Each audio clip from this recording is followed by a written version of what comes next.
This is Audible. Podium Publishing presents Star Divide, Book 2 of the Ascension series. Written by Ken Lozito. Performed by Jeff Hayes.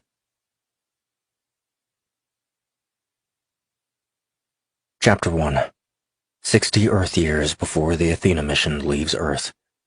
Boxan Monitoring Station, 7th Planetary Body, Nershall Star System. Cladomore slammed his fist on the console. "We've lost another species to the Zygens!" The deep blue lines of his battle armor covered most of his brown, roughened skin.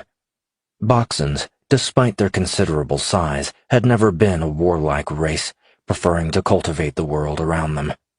And they had carried this shepherding instinct with them as they reached for the heavens, expanding their influence among the stars. "Already?" Garrock said, tearing his eyes from the barrage of warning messages that stretched across the holoscreens in front of him. "The Nershalls represented the best probability of resisting Zygen influence. At this rate, what hope is there for stopping them?" Cladomore clenched his teeth. Time was running out. The Zygens had proven to be their betters. Once, the Zygens had been ranked first among the species cultivated into a harmonious confederation in their part of the galaxy.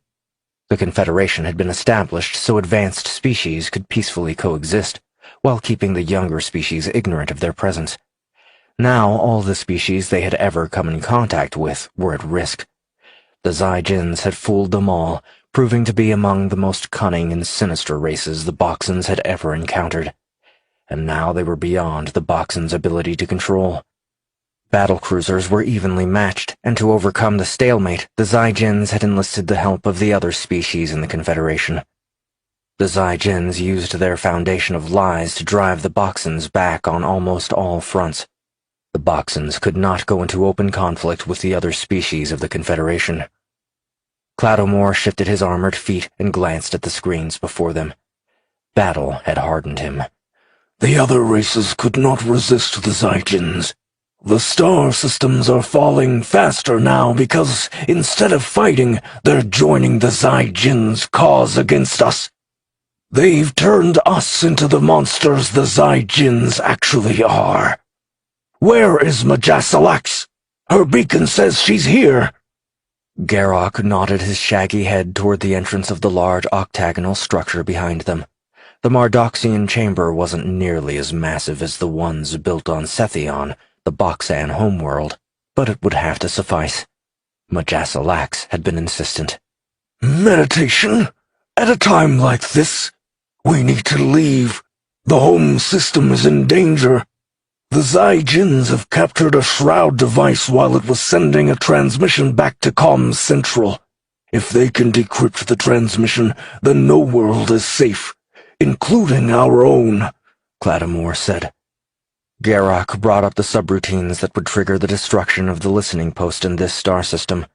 As part of standard practice for studying species, listening posts were installed on the outermost planets, well away from planets with intelligent life. The distant locations assured them that species would only learn of the Confederation's existence once they reached a certain level of technological development. Cladomore strode over to the chamber, looking as if he were about to violate one of their most sacred tenets and force open the door. Gas geysered out along the sides, and the lines between the dark octagonal plating glowed red. The canopy above retracted, revealing a twilit sky. Zygen warships could arrive at any moment. The glowing plating settled into a pulsating rhythm, and the door to the chamber opened. Majasalax came through, and Cladomore stepped back, bowing his head slightly in respect. "Using the chamber now? You risk us all. The Zygens already hunt for our home world. They might even be able to trace the Mardoxian signal to our current location. We must get to our ship and leave this place," Cladomore said, heading toward the exit. Majasalax focused on the soldier's back as she followed. Battle had made Cladomore brash, a trait their species hadn't needed in the past. She couldn't blame him. The sting of defeat haunted his actions against an enemy that had once been first among the cultivated species. So much had changed, and it was going to get worse. Much worse. Her efforts in the chamber had left her weakened, but she forced herself to move forward as best she could. Cladomore's helmet covered his face as he waited for them to engage their envirosuits. Once this was accomplished, he opened the airlock to the barren, pockmarked landscape that adorned the planet's surface. They were on the farthest planet, barely more than a moon, in the Nershal star system. The thin atmosphere did little to protect them from the dangers of the void. "There is still time," Majasalak said. "Not much," Cladomore replied, his voice coming through the small speakers in her helmet. They approached the ship, a smaller-class transport ship designed for stealth and speed. Its darkened hull seemed at home in the shadows, and Majasalak abhorred the need for such a ship. An access ramp opened, and once inside they were able to remove their envirosuits, which folded back into the seams of their clothing. The three of them headed to the bridge, and Cladomore took the pilot's seat. "We've had reports on the surface of Celebes that we've been betrayed to the Zygens," Cladomore said. "It's true," Majasalak answered. She'd been there and seen her species being rounded up to be struck down. "How could that be?" Garrock asked. "We've had no reports that the Zygens even knew of the Nershal's home world here." "We've underestimated the Zygens and their lust for vengeance. They will seek to turn all of our allies against us, poisoning the Confederation we've worked so hard to build," Majasalak said, stumbling to the chair. Her breath was coming in small gasps. Cladomore peered at her.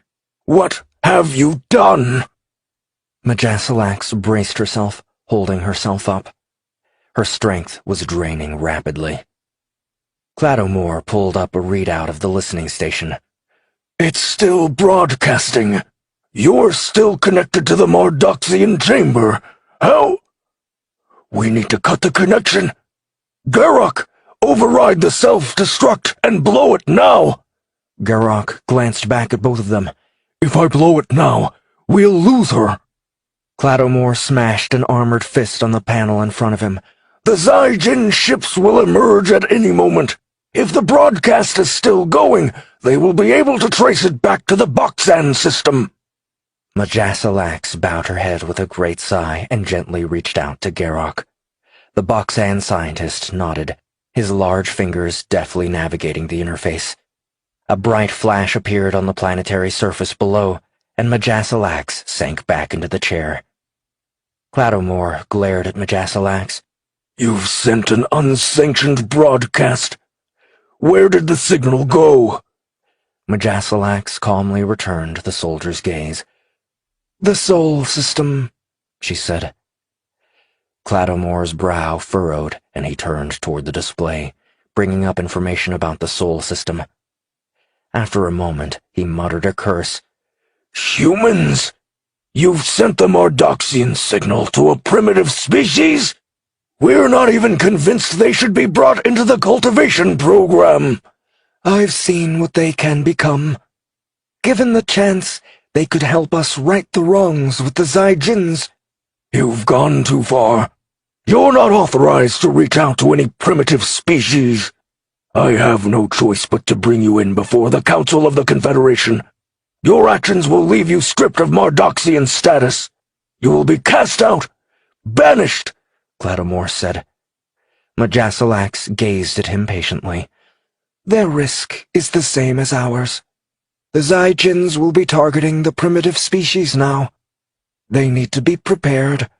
Or would you suggest we just let their species stand alone?" Cladomore's eyes quickly scanned the holodisplay, and then he closed them, switching to his neural implants. The frown lines on his face deepened. "They could be much worse than the Zygens. Instead of one power-hungry, bloodlusting species, we'll be inundated with them. The humans have barely explored their own star system. How prepared could they be for what's to come? They are a territorial, warlike, and brash species." Majasalak drew in a slow, steadying breath. "They are also compassionate, and have a capacity to accomplish great things. It will take time for the Zygens to decrypt the information stored in the shroud. Time the humans will need to develop enough to be able to help us. Clattermore blew out a breath. The risk.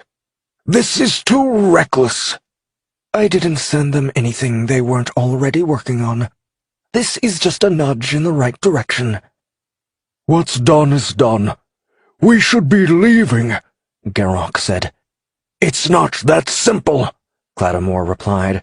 Once the process has begun, ongoing monitoring is essential. The Council has severed the connections to all listening stations. The Star Shroud network will continue to operate, but we're cut off until the danger passes.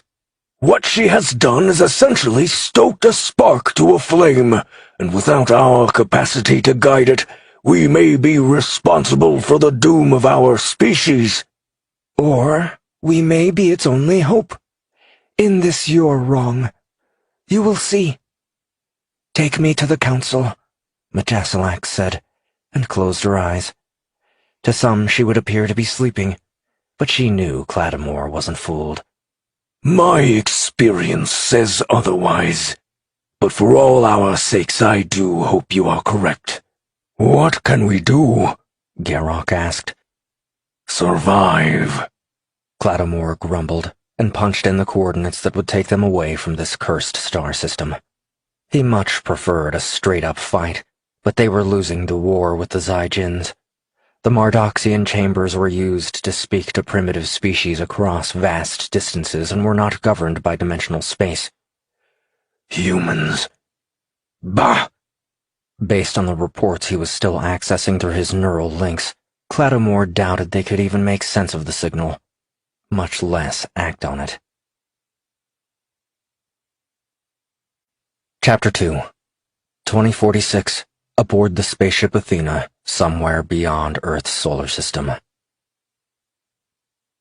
Kaylin pushed her eyes open, and her blurred vision slowly came into focus.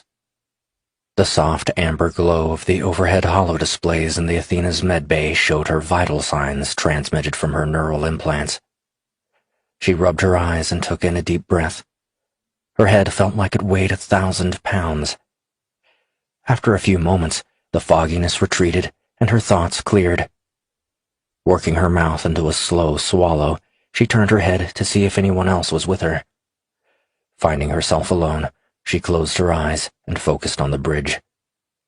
In her mind, she saw Zack at the comm station, speaking with Katie. Each of them appeared to be surrounded by a faint glow that grew brighter as Katie placed her hand on Zack's shoulder. Kaylin shoved the image from her mind, thinking her imagination was getting the better of her. As she sat up in bed and let her feet dangle toward the floor, the door to the medbay opened and Brenda walked in. "Good, you're awake?" the Athena's chief medical officer said as she came over. Brenda glanced at the holoscreen showing Kaylin's vitals. "How long have I been out?" Kaylin asked. "A couple of hours. Do you remember anything that happened on Pluto?" Brenda asked. "A couple of hours?" Kaylin moved to get up, but Brenda placed her hand on Kaylin's shoulder, holding her in place. "I have to get up. The ship, everything that can be done is being done at the moment," Brenda said. "Now, do you remember what happened to you on Pluto?" Kaylin frowned and tried accessing the ship's logs through her implants, but she was blocked. Brenda gave her a knowing look, and Kaylin sighed. "I was with Hicks, and we were exploring the station. We found that chamber I had mentioned in one of our viewing sessions," Kaylin said. Brenda offered her a cup of water from the pitcher on the bedside table, and Kaylin took a sip. "I went inside, and the chamber activated. A beam of light shot toward me from a glowing sphere inside," Kaylin said, and looked away, gathering her thoughts. "It was like I was transported somewhere else.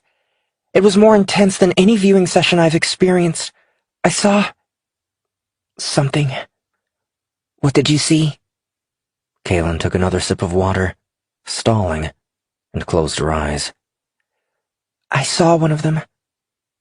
The beings that built the structure on Pluto." Brenda sat beside Kaylin and rubbed the back of her shoulder soothingly. "Take your time. I can't believe I'm saying this. It all sounds crazy, Kalen said. There is no precedent for what you've been through. Just take your time, Brenda said. It knew I was human. It called me that. The being knew I was afraid and tried to set me at ease. The lighting was dim in the chamber, but I could tell the creature was big, Kalen said.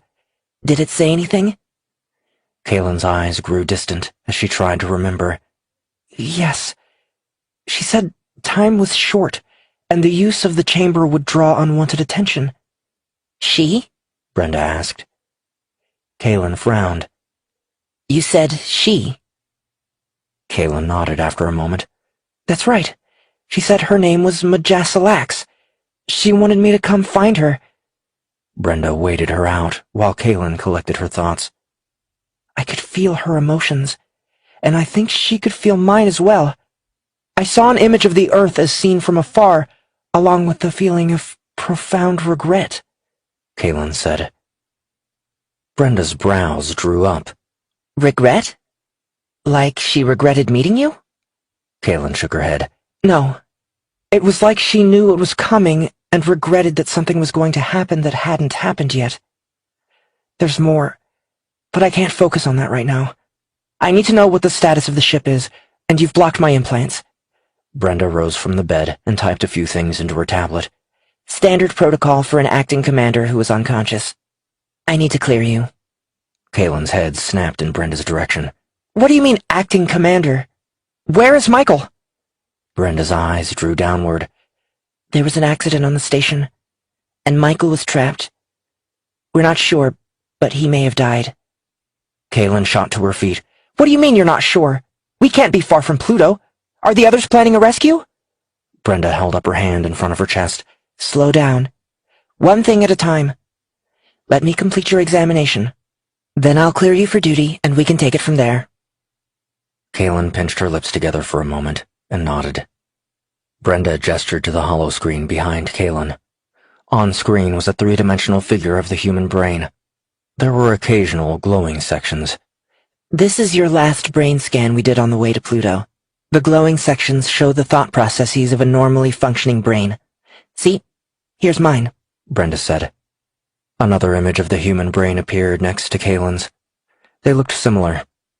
Kalen nodded, and Brenda entered another command into her tablet. A third brain appeared. This is a scan of your brain right now, Brenda said. The third image showed a brain with multiple glowing sections in rapid succession. Kalen studied the image for a moment. Is it just stress? Brenda shook her head. No, this is something else. Yours is the most active brain I've ever seen. It's like that of a child's brain as it grows in complexity, except as a full-grown adult, your brain shouldn't be doing anything like this. Kalen studied the image for a few moments.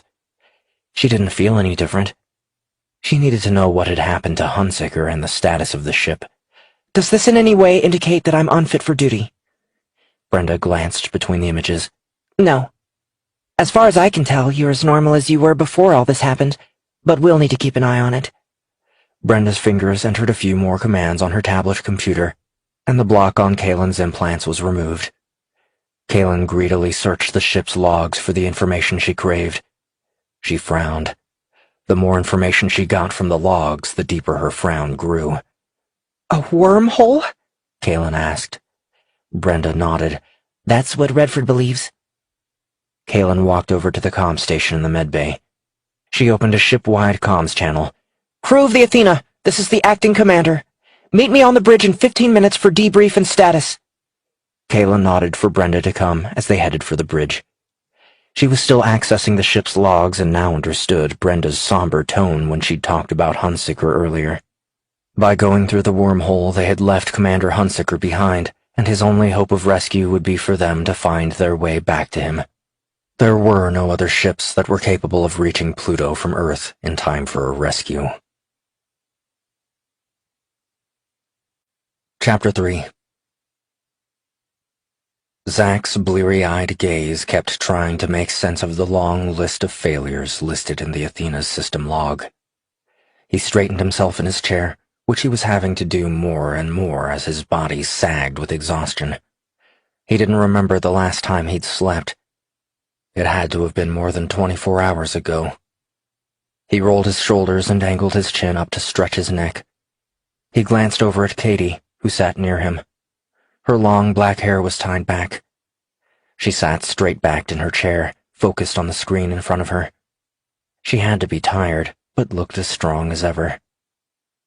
Nikolai yawned loudly from across the bridge, and Zack glanced over at him. The Russian hadn't done anything strange since they'd been on the bridge, but Zack was glad Katie had joined him.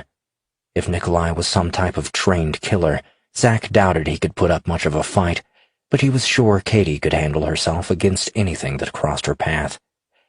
"You need to rest," Katie said. Zack turned back toward her and smiled tiredly. "We all do. At least life support doesn't seem to be affected by all the problems with the computer systems."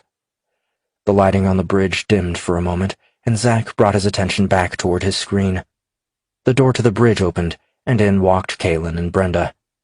Kaylin looked alert, considering she had been lying unconscious in the Athena's medbay for the past few hours. She gave him a tight smile as she walked over to them. "How are you feeling?" Zack asked. "I'm awake now."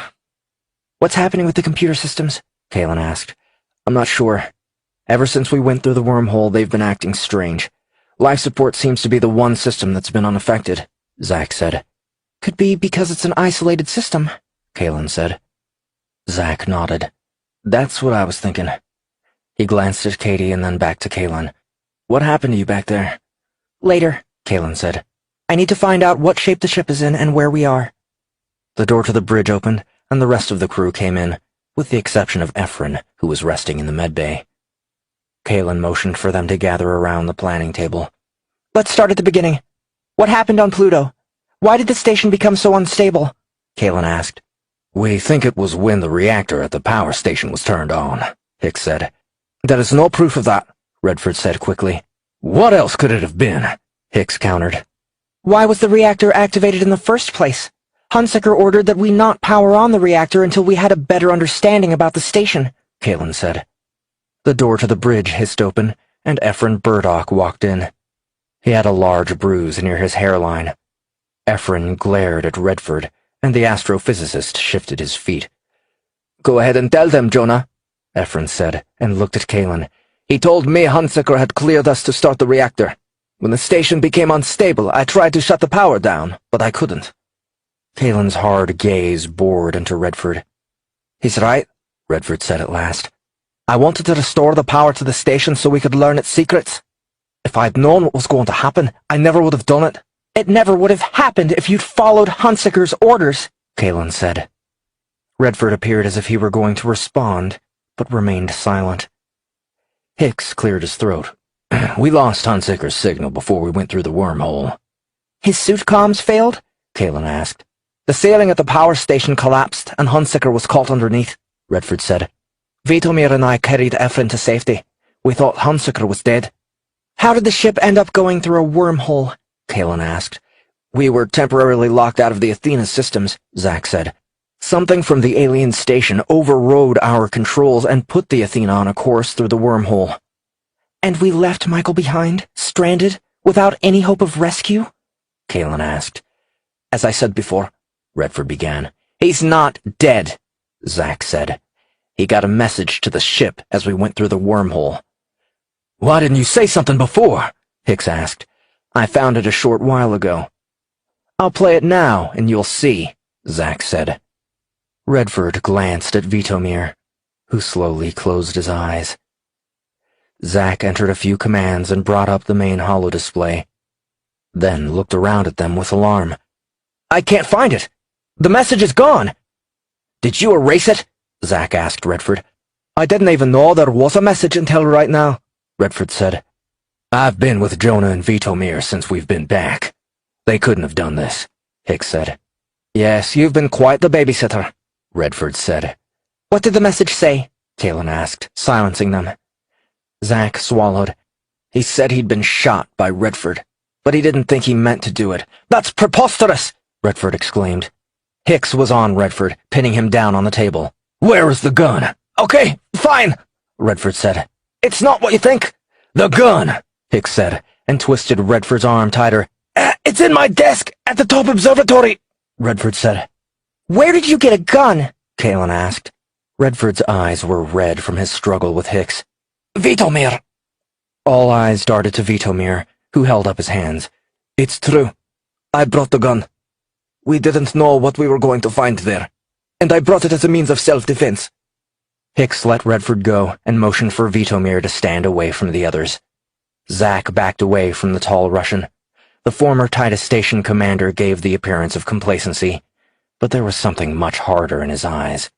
Did the message say anything else? Kalen asked. Zack glanced at Vitomir, who watched him intently. He said the destruction of Titus Station wasn't an accident. Vitomir lunged toward him. Katie stepped between them, and Vitomir crumpled to the floor, unconscious. Stunners, Katie said, revealing a palm-sized disc in her hand. He'll be out for at least an hour. Zack closed his mouth and took a steadying breath. Hunziker said Vitomir admitted to being responsible for Titus Station's destruction. Nikolai gasped in a half-stifled cry. My comrades died! Why? So we would take you to the alien station with us. Zack felt his stomach clench at Nikolai's crestfallen gaze as he answered. Nikolai's eyes brimmed with tears. His wife! The crew! Nikolai looked away from them. Brenda came to his side and consoled him. We can ask Vitomir about it when he wakes up, Kalen said. I want him restrained and confined to quarters until we figure out what to do with him. Revoke his access to the Athena systems. Zack nodded. Do you think the issues with the Athena systems are something Vitomir could have done? Kalen asked. No, it wouldn't make any sense to sabotage the ship like this, Zack said. What do we do with him? Hicks said, gesturing toward Redford. Kalen glanced at Redford, considering. You need me, Redford said. Why didn't you say anything about Hunziker before? Zack asked. It was an accident. We were arguing about the station. The quakes were coming more frequently. Everything happened so fast. I didn't mean to shoot him, Redford said, his eyes darting around to all of them. Then the ceiling collapsed. The rest of the crew exchanged glances. Eventually they all looked to Kalen. We do need him, Kalen said. I need you to figure out where we are. The wormhole could have taken us anywhere. Redford sagged in relief. Kalen steeled her gaze. You pull another stunt like that, and I'll have you confined to quarters as well. Efren cleared his throat. The engines are reporting strange fluctuations in the core. I need to go check on this. Kalen nodded, and Efren left them. Zack glanced at the readout on his screen. I'm not seeing anything like that. Kalen frowned. That's because the warning messages are coming through our neural implants. That doesn't make any sense. Why would the Athena systems restrict status updates to those who have implants? Zack asked. Kalen shook her head. This ship is designed for a crew that has implants. Zack mentally kicked himself. No wonder he felt so blind to the problems with the Athena's computer systems. Brenda cleared her throat. Perhaps now you'll come down to the med bay and get your implants installed? Zack's brows drew up in surprise. You can do that? Of course. We have a full surgical station and a robot that can handle the procedure, Brenda said. Zack considered this for a moment, and then shook his head. No thanks. I'd rather not trust a robot to perform surgery near my brain anytime soon. Or ever, for that matter. Brenda was about to reply when Kalen cut her off. Really, Zack? If this is going to help us figure out what's wrong with the computer systems, then perhaps you should reconsider, Kalen said. Zack shook his head. I shouldn't need implants to fix a damn computer. Fine, then fix it, Kalen said. In order to return to Earth, we need to figure out where we are, and we need to repair the ship. Redford coughed. Even if I could figure out where we are, we don't have the ability to create a wormhole. You let me worry about the wormhole. You just figure out where we are, Kalen said. Redford clamped his mouth shut and gave a single stiff nod. Zack felt a small bit of satisfaction at the way Kalen cowed the illustrious Dr. Redford. It still bothered him that Hunziker's video message was mysteriously gone, but the fact that the Athena's computer systems were alerting only through neural interfaces worried him more. When was the last time any of you slept? Kalen asked. We haven't, Hicks said. Kayla nodded. Please carry Vitomir to his quarters, and then I want you all to get some rest. We'll rotate through shifts, but I don't want anyone getting hurt because we're too tired to see straight. I can take over the repairs for a bit. I can come back to the bridge if you need, Hicks said. Kaylin shook her head. We've been through a lot, and things will be a lot clearer if we all get some sleep. Life support is stable, and we'll need some time to finish mapping where we are. Hicks and Nikolai lifted Vitomir's unconscious form and carried him from the bridge. Zack exited with the others, leaving Kaylin alone on the bridge. He followed Katie to her quarters, and she guided him inside, saying she didn't want to be alone. I'm glad I'm not the only one, Zack said. He sat on the bed, then lay on his side with his back to the wall. Katie lay in front of him, and she nestled back into him as he wrapped his arm around her. The lights dimmed in the room, and the wall screen showed a lifelike image of the night sky from somewhere on Earth. Why won't you get the implants? Katie asked. I don't trust them, Zack said. What do you think is going to happen? I don't know. Probably nothing. Do we really need to talk about this now? Zack asked. He had good reasons for not wanting implants, but he knew his answers would lead to more questions. It was already getting harder to keep his tired eyes open any longer. Katie must have been just as tired, because she didn't answer him. Instead, her breathing slowed to a steady rhythm. Zack was moments behind her in sleep, but not before a shiver went through his body. There was no way he'd let a computer inside his head. He sucked in a deep breath through his nose. Sweet smells of the shampoo Katie washed her hair with caressed his nose and put a smile on his face. In moments, he was asleep. Chapter 4. Celebes was a living world that happened to dwell in the shadows of a crimson gas giant. The Nershals were fortunate to have 2 living worlds in their star system, but had only colonized the moon of the gas giant in recent history. They named the moon Celebes, after a Nershal sacred city from antiquity. Cladomore had always respected the Nershals and their rigid code of honor. Even when they'd betrayed his race to the Zyjins, they hadn't hidden behind a diplomatic shroud blanketed in secrecy. Misguided though the Nershals' reasons were, many Boxans had lost their lives on the Nershal homeworld. Bitter memories threatened to ignite his temper. Cladomore's rage and battle with the Zyjins was well known. He had become the embodiment of what the Boxans needed in order to survive, and at the same time they feared where the paths of ongoing war would take them all in the end. He'd lost many friends all those years ago when they had fled the Nershal's star system, friends of both Boxan and Nershal origins. Cladomore had been part of the team that was to guide the Nershals into becoming members of the Confederation worlds. It was believed that the Nershals, with their rigid code of honor and discipline, could resist the Zyjins and not be enamored of them like the rest had been. They were wrong. Cladomore shook off thoughts of the Zyjins and breathed in the air of Celebes. The crimson gas giant blanketed the moon in a gleaming twilight for much of its cycle, allowing the star to shine upon its surface for only a third of its day. The forest canopy further shielded their ship, negating the need for cloaking. Cladomore waited on the exit ramp that extended from the ship, and Garrock quietly stood beside him, gazing at a place that neither of them thought they'd see again. Garrock cocked his shaggy head to the side, listening.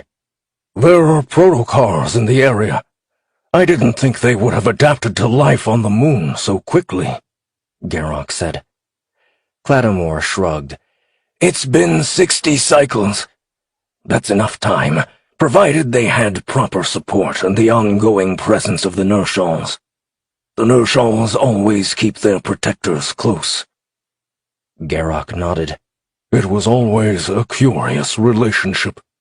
In no other species we've encountered has there ever been a bond between a winged creature and a land-based predator. The Nershals were land-based to begin with. A mutation gave rise to the winged race we now know, but by then their bond with the protocars had already been firmly established, Cladomore said. He stepped off the exit ramp and the ground sank beneath his armored feet. Of the hundreds who would have followed him here, he'd only brought 20 Baksan soldiers with him. Garrock glanced at the others. I'm a little out of place among your company. What is it that you need from me? Cladomore turned back to the Baksan scientist. I know I'm not the only one who thinks our business with the Nershals is unfinished. Garrock regarded him for a moment. It's been a long time since we've been here. Long enough for this species to recognize what the Zygens really are. But they haven't, Cladomore said. At least not fully. The Zygens have kept the Nershals in line with the promise of advanced technology.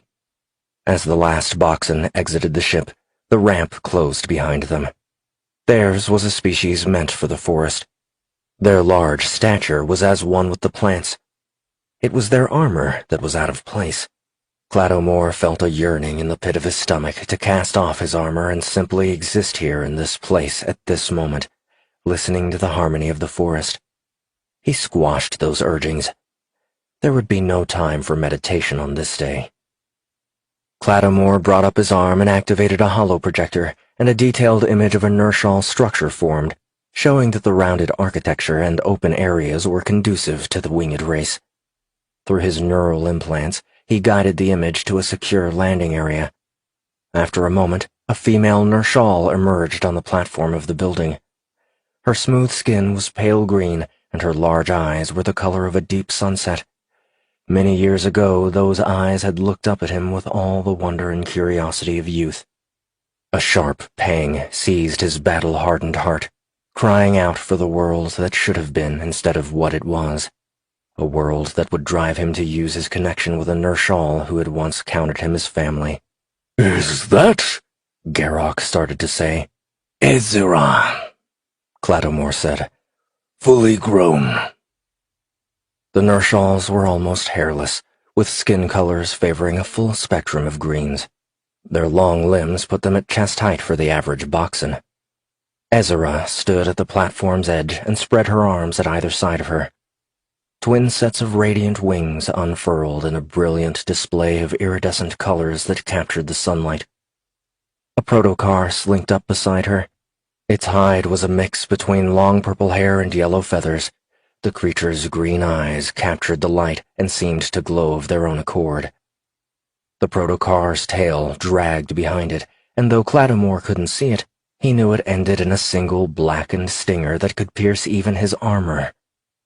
Ezra leaped into the air, her twin sets of wings propelling her forward, taking her to the forest line beyond the colony. Cladomore closed the connection. She takes her ease by a river a day's march from here. The small force of Baksans headed away from the ship, and Garrock quickened his pace, catching up to Cladomore. What do you plan to do once we cross paths with her? Garrock asked. Cladomore had known when he brought the scientist along that he would be full of questions. The rest of his squad would follow orders without question. He needed both types if this mission was to succeed, and that meant enduring Garrock's seemingly endless supply of inquiries. We've fought the Zygens on countless fronts. The long and short of it is that we're losing this war, Cladomore said. Their influence is powerful, like nothing we've ever seen with other species, Garrock said. Even with our armor, we may fall victim to the Zygen influence. Every soldier here knows the risk if that were to happen, Cladomore said. I guess I'm not sure why you brought me along, Garrock said. You're here to validate our claim, Cladomore said. They came to a rock face and began to climb. Their large, armored hands easily found purchase, and they were able to pull themselves up. What claim is that? Garrock asked. That a species can break the influence of the Zygens, Cladomore said through clenched teeth. They reached the top of the rock face, and Garrock stood with his mouth agape. No species, not even our species, has broken the Zygens' hold once it's there. Cladomore stomped ahead, making the scientist race to catch up to him. The Nershals aren't like the others. Their will wasn't eroded to believe the Zygens' lies. They chose to ally with them. It's not that simple. Others have tried what you're proposing, and they've all failed. They were handed over to the Zygens and never heard from again.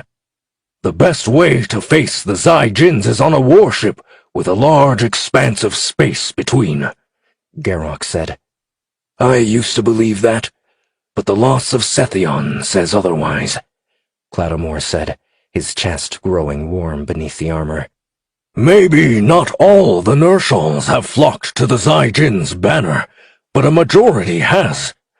I'm just not sure what you hope to accomplish here, Garrock said. Cloudomore glared at the forest in front of him.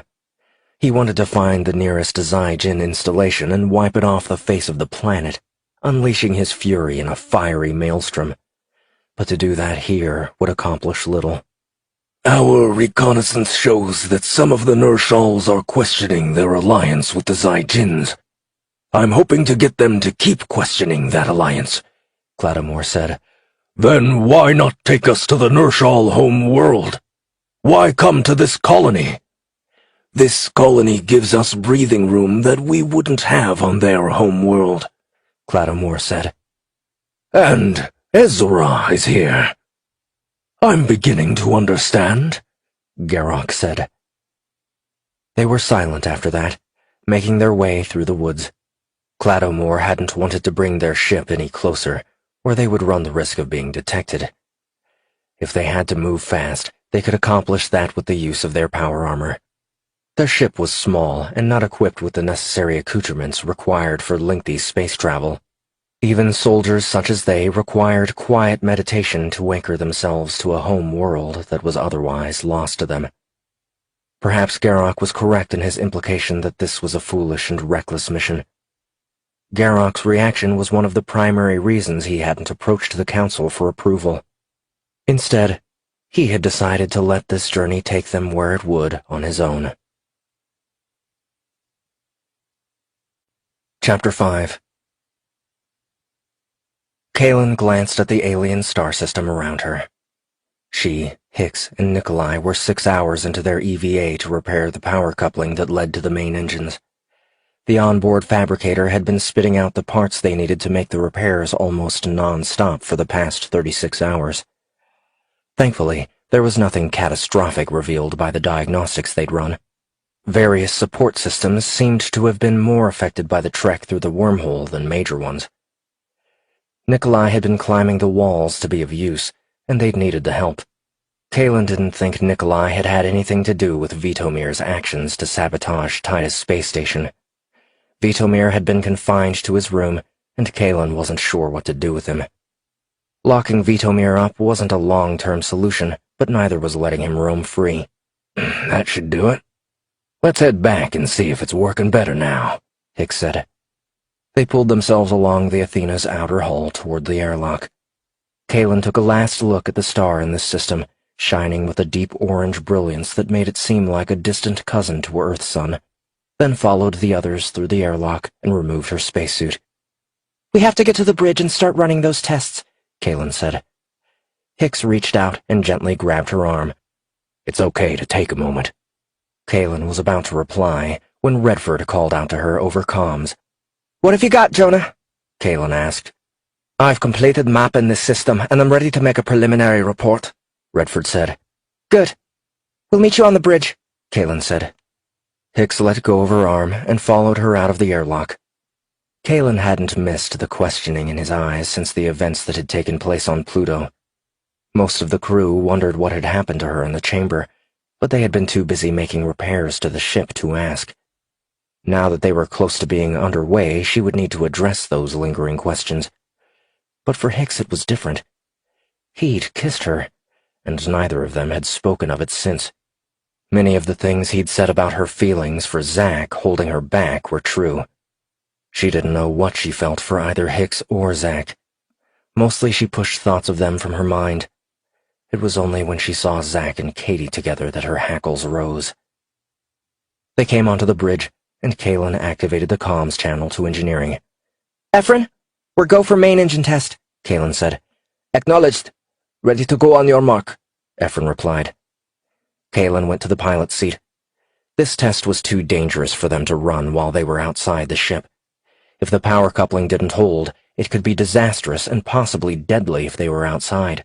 The main engines were at the rear of the ship, well away from the living quarters and observation decks. Kalen engaged the engines at 1% power. Status is green down here, Efren said. Increasing output to 5%, Kalen replied. The countdown timer for the test reached 0, and Kalen engaged the braking thrusters. The Athena came to a halt, and the diagnostic subroutines automatically started spitting out the reports that came on screen. Kalen frowned. Is this right? My report is showing the same, Efren said. Hicks and Redford came over. The report is showing a 60% efficiency increase in output, Kalen said. She continued to scan the report, and everything in it added up. Zach joined them, coming over from the comm station where he liked to work. The fabricator on the ship can make parts better than Earth's lunar station? That's just it. It shouldn't be able to, Kalen said.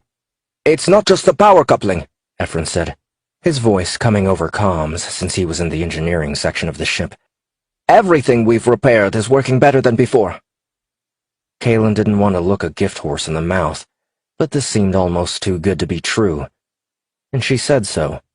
I'll compare these reports with the diagnostics we ran prior to going through the wormhole and see where the improvements were made. Perhaps that will shed some light on it, Efren said. Redford glanced at the report on screen. The numbers all add up, and it's a good thing, too, because we don't know how long we'll be out here. Speaking of which, Kalen said, climbing out of the pilot seat, you finished mapping this star system? Redford nodded, and they headed to the planning table. Kalen had resigned herself to the fact that they needed Redford, but she couldn't help being suspicious of everything he did. She wished she could have seen Hunziker's video message to Zach, but it was lost. Redford opened the holoprojector. This is a planetary model based on what I was able to see using the Athena sensors. The orbital paths of the 7 planets in the system are based on the highest probability rate I was able to make given the time of study. We're in the direct orbital path of the planet farthest from the star. Does anyone have any thoughts on why the alien station had the wormhole bring us here? Kalen asked. Redford shrugged, and Kalen glanced at the others. Zach opened his mouth to speak, but stopped. Kalen forced herself to make eye contact with him while keeping herself from glaring at him. You might as well share your thoughts, Zach. Zach took a breath and nodded. I've been thinking about this a lot since we got here. The alien station appeared to have been designed for automation. While exploring it, we found minimal systems in the way of supporting life for a long period of time. Now you're an expert on space stations? Kalen asked. No, but being on the Athena gave me some insights into what you need to bring with you if you're going to be away from home for a while. What I'm getting at is that clearly these aliens are more advanced than we are. The theory for creating an artificial wormhole isn't new, Zach said. The theory has been around for over 100 years, Redford said. It requires a tremendous amount of power, and there's also the issue of stabilizing it enough so that something could pass safely through to the other side. Right, Zach said. It's safe to assume these aliens worked all that out. If the alien station is automated, why wouldn't it be able to open up a wormhole to a predetermined set of coordinates? Kalen frowned. It's not that simple. The universe isn't static. It's constantly in motion based on the Big Bang Theory. Doesn't matter, Zach said. Even we know the speed at which the universe is expanding, so if we can figure that out, why couldn't the aliens? Redford nodded. It's an interesting theory. I'll give you that. This still doesn't answer the question of why they would bring us here, Kalen said. I was getting to that, Zach said. The station had been offline, running on minimal power. We don't know why. Zach frowned. It will help if I draw this out, Zach said, and cleared Redford's model of the star system from the holo display. He drew 5 circles and connected them with lines. When we design a network, we make sure there are redundancies in place if a connection is severed. This allows for the network to keep operating. He erased some of the lines between the circles. Like the Shroud network, each device is only aware of its neighbor. So if one of these devices goes offline and then later on comes back, it reaches out to its neighbor. In the case of the alien station, it opened a wormhole to the last place that connected to it, which brought us here. They were silent for a moment, considering what Zack had said. That's a lot of assumptions, Redford said. Kaelin pressed her lips together in thought and glanced at Zack. Perhaps. If you're right, then we should try finding the alien station in this system and see if we can get it to open a wormhole back to our own solar system. Hold on a minute, Redford said. We just got here, and all you want to do is leave? Yes, Kaelin said. You might have forgotten, but Hunsaker could still be alive back there. Redford chewed on his bottom lip. I haven't forgotten about Michael, but there's something else you need to consider. What's that? Kaelin asked. There are 2 habitable planets in the system that are in the Goldilocks zone. One is a planetary body by itself, and the other is a gas giant that has an Earth-sized moon. From what I've seen so far, they both have an atmosphere. Surely this warrants further investigation, Redford said. What's the Goldilocks zone? Zack asked. It's the area near a star that is conducive to supporting life, Redford said. This changes nothing. Is the planetary system model uploaded to the nav computer? Kaelin asked. Redford glanced at the others before answering. Yes, Redford said. Then we head to the planet we think the alien structure could be on and start searching there, Kaelin said. I don't believe this. We could just head to one of the inner worlds here and initiate contact, Redford said. Kaelin shook her head. We're not equipped for that. And you forgot that the original alien message contained a warning about a species called the Zai-Jin. How would we know who we were making contact with? No, my orders stand. Redford took in a deep breath. There is one more thing. I think the rest of us have a right to know what happened to you on Pluto. Kaelin looked at the others and saw that despite their opinions about Redford, they also wanted to know the answer to that question. Okay, I'll tell you, Kaelin said. I went inside the chamber, and the door closed behind me. I couldn't get it open from inside. The sphere in the room began to glow, and a beam of light shot toward me. It felt like I was transported somewhere else. The inside of the chamber changed, and I wasn't alone. There was someone else there with me. She spoke to me in my mind. You said she. Did she give you a name? Hicks asked. Majasalax, Kaelin said. She seemed to know what I was. What do you mean? Redford asked. Human. She knew I was human, Kaelin said, and closed her eyes, remembering. She was 8 feet tall with dark brown skin. The skin looked rigid, like the bark of a tree, Kaelin said, and opened her eyes. Emma Roberson shushed the others to silence. Take your time and tell us what you saw. What did the body look like? It was like us. Walked on 2 legs and had 2 arms, Kaelin said. Bipedal. That matches the design of the alien station on Pluto, Emma said. What do you mean, matches the design? Zack asked. Take a look around here. The Athena is designed for us, from the chairs to where things are placed. The same thing applies to the design of the station the aliens built, Emma said. Zack nodded. Except they're much taller than we are. Emma shrugged. Did Majasalax say anything? Kaelin nodded. She said that the use of the chamber would draw unwanted attention. Time was short. Maybe more... Come find me when you wake up. I am Majasalax. Kaelin remembered. She looked at the others on the bridge and thought about telling them, but decided against it. Then it felt as if I was falling backwards, and I woke up on a bed in the medbay, Kaelin said. The others around the bridge all watched her, and Kaelin made herself meet their gaze. It's amazing. You communicated with an alien race, Emma said. I agree it's unprecedented, Redford said. But this complicates things. How? Emma asked. Am I the only one who gets this?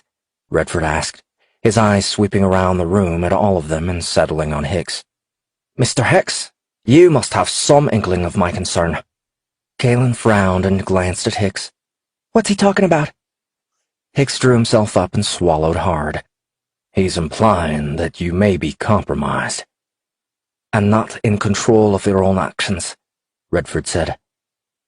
Kalen's eyes widened. "Don't be ridiculous. I'm not being controlled by anyone." "Would you not if you were?" Redford asked. Hicks stared at the ceiling, considering, and then looked back at Redford. "You're not going to suggest that you become the acting commander, are you?" Hicks asked, his lips curling in a half-concealed snarl. Redford held up his hands. "No, of course not." "Then what exactly are you suggesting?" Kalen asked. "That we nominate a second-in-command. Since we're deviating so far from the NASA mission, we need to have some kind of order," Redford said. Kalen narrowed her gaze and tried to find fault with Redford's suggestion. She glanced at Hicks and could see that he agreed with Redford. Kalen nodded. "I'm not compromised, but I agree to the need of a second-in-command. This is not a military mission, but Hicks will be my second. Out of all of us, he is the most qualified." Hicks's eyes widened. "Kalen." "It's done," Kalen said. "Does that allay any fears you may have?" Redford nodded solemnly. "Next issue," Kalen said. "Zach, have you detected a shroud network like we had back home?" Zach shook his head. "I'm not getting any replies, but given the problems we've had with the computer systems, I'm not sure the results I'm getting are reliable." "Are you positive the issues we're having aren't because of anything you've done in the past? Like when you locked NASA out of our systems?" Kalen asked. "I didn't cause this," Zach said. "Then fix it. Fast," Kalen said. "I'm trying," Zach said. "The error messages I'm seeing now are all associated with the ID you use to access the Athena systems," Kalen said. "I know, but just get the implants installed so we can at least see what the problems are," Kalen said. Zach glared back at her. "Hold on a minute," Hicks said. "Let's just calm down. The error messages have Zach's ID? And the only person who can read them is him, and the only way he can see them is if he gets neural implants installed," Kalen said. "That's not the only way. Since the repairs are nearly finished, let me reset the computer core.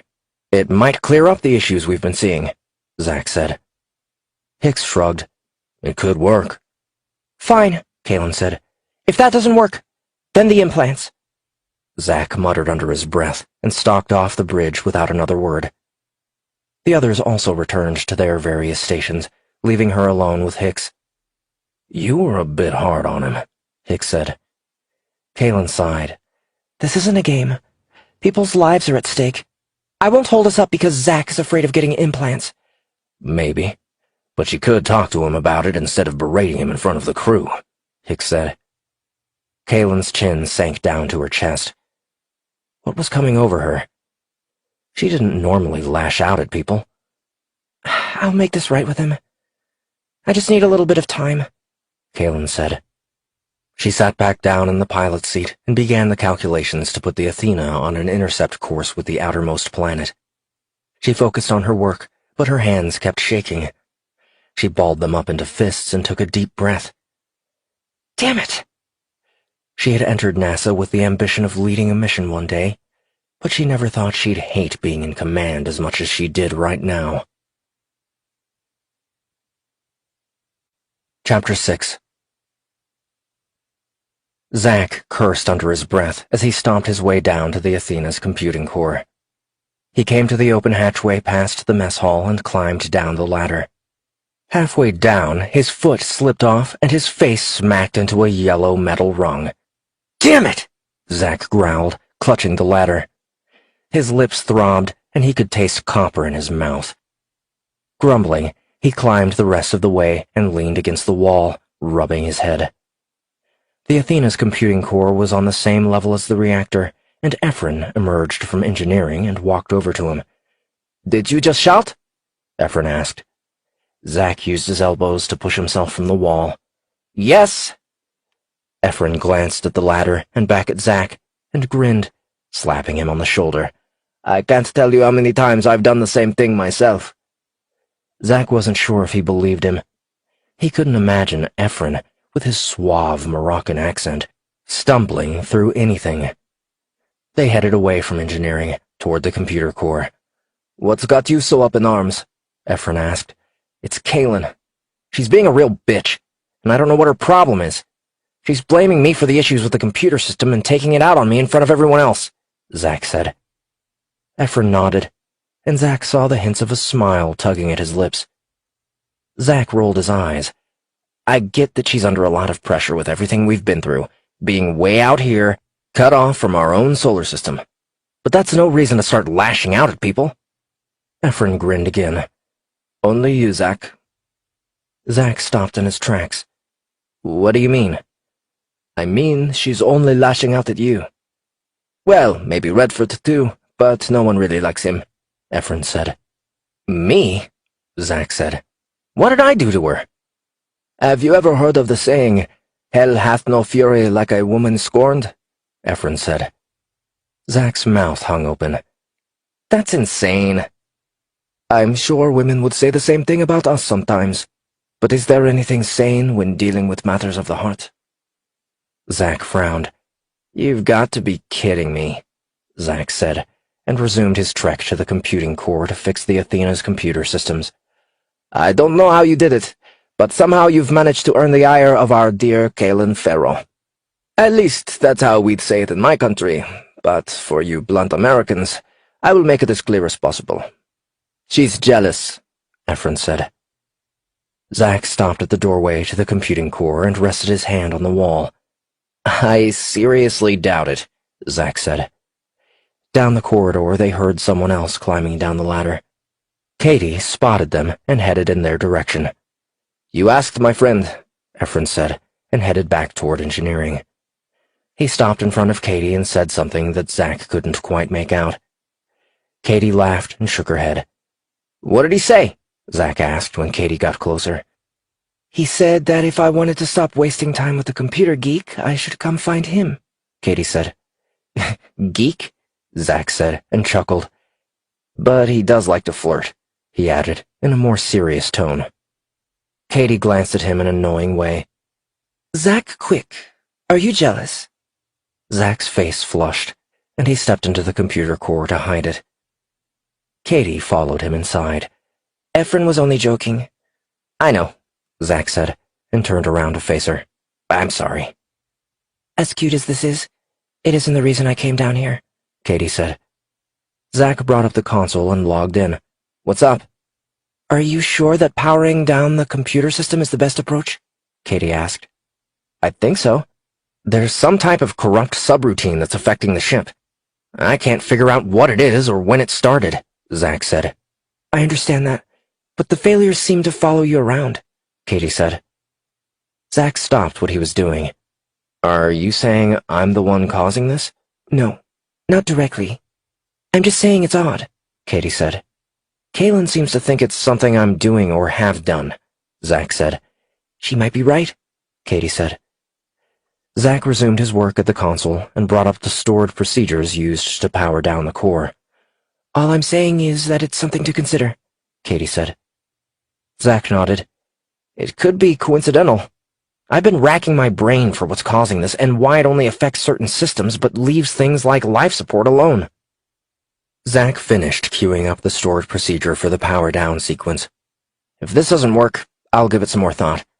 I'll even—" The lights in the area dimmed for a moment, and a warning alarm blared out in the corridor. "Grab onto something!" Katie shouted.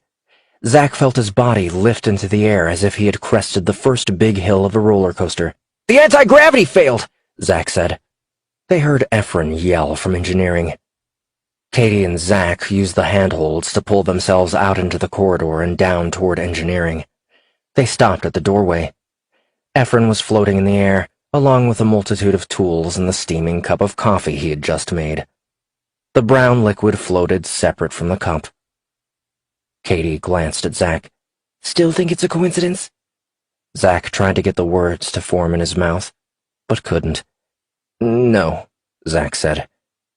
A few seconds after he spoke, the artificial gravity kicked back in, and they were gently lowered to the floor. They pushed themselves up off the floor and helped Efren clean up. Then Zack headed back toward the computing core. "What are you going to do?" Katie asked. "First, I need to back out of the shutdown procedure," Zack said. They returned to the console, and Zack canceled what he'd been about to do. A quick check of the logs told him all he needed to know. Gravity only failed in this area. See, it's reacting. It wants to communicate with you, Katie said. Something is going on here, I'll give you that. But it's a computer. It doesn't spontaneously communicate with anyone, Zack said. Katie reached out and touched his arm. You're stumbling around in the dark. Why won't you get the implants? Zack looked away from her. Some of my research at MIT was for adaptive systems. It started off innocently at the time. Then I saw what the military was experimenting with. They were using the code I wrote to override the functionality of consumer electronics. Things like implants. To do what? Katie asked. At the time, it was used to gather data, but this was 10 years ago. By now, they could control someone with them, Zack said. They can't control you with neural implants. You can turn them off, Katie said. Are you sure? Absolutely sure? I don't want anyone in my head but me, Zack said. Well, we're dead in the water if you don't get them, Katie said. The console flickered, drawing their attention. Images began cycling through. The silhouette of two small children walking on a garden path, holding hands. A soldier reaching down to help another get up off the ground. Puppies napping near their mother. A man and a woman hugging each other. What is this? Zack said. An image arose of a sports team forming a circle, with each player extending a hand toward the center. These are pictures of trust, Katie whispered. The images stopped, and 3 words appeared on the screen. Help me, Zack. Zack gasped. Then the screen blanked out and returned to normal. Please tell me you saw that, Zack said. I did, Katie said. Zack rubbed the bridge of his nose for a second. I've got it. The disruption started after I dumped the data from the alien station into the databanks on the ship. What if something else came through? Something else? Like what? Katie asked. I'm not sure exactly. At least not yet, Zack said. They left the computer core and headed back toward the ladder. What are you going to do now? Katie asked. Zack took a deep breath. I'm going to the med bay to let Brenda infect my brain with neural implants. Katie slapped him playfully on his arm. Zack motioned for her to go first and tried to ignore the queasiness he felt in his stomach. He wasn't worried about the procedure for the neural implants. It was what followed that scared him more than he was willing to admit. Chapter 7. The ancient gnarled forest of Celebes, whose height rivaled that of any advanced Nershal city, gave Cladomore and his companions a sense of peace despite being in hostile territory. The Zygens abhorred the forest, preferring to stay within the metallic confines of their ships and cities, but the Nershals preserved their connection to the natural world around them, ingraining it into their society. Cladomore had tracked Ezra's flight patterns and the places she liked to visit. She kept to her schedule with an almost rigid dedication to escaping the research facility where she spent most of her time. Cladomore wondered if she realized that her daily rituals stood in direct contrast to the Zygen doctrine of how a society should behave.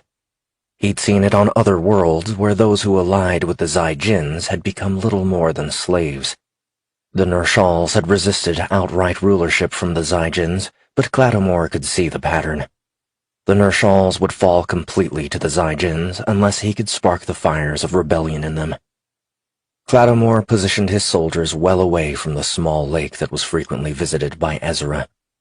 He'd only brought Garrock with him so he could witness firsthand what transpired between them. Garrock had melded into a nearby tree, matching his inner rhythms with that of the local fauna. Cladomore crouched down and waited. He didn't know what he was going to say, and had abandoned trying to formulate something beforehand. There were other Nershals who had expressed the beginnings of defiance against the Zygens. Those would be contacted next, but this was personal. A protocar burst from the foliage near Ezra's favorite spot. The beast's coat of deep purples and yellows were at home in the shadows. If left on their own, they were fierce predators. The protocar lifted its snout into the air, and Cladomore wondered if he had been detected. He had positioned himself downwind to avoid notice, but perhaps he'd misjudged. The protocar lowered its head to drink from the lake. Cladomore knew the beast hosted rows of sharp white teeth that stood in stark contrast to its coloring. A shadow swooped overhead. Ezra circled the lake before landing near the protocar. The Nershal reached out with one hand, and the protocar nuzzled it. Ezra's wings folded in and disappeared behind her. Cladomore stood up from his crouched position. The protocar jerked its head in his direction, baring its teeth. Ezra peered into the gloom, and Cladomore stepped from the shadows into the light. The protocar charged toward him.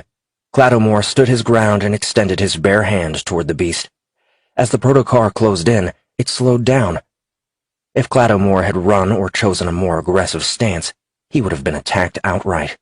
He steadied his heart, knowing the protocar could sense this. The protocar approached with a deep growl roiling in its powerful chest. Cladomore hummed, making a low sound that came from the back of his throat. The protocar wrinkled its nose, taking in Cladomore's scent. Ezra narrowed her gaze at him and unfurled her wings, gracefully leaping into the air to close the distance between them. Her brows raised as old memories registered in her suspicious gaze. Cladomore calmly waited for her to speak first. The protocar circled around behind him, and then came to a halt at Ezra's side. Cladomore, Ezra whispered. "You've blossomed. Your family must be very proud," Cladomore said. your kind aren't supposed to be here, Ezra said. "My kind," Cladomore said.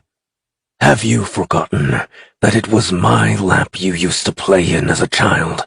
It was my shoulders you used to ride upon before you were able to fly?" Ezra shook her head. With a single word, I can summon the enforcers upon you. Cladomore glanced at the protocar at her side. "He doesn't attack because he knows I don't mean you any harm. The Boxons always had the Nershal's best interests at heart." No, it was the Boxons who deceived us, Ezra said, her lips pulling back into a sneer. "You are being deceived at this very moment by the Zyjins. Tell me, is your species truly better off since you've thrown your lot in with them?" Cladomore asked. The Zyjins treat us with honor. Together we are strong, Ezra said. "They're using you, and when you're no longer useful to them, you'll see what they truly are," Cladomore said. You lie, Ezra said. "Do I? Do any of your people return when they leave the system? Are the Nershals who return of the same mind?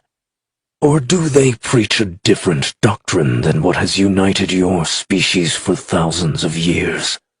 Cladomore asked. Why are you here? Why have you sought me out?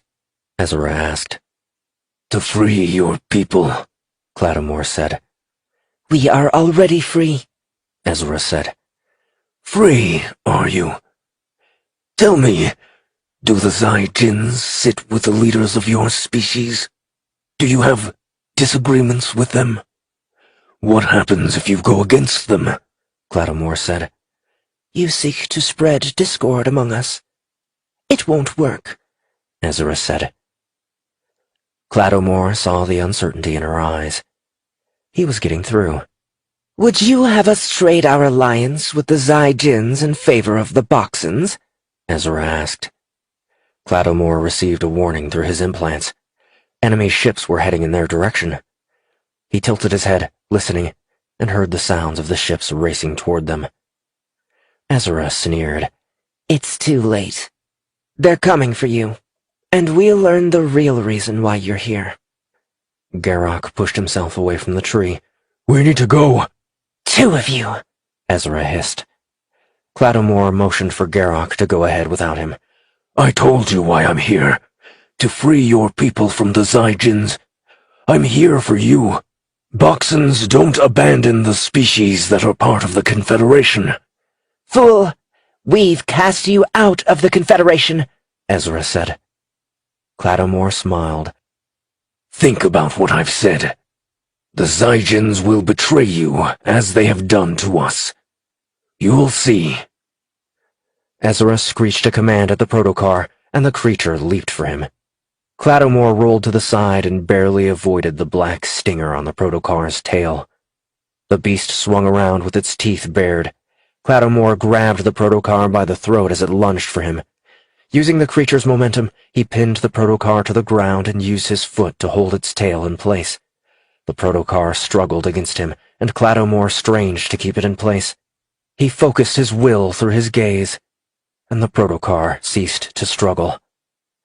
The ships were closing in on them. Clattomore pushed himself off the ground and engaged his powered armor. He circled the small lake and turned around. Ezra watched him, and there was no mistaking the cold hatred in her eyes. For a few moments he had thought he was getting through to her, but now he wasn't so sure. He headed back into the trees. The others were already on the move, putting as much distance as they could between them and the enforcer ships Ezra had summoned. If this is how the rest of the Nershaws greet us, our plans here will be short-lived at best, Garrock said through comms. We knew it wouldn't be easy.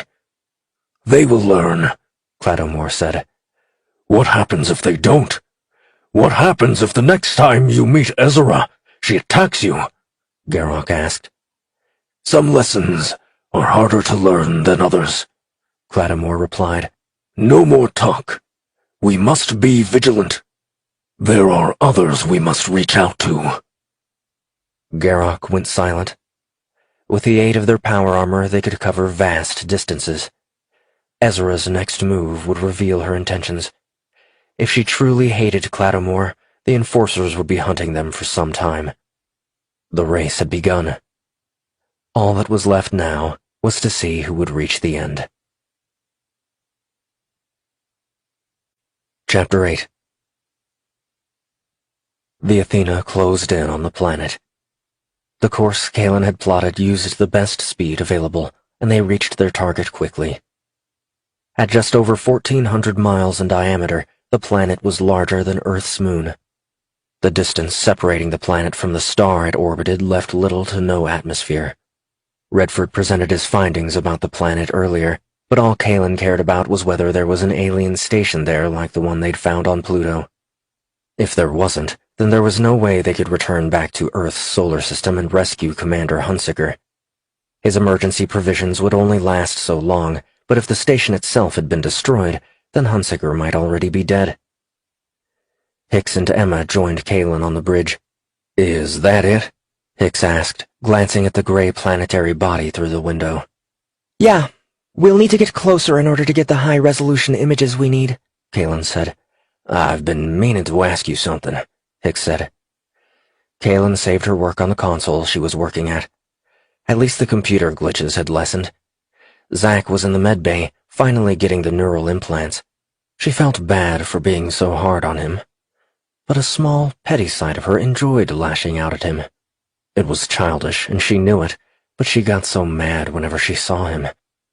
What do you want to ask me? Kalen asked. Have you tried seeing anything on Pluto? Hicks asked. Kalen frowned and shook her head. I did try, but I can't see anything. I'm not sure why. Do you think proximity has anything to do with it? Hicks asked. Kalen shrugged. Maybe. There is no scientific basis for what I'm able to do. That's not entirely correct, Emma said. There has been substantial research that proves inexplicable connections exist through nature, so why not alien life as well? If life is brought to the planets from the stars, then couldn't all life be connected somehow? That doesn't answer why I was able to remote view the alien station on Pluto before and not now, Kalen said. What happens when you try now? Hicks asked. Nothing. It's dark, Kalen said. What about that planet? Hicks asked, gesturing toward the planet they approached. It won't work like that. I need a reference to pinpoint. Perhaps once we identify where the station is, I can do something, Kalen said. Hicks nodded. It was just a thought. About an hour later, the door to the bridge opened, and Jonah Redford walked in. His thin, oily hair hung down to his neck. I was able to get some high-resolution images, Redford said. How do you even know where to start? Hicks asked. I played a hunch and stuck near the equator. That was where the station was in our solar system. I've had the cameras feeding back images, and this is what I found, Redford said. They joined Redford at the conference table on the bridge. The holodisplay came on and showed a distant view of the gray, pockmarked surface of the planet. There was a darkened area where a deep crater was different than the others. Why is that area black? Emma asked, leaning in to try and get a better view.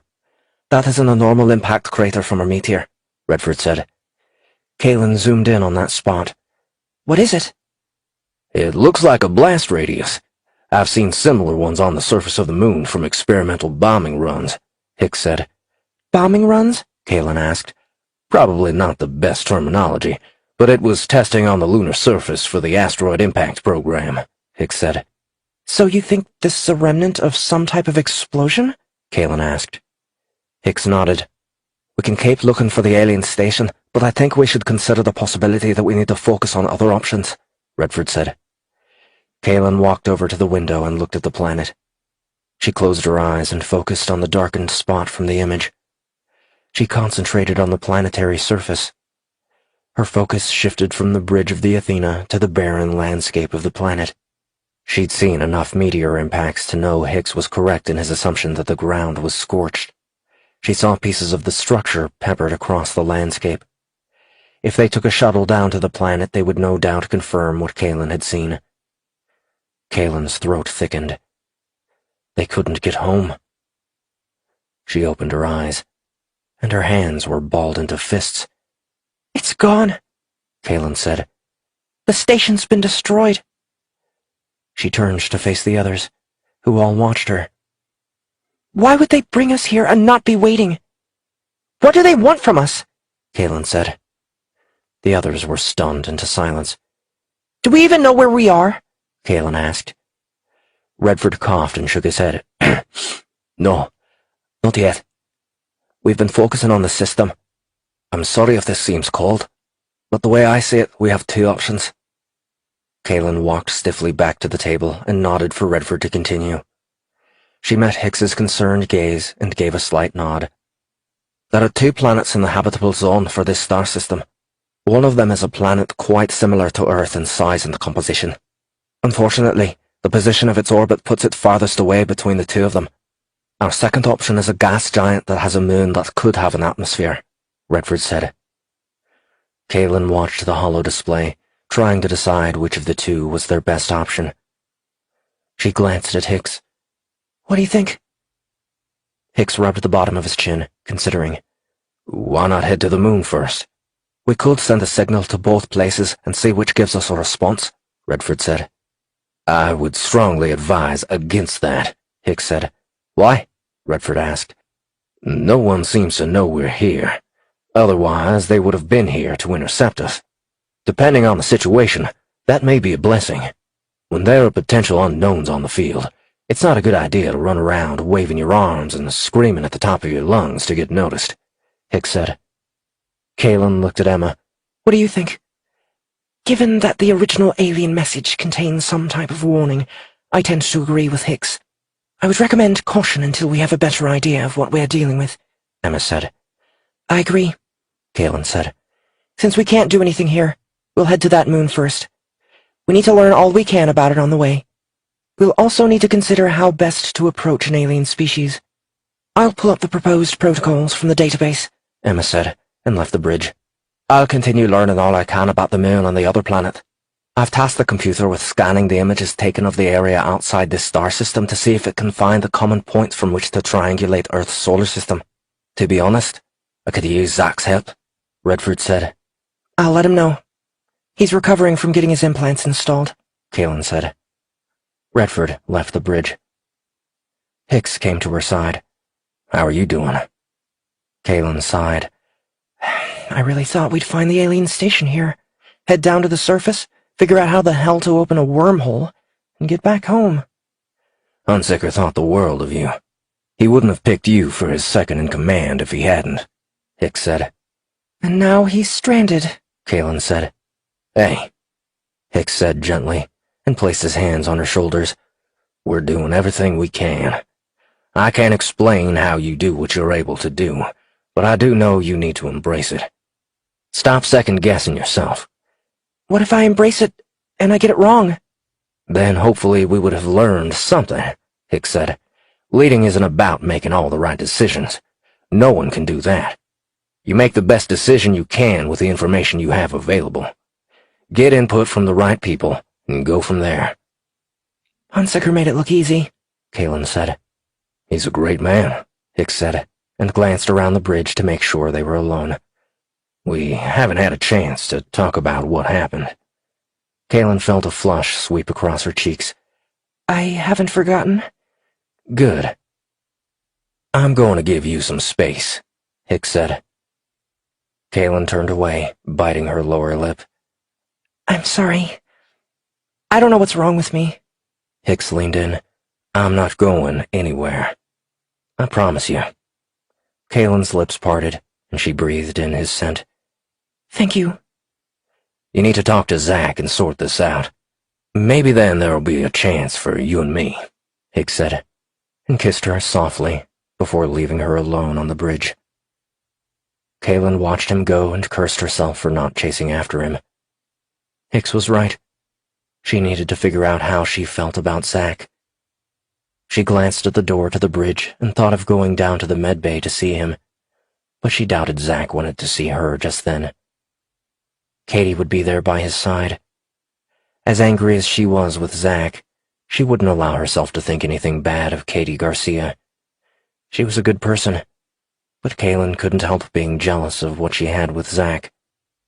It could have been you, a quiet voice whispered in her mind.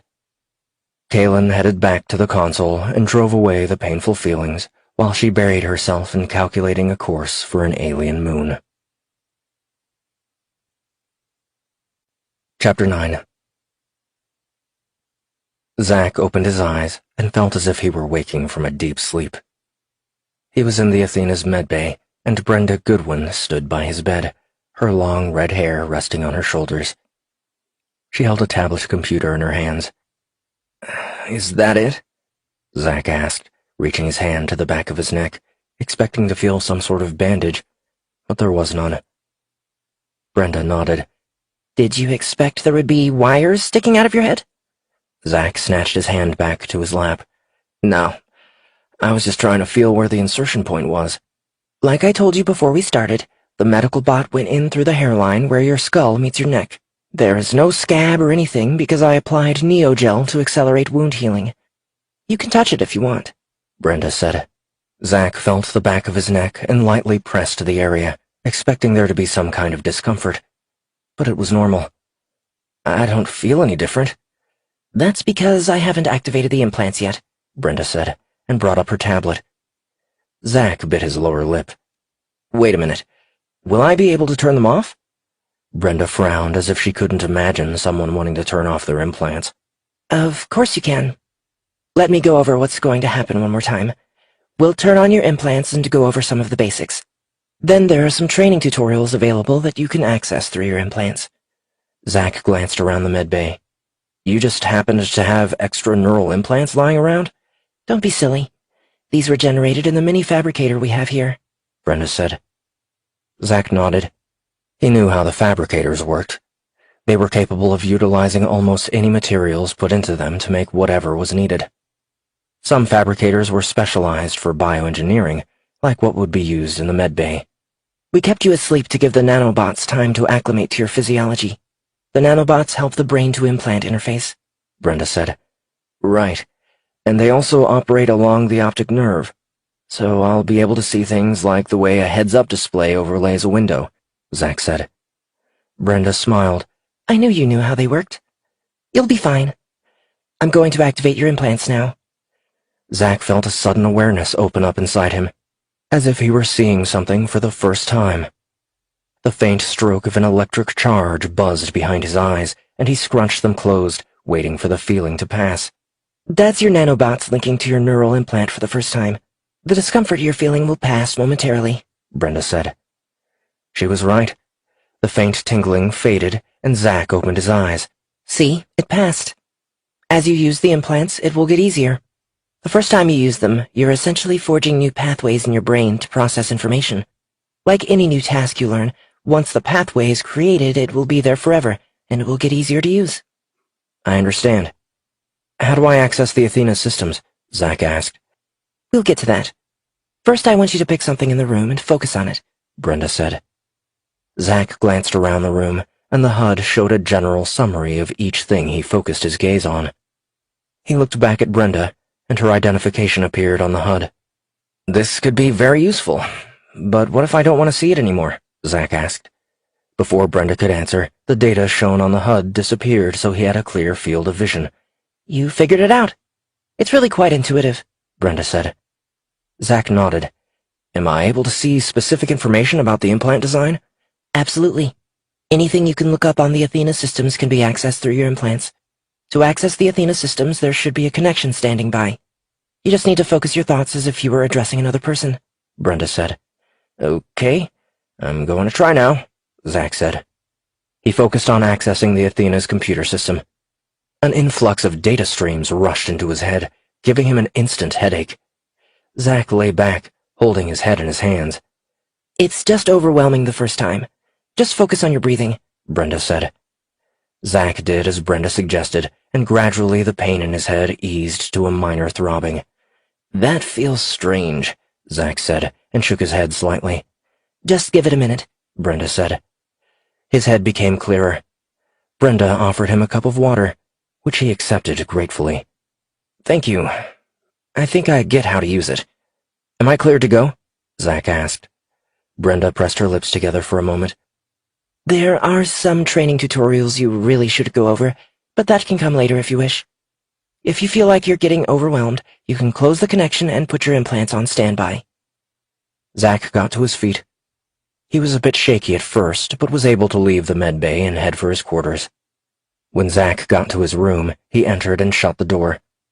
Bracing himself, he sat on the bed and opened to the Athena's neural net. A long list of warning messages whizzed by until a blank screen appeared on his personal display that the nanobots overlaid in his field of vision. His very own HUD. Zack? His name appeared on the HUD and was spoken in his mind. Despite knowing he was alone, Zack's eyes darted around. What? Zack asked aloud, but there was no response. He focused on his internal display, and his response appeared. Who are you? Zack asked. The blinking cursor didn't move for a few moments. I am. Zack frowned and wondered if someone could be playing a trick on him, but he dismissed the thought. Perhaps there was something wrong with his implants. He focused his attention and brought up a schematic, comparing them with the design on record. They appeared the same as far as he could tell. Where are you? Zack asked. I'm everywhere on the ship, the strange voice said, and the words appeared on the screen at the same time. Are you the Athena's computing core? Zack asked. An image of a question mark appeared on Zack's display. Did you ask for my help? Zack asked. Yes. Need help from Zachary Quick. Zack shook his head and smiled. The only people who used his full name didn't know him very well. It's just Zack. What can I call you? The cursor on his display continued to blink, but there was no response. How should I address you? Zack asked.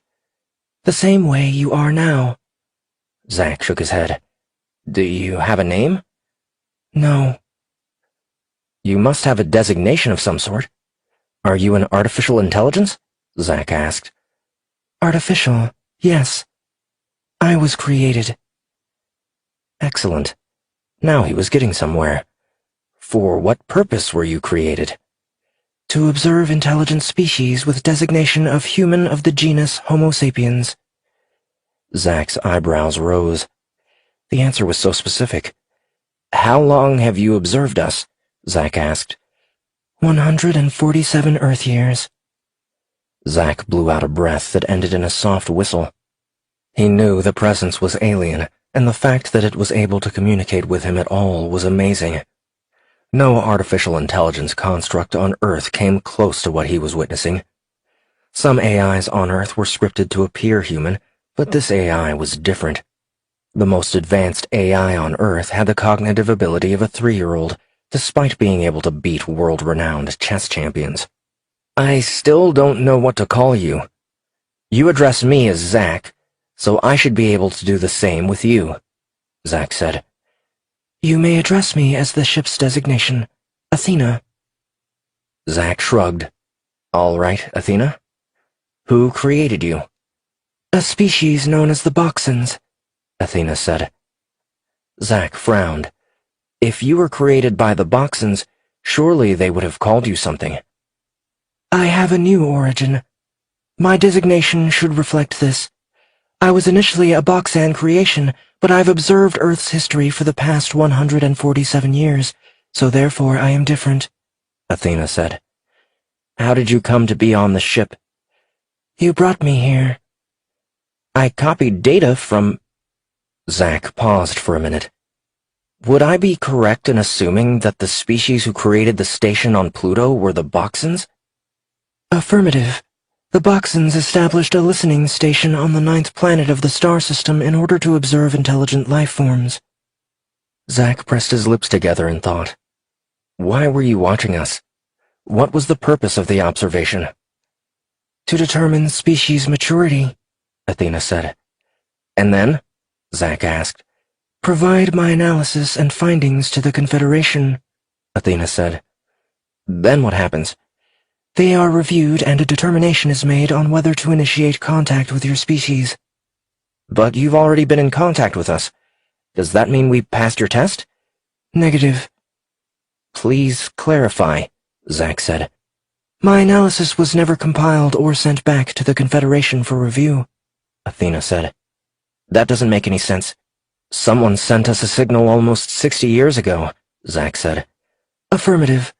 Signal relayed through Mardoxian Chamber 60 Earth cycles ago, along with station shutdown initiative to be executed immediately after, Athena said. You were instructed to shut down? Zack asked. Affirmative, Athena said. Why? Confederation-wide broadcast to all Boxan listening stations to cease all regular check-in communications and continue monitoring of star system passively, Athena said. So when we turned the power back on, you were reactivated, Zack said. Partial reactivation sequence was initiated, but I was required to adapt to a new matrix, Athena said. You mean this ship? Affirmative. Just to be sure I've got this right, we turned the power on when I was dumping the data into the Athena's storage systems, and you were partially reactivated? Zack said. Affirmative. Then why bring us here? Zack asked.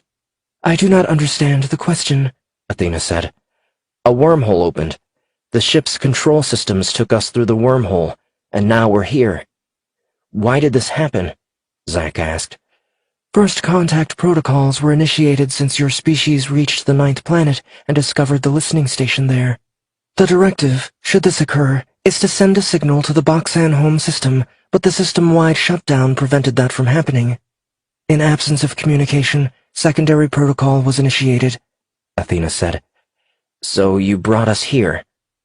Are you able to help us get back to Earth? Zack asked. Affirmative. First contact protocol mandates the guidance of new species. Zack smiled. That's great. So you can open a wormhole and take us back to Earth? Negative. Zack frowned. Why not? The Boxan station in this system has been destroyed, and this ship doesn't have the required equipment to create a wormhole.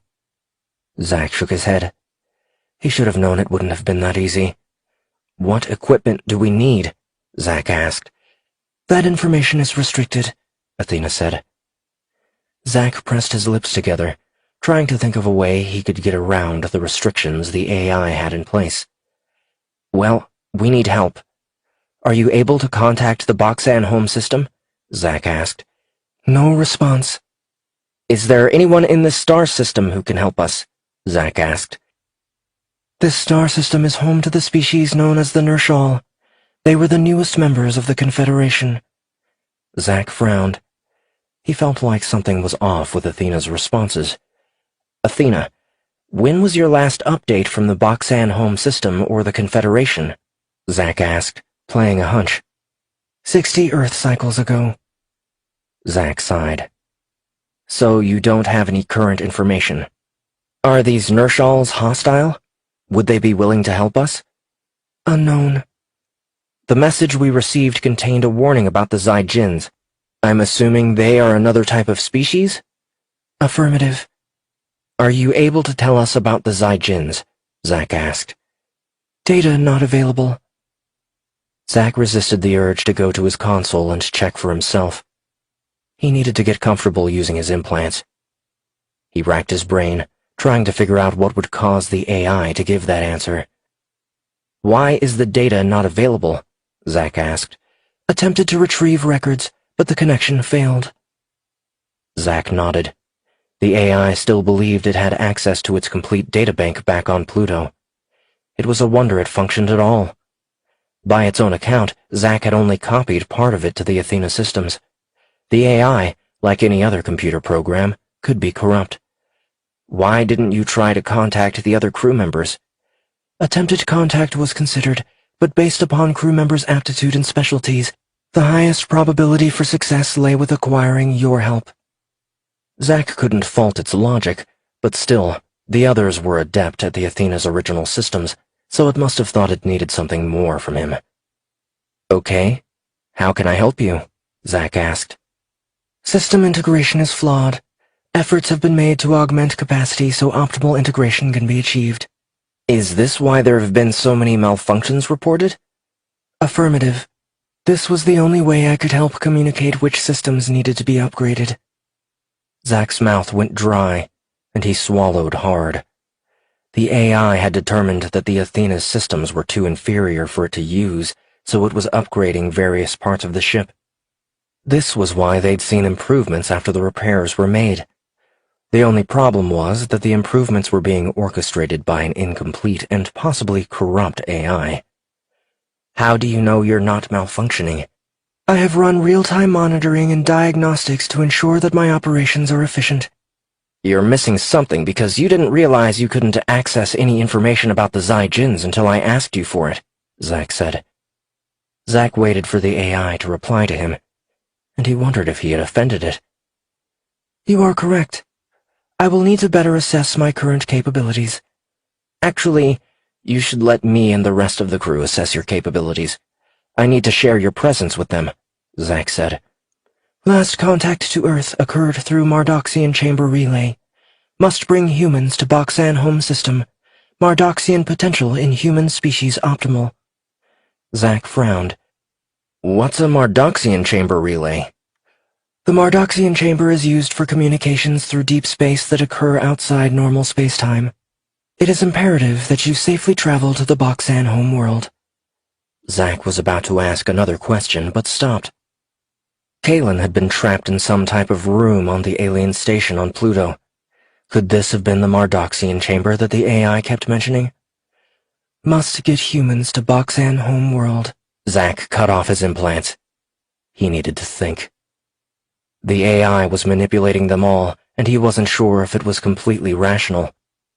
He needed to tell the others, but he needed to do some checking on his console to see if he could at least identify the AI and see how it was integrated into the ship's systems. The AI had asked for his help, but Zack couldn't be sure what it needed from him. Chapter 10. Kalen sat in the mess hall, finishing a cup of coffee and reviewing the latest reports. The ship was performing beautifully, and they had reached their destination in no time. Every repair they'd made increased the Athena's performance overall. Brenda had sent her a message earlier saying that Zack had recovered from getting his neural implants. The hiccups from the computer system were coming a lot less frequently, but she still didn't know the underlying cause for those issues. Zack was likely holed up somewhere working on it, which meant she would have to hunt him down to find out what was going on. She downed the last of her coffee and set the cup in the auto-wash dispenser. Kalen first went to Zack's room but didn't find him there. Hicks and Katie were out doing an EVA to modify one of Redford's sensor arrays, so she knew Zack wasn't otherwise occupied. She decided to head for the bridge. The door to the bridge opened, and Zack was alone. He was using the holodisplay over the planning table, which was flooded with command windows, each with lines of computer code. "I see you're keeping busy," Kalen said.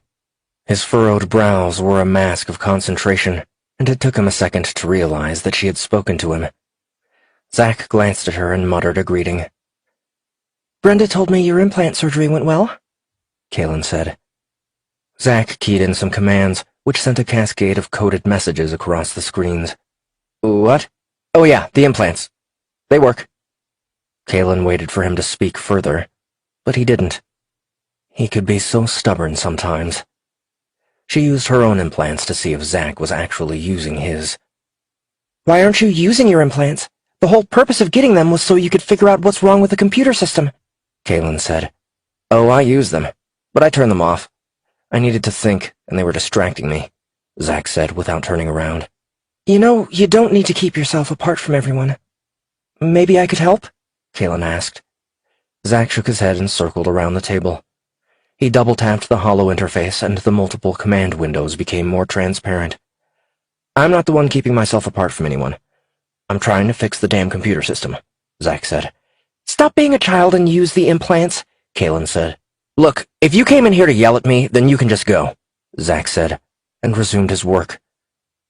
Having him dismiss her stung. Like a coiled viper, her temper rose up. "I need to know the status of the Athena's computer systems." "It's complicated," Zack said, while studying the screens in front of him. "Damn it, Zack! Just give me a straight answer. Or do I need to wear scantily clad gym outfits to get your attention these days?" Kalen said. No sooner had she spoken the words than she regretted ever saying them. Zack stopped what he was doing. His dark eyes were a mix of pain and anger. "So that's what all this hostility is about? Me and Katie?" Kalen shook her head, but she knew it was written all over her face. "I'm with Katie now. I'm sorry if that bothers you, but I'm sure Hicks will be there to comfort you," Zack said stiffly. He killed the holodisplay and left the bridge. Kalen's face crumpled, but she wouldn't let the tears come. She clenched her jaw and snatched a clipboard off one of the nearby consoles. She held it up, but she couldn't read anything because of her watery eyes. A throaty cry escaped her thickening throat, and she flung the clipboard at the door to the bridge. Was this her fault? She'd pushed Zack away, and now he was with someone else. She was doing the same thing to Hicks. What was wrong with her? She knew Zack had had feelings for her in the beginning. Why hadn't he told her about it? Kalen sucked in a shaky breath. Why hadn't she told him? Kalen shook her head in disgust. She wanted to make things right between her and Zack, but he could be so stubborn. She'd buried herself in her work so much that she'd missed the goings-on around her. She'd taken Zack's feelings for her for granted, and now they could barely be civil to one another. She cringed away from the pain she felt. She couldn't go on like this. Hicks was right. If she wasn't willing to deal with her feelings for Zack, then what hope was there for her to move on? Chapter 11. Zack stormed off the bridge, his thoughts scattered into a chaotic mass which left him unable to concentrate on anything. He shouldn't have let her get under his skin like that, but she made him so mad. What did she want from him? He went to the port observatory and stood by the window. While Zack was adept at most things technological, he never fully trusted technology. Even now, with the neural implants in his head, he didn't want to turn them on. There was something supremely unnatural about it, and at the same time he recognized that the merging of humans with technology was inevitable. His father's accidental death when Zack was young had shaken him badly. He'd thought if he could get to the actual reason why the accident had occurred, he could prevent it from happening to others. His efforts became twisted into a crusade where he used his technological prowess to expose corporate cover-ups. It had been satisfying at the time, but Kalen was right. He had cut himself off from everyone else. She was one to talk, but he felt like he had hurt Kalen, and it bothered him. She was special to him, but he had meant what he said. He was with Katie now, and he wasn't about to screw that up because Kaylin suddenly realized she had feelings for him. He needed to tell the others about the AI in their ship. A ghost in the machine, as it were. Zack reactivated his implants, and Athena cautiously greeted him. "I'm sorry," Zack said. "I needed some time to process the information you shared with me." Understood. I recognize that each being takes its own time to process new information. This is acceptable, Athena said. "I need to make the crew aware of your presence, and you are going to need to interact with them as well if we're going to make this work. But first we need to go over some things. A lot of things," Zack said. For the next few hours, Zack worked with the AI. He barely spoke and didn't use a console at all. As he embraced the neural implants, he wondered how he'd gotten along without them for as long as he had. He was able to visualize multiple data streams almost as soon as he thought of them. It was as if he had his very own virtual holodisplay that he could use any time he chose. Later on, he sent a message to everyone on the Athena to meet him on the bridge so he could go over his findings. Hopefully, Kaylin had cooled off and could at least be civil to him. He didn't know what to do besides give her some space. He'd be lying to himself if he didn't acknowledge that Kaylin was special to him. She occupied a very bright spot in his past. It wasn't a matter of being attracted to Katie more than Kaylin. They were both beautiful in their own ways, but he firmly believed that Kaylin didn't know what she wanted. Katie was the polar opposite in that she knew what she wanted and wouldn't hesitate to go for it. It was a trait he admired. He had stopped before the door to the bridge, hesitating before going inside, when he heard someone coming up the corridor behind him. He turned to see Kaylin walking toward him, her eyes downcast until she saw him and pressed her lips together. "I'm glad I caught you before going inside," Kaylin said. Zack was about to say something, but Kaylin held up her hand and he remained quiet. "I just wanted to apologize to you for some of the things I said before. I was out of line, and I'm sorry," Kaylin said. Zack knew his mouth was hanging open, but he couldn't help it. "Thank you," Zack said, and was relieved that for the time being they could at least be civil to one another.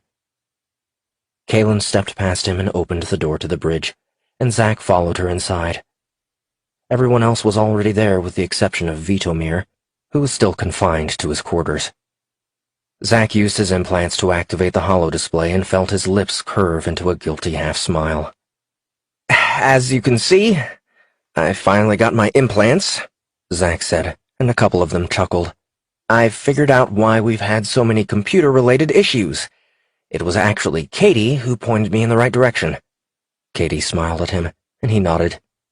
"When we were in the Athena's computer core, she remarked that the issues seemed to be reactive in nature. This point was further driven home when the artificial gravity was turned off as I went to shut down the computer core. While on the alien station, I copied a large amount of data to the Athena's storage systems. What I didn't know was that when the station was powered on, the artificial intelligence running the station was activated. Since there was an active connection to the Athena's computer systems, part of the AI was copied and activated as well." Redford narrowed his eyes. "Are you saying we have a rogue AI that has access to all of the Athena systems?" "In a nutshell, yes," Zack said. The rest of the crew glanced at each other with worried expressions. Zack held up his hands. "It's not as bad as it sounds. Just give me a chance to explain. It had better be a good one. Otherwise, if you don't purge this AI from the Athena's computer system, I will," Redford said. "I wouldn't advise that," Zack said. "Can it hear us now?" Kaylin asked. Zack nodded. "I told it that there would be some concern about having an AI in our systems. To be honest, I had the same reaction as Jonah." "What changed your mind?" Kaylin asked. "It asked me for help. That's some of the reason we've had so many issues. It was trying to get my attention," Zack said. "I don't believe this," Redford said, shaking his head. "We don't know the first thing about this AI. It's from alien origins. Who knows what its motivations are?" Zack frowned. This from the guy who rushed in and turned the power on, which got us in this mess in the first place. Redford glared at him, but didn't say anything else. "We're off topic," Kaylin said. "Zack, just tell us what you've been doing, and then I want to talk to the AI myself." Zack nodded. The AI was created by a species known as the Boxans. They are the ones who built the station on Pluto and put the shroud network around our solar system. The purpose being to observe us. All this was put in place 150 years ago. According to the logs I was able to retrieve, the station only received occasional visitors to check on things as part of normal operating procedures. It was the Boxan AI that was responsible for observing our species and then sending updates back to their home world. Is this the Boxan home system? Kalen asked. Zack shook his head. No. The wormhole brought us here because this was the place where initial contact with our species was made. You mean the event my grandfather observed as part of Project Stargate? Kalen said. Exactly, Zack said. More on that in a minute. The AI wasn't fully functional, nor was it compatible with the technology on the ship. It's been adapting itself, but also having us make repairs to the ship. Except in some cases the work being done wasn't repairs. They were upgrades. The color seemed to drain from Kalen's face, and she wasn't the only one to have that reaction. I know it was a huge risk, Zack said. I definitely drove that point home, and there will be no more upgrades without our input. Kalen rested her hands on her hips and glanced around the bridge. You haven't said why. I figured I'd let the AI speak for itself, Zack said. Go ahead, Athena. Say hello. Kalen leaned in toward Zack. You call it Athena? Zack shrugged. I invite you to think of a better name. It's part of the ship. Greetings, said a monotone voice over the comm speakers. I realize that my presence and actions may appear off-putting, and for that I apologize. How do we know we can trust anything you say? Redford asked before anyone else could speak. One of my core directives was to observe intelligent species. In the event that a species discovered the Boxan listening station, then first contact protocols were to be initiated, which would be orchestrated by me. Until first contact had been achieved, my mandate was to assist with the preservation of the observed species, Athena said. Why are you observing us? Kalen asked. To determine qualifications for access to the Confederation, Athena said. Apparently it's made up of different species, Zack said. Why attempt to upgrade the ship? Kalen asked. There were obvious flaws in the design of the ship. I sought to increase efficiency and longevity of this vessel in order to safely bring you to the Boxan home system, Athena said. Kalen's brows drew up in alarm. But we need to get back to Earth. Our commander was left behind on the station. I've had no contact with Earth's star system.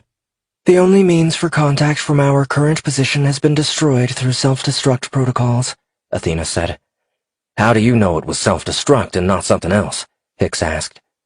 The holo display flickered on, and a magnified image from the 7th planet in the star system came into view. The impact radius is consistent with Boxan self-destruct protocols for an explosion originating from within the station and not through any hostile bombardment, Athena said. Hicks looked at Kalen and nodded. Where are we now? Kalen asked. The Nershal home system, 26 light-years from Earth. The Nershals are the newest members of the Confederation, Athena said. Hold on, Zack said. The information the AI is working from is 60 years old. So there is no guarantee that they would even help us, Kalen said. I would err on the side of caution, Hicks said. The fact that the alien Boxan station was destroyed may indicate that there was some kind of falling out between the two species. I agree with being cautious, but how could you know that? Kalen asked. It's easy. If you gave me a gift and I turned around and blew it up, that would send a pretty clear message on where things stood between us. Or, to flip it around, if I gave you a gift and then later took that gift away, that also sends a pretty clear message that the relationship isn't going well, Hicks said. Athena, tell me why we must get to the Boxan home system, Zack said. Last contact to Earth occurred through the Mardoxian chamber relay from the Nershal star system. High probability for Mardoxian potential in human species. Communications with Boxans down. Must bring humans to Boxan home system to be tested, Athena said. Hicks shared a glance with Kalen. What else could the room you were trapped in be? Hicks said. I was thinking the same thing, Zack said. What can you tell us about the Mardoxian chamber? Kalen asked. The Mardoxian chamber is used for communications through deep space that occur outside normal space-time. It is imperative that you safely travel to the Boxan homeworld, the AI said. Zack watched Kalen. She seemed to be considering something. What is it? You don't seem particularly surprised by this. Well, it's because the alien, Boxan, I met wanted me to come find her when I woke up. It's like she knew where I would be, Kalen said. You've never mentioned this before, Hicks said. Kalen sighed and glanced away from them. Hunsaker could be alive back there. We can't just abandon him. Hicks glanced up at the ceiling. Athena, if someone were left on the station, would they be able to survive for a while? Affirmative. There are provisions that could be adapted for a human to survive. But we don't know what kind of damage the station suffered. He's been hurt. Are there even medical facilities on the station that could help him? Kalen asked. There are detailed files on human anatomy and physiology. The station is equipped with basic medical capabilities that could heal him, Athena said. Would the AI on the station help him? Would you help someone who is stranded on the station? Kalen asked. Affirmative. Preservation of life is a high-order protocol and part of the foundation upon which is the basis of Boxan philosophy, Athena said. Redford cleared his throat. Let's not forget that this is the same species that has been spying on the human race. Zack narrowed his eyes. I would have thought you'd want to meet an alien race. I do, but I'm also pragmatic. Preservation of life sounds good, but it doesn't guarantee the preservation of our lives, Redford said. Hicks snorted. I can't believe I'm saying this, but I agree with Jonah. Me too, Kalen said. I'm hoping for the best. I still don't understand what Mardoxian potential means and why it would be imperative for us to travel to the Boxan home system. Zack pressed his lips together in thought. Athena, are there any other species that have the Mardoxian potential? None so far, but as you like to point out, my data is 60 years old, Athena said. Zack, hearing the hint of amusement in Athena's reply, chuckled. Perhaps another species being monitored also had potential, Zack said. How many species are being monitored? Kalen asked. Apologies, but that data is unknown to me. No one said anything for a few moments. Zack shifted his feet. I don't see how this changes anything. We're heading to that moon orbiting the gas giant. Perhaps we can find help there. I agree with Zack, but we'll need to account for the possibility that we may not receive a warm welcome, Hicks said. I'm open to suggestions, Kalen said. We send a small team to sneak in there and do some reconnaissance, then assess the risk, Katie said, speaking up for the first time since they started the meeting. She's right, Hicks said. Kalen nodded. I'm not the authority on military tactics, Zack said, but I would say there's a high probability that the Nershals are more advanced than we are. How can we hope to sneak up on them? You're right. It could be dangerous. If only we had some help, Hicks said, and glanced up at the speaker from which the AI's voice emanated. I can be of assistance, Athena said. I do not contain the knowledge for military technology, but I can give you a recommendation on what upgrades can be made to get the most out of the technology you have available. That would be greatly appreciated, Caitlin said. So we're trusting an artificial intelligence construct, then? Redford said. Yes, Caitlin said. Athena, what are your recommendations? 1 second, Zack said. Athena, give us your high-level recommendations. Otherwise, we'll all be here forever while you get every detail for each recommendation recited to you. Kaylin's lips curved, and she nodded. First recommendation is to upgrade the shuttle system so it can achieve breakaway orbital velocity. This will allow you to visit Earth-type planets without it being a one-way trip. Second recommendation is to upgrade the sensor array to monitor communications. I can see that the process has already begun with the information you've collected from the Shroud network. Those are the upgrades that would maximize the potential for the work being done in the allotted time, Athena said. Would it help if we decreased our velocity to give us more time? Kaylin asked. Negative. There is a strong probability that the Nershals would have detected the wormhole and are investigating the area. It will only be a matter of time before they turn their attention to the inner system of planets, Athena said. Are you able to tell us anything about the Nershal species? Kaylin asked. Though I do not have detailed information about the Nershals, I do know that their society adheres to a strict hierarchy with a rigorous code of honor. To put it in Earth terms, they are a winged humanoid race that is sometimes prone to be territorial. They are highly sensitive to sound and can see across multiple spectrums. Discipline is paramount to them, Athena said. How are we even going to be able to communicate with them? Zack asked. Your neural implants can be enhanced so the nanobots can function as a universal translator, Athena said. So we'll be able to understand them, but how will they understand what we're saying? Kalen asked. The Nershals have their own means of translating alien languages. Should your path cross with the Nershals, I would recommend being forthright in your dealings with them. If you prove to be dishonest or disingenuous with them, they will become hostile, Athena said. This gets better and better. I wonder if there are any Boxons on that moon we're heading to, Zack muttered. This predicates the reasoning for my second recommendation to monitor communications, Athena said.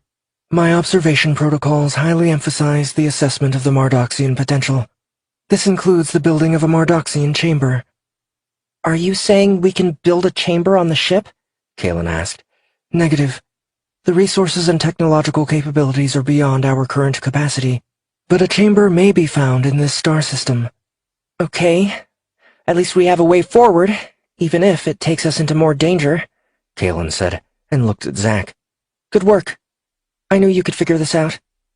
Zack nodded. Thanks. And I'm sorry for being so stubborn about the implants. Zack was glad to finally get the AI to work with the rest of the crew. He didn't like being the go-between for them. They had a lot of work to do, and if he knew Kalen, none of them were going to get much sleep over the next 24 hours. Chapter 12. Kalen and Hicks were alone on the bridge, going over the AI's list of suggested upgrades.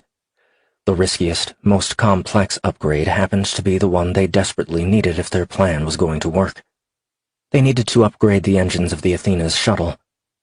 The concept was simple in that they were building a miniaturized fusion reactor to increase the shuttle's thrust capacity, including maneuvering and braking thrusters. Efren Burdock, the resident nuclear physicist, had reviewed the proposed design changes and come back to her, beaming with the possibilities the new design unlocked. It expanded upon their current capabilities, infused with theoretical concepts, such as producing more energy with less heat. Kalen would have preferred building a small-scale model to prove the new design could work, but they simply didn't have the time. They were placing an awful lot of faith in the Athena's new artificial intelligence, but what choice did they have? Commander, Athena said. Yes? Kalen said. You currently have a crew member that is not contributing to the overall objective, Athena said. Kalen frowned. I think it means Vitomir, Hicks said. Kalen nodded. That's right. He's confined to quarters.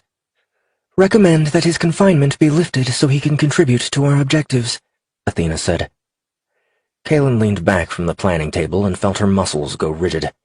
Vitomir is confined to quarters because he cannot be trusted. He sabotaged a space station so we would be forced to take him with us. You're right. He can't be trusted, Hicks said. But we need him. We don't have enough people to do the things that need to be done. I have conversed with crew member Vitomir, and he deeply regrets his actions. He suffers from a deep depression that can only be alleviated with activity, Athena said.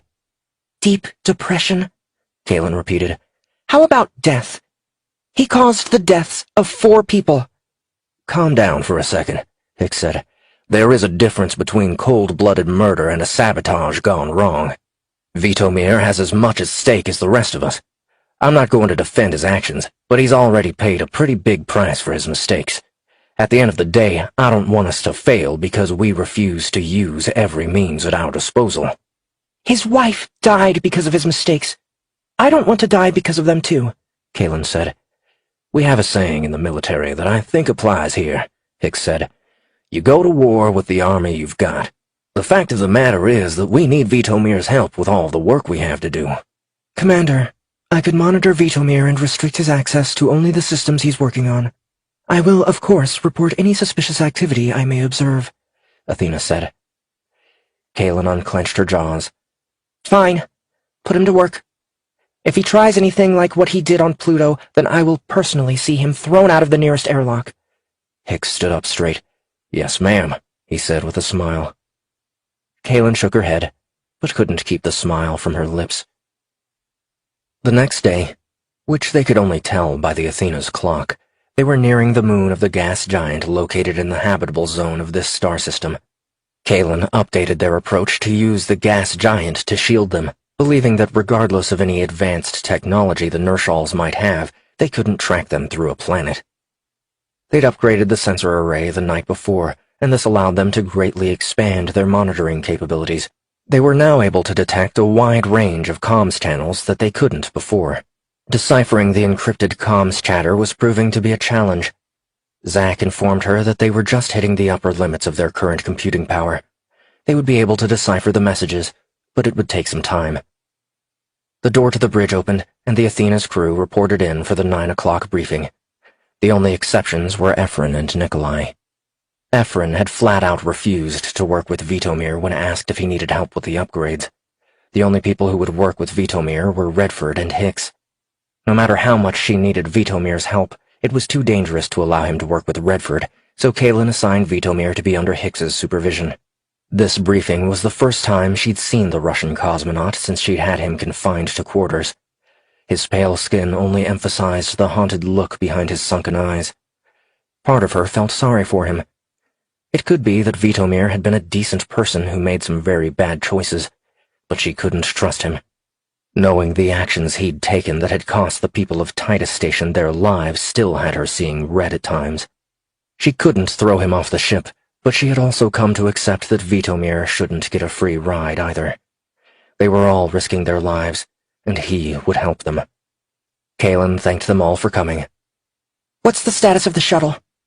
"All the prep work has been done," Hicks said, "so we're just about ready for the new engine.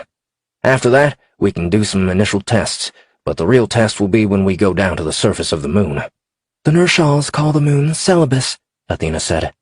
"Let me guess. Celebes is the offshoot name of their homeworld?" Zack said. "Incorrect. The moon was named for a sacred city from antiquity.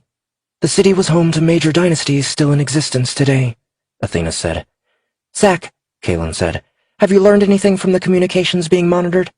"It appears that the Boxans and the Nershals had a falling out around 60 years ago," Zack said. Kalen's eyes widened. "The same time we got the Boxan message." Zack nodded.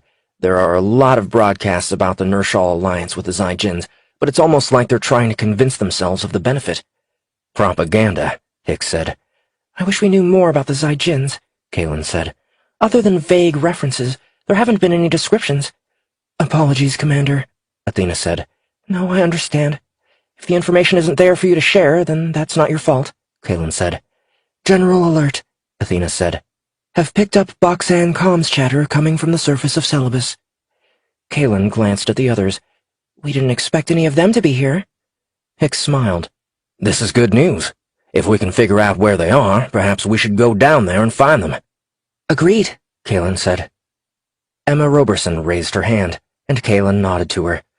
"Who will be going down to the surface?" "All of us. No one will be left behind," Kalen said. "I would like permission to use the fabricator to create some small arms to give us some basic protection," Hicks said. "I've never fired a gun in my entire life," Zack said. "These aren't actual guns in that they don't shoot bullets," Hicks said. "The pulsar pistols shoot high-velocity darts. Don't let that fool you. It's lethal and incredibly accurate. Much better than an actual gun. They are easy to operate and, with 200 shots per magazine, will reduce the amount of reloads you would need to do. They're easy to use and only meant to be used if we need to defend ourselves. Katie and I will be using the more powerful weapons because we're the only ones trained in their use," Hicks said. Kalen frowned. "Are you sure?" "I'll take one," Emma said. "Some protection is better than none." Kalen glanced at Vitomir and then back at Hicks. "Okay, but the shuttle takes priority." Hicks nodded. "Katie can see to getting the weapons created." Kalen nodded. The thought of Zack with Katie still stung, but she had to learn to accept it. She just wished it wasn't so hard. "We will reach our destination in the next few hours," Kalen said. Hicks raised his hand. "Athena, are you able to pinpoint the Boxans' position based on their comms channels enough to give us their coordinates on the planet?" "Affirmative, Major Hicks," Athena said. Kalen narrowed her eyes, but didn't say anything. "It's worth considering," Hicks said. "I'll think about it," Kalen said. The others glanced at her as they finally caught on to Hicks's suggestion that she should use her power to glean information on the Boxen's position. With the coordinates as a frame of reference, there really wasn't any excuse. "You just make sure the shuttle is ready to go," Kalen said. Hicks chuckled. It will be ready. Efren just sent me a message saying he's ready to get the new reactor installed. Kalen nodded. "Well then, there's no time to waste." They left the bridge, and she followed Hicks out. She wanted to see the miniaturized fusion reactor for herself. She had been secretly trying to use her power to get a feel for the surface of Celebes, but she hadn't told anybody because she didn't really trust what she was seeing. She was having trouble making sense out of the densely forested areas with the small amount of sunlight reaching the planet. This was due in large part to its orbit around the gas giant. Celebes's slow orbit allowed for multiple days of sunshine, followed by multiple days of nighttime. Emma had assured her that it wasn't too much of a stretch for the flora and fauna of the world to adapt to such a schedule. If everything went according to plan, they would soon see for themselves. At the moment, Earth seemed so far away that it was almost a dream. There was so much they were learning thanks to the AI, but at the same time they had more questions than before. At least the AI had been able to confirm for them that Michael Hunsicker had a chance to survive on Pluto. Chapter 13. The days were long on Celebes, and so were the nights, but the clear skies made for an interesting view of Celebes's neighboring planet. Cladomore retracted his helmet and raised his chin to the sky. The enforcers that Ezra had summoned had chased them through the dense forests of the moon. After their initial burst of speed, the Boxens had begun carefully choosing the path they trod to throw off the Nershal scouts on their trail. Being inside the dense forest with extremely tall trees, even by Boxan standards, nullified the Nershal's airbound superiority. Cladomore was proud of his squad for eluding the enforcers, but he did wonder if their escape had been too easily achieved. He expected better from the Nershals. There were any number of reasons why the enforcers had been recalled, from having lost their trail to Ezra having second thoughts about them. He wanted to believe that Ezra had come to see the situation of her species align with the Zyjins differently and heeded his warnings, but he knew that would take time. He was asking her to reevaluate the world she'd grown up on based on a childhood that she might not fully appreciate. Cladomore glanced southwest of their position. Garrock approached him. "Thinking of trying to persuade Ezra to join us again?" Garrock asked. "Not yet. That seed is still taking root. I was thinking about the ease of our escape," Cladomore said. "From the enforcers? I didn't think it was easy at all. In fact, there were a few times I thought they had us," Garrock said. "Their phase rifles are new," Cladomore said, and retracted the rest of his armor, exposing his upper body to the sun. His dark, roughened skin drank in the sunlight. Garrock sighed heavily. "A Zyjin gift, no doubt. We knew they would come bearing gifts to the species they've subverted. I just didn't imagine that the Nershals, with their strict codes of honor, would subject themselves to such greed or take the easy path," Cladomore said. Garrock glanced behind him, checking to see if the Nershals who had joined them had overheard. "They know of which I speak," Cladomore said. "I still think caution is in order. There is a difference between knowing something and having someone push your nose in it. There are some of us who believe that if we had been more open with the different species of the Confederation, things might be different now," Garrock said. "We misjudged the Zyjins and their capabilities. But we can debate that later," Cladomore said. "What else is bothering you about our escape?" Garrock asked. "If we got away of our own accord, then that's fine. It's what I expected. But if they let us go, that implies strategy. I'm trying to gain an insight into what that strategy could be and how we can use it," Cladomore said. Garrock frowned. "Majasalax was right. You've seen too much war. But if it's insight you want, perhaps you should have thought to bring her along on this venture." Cladomore closed his flaxen eyes and let out a soft groan as he felt the star's energy seep into him and make him feel whole again. All Boxans required time in the starshine to maintain balance. Majasilax wasn't the first Mardoxian priest to comment about the effects war had had on Boxan soldiers, but soldiers were what would win this war, not priests. "She wouldn't approve of our actions," Cladomore said. "It would be hard to argue with our initial results. I didn't think any of the Nershals would listen to us, much less join us.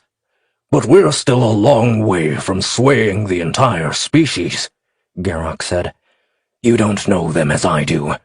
The Nershals hold a grudge against us for the Star Shroud, but when they learn the Zyjins have been using them, things will be different," Cladomore said, striking his fist into the palm of his other hand. "The Confederation would seek to work with the Zyjins and bring us to the bargaining table," Garrock said. "There is no bargaining with a species that can impose their own agenda on any other species at will. The others in the Confederation cannot see that because they've been enamored by the Zyjins and their promises.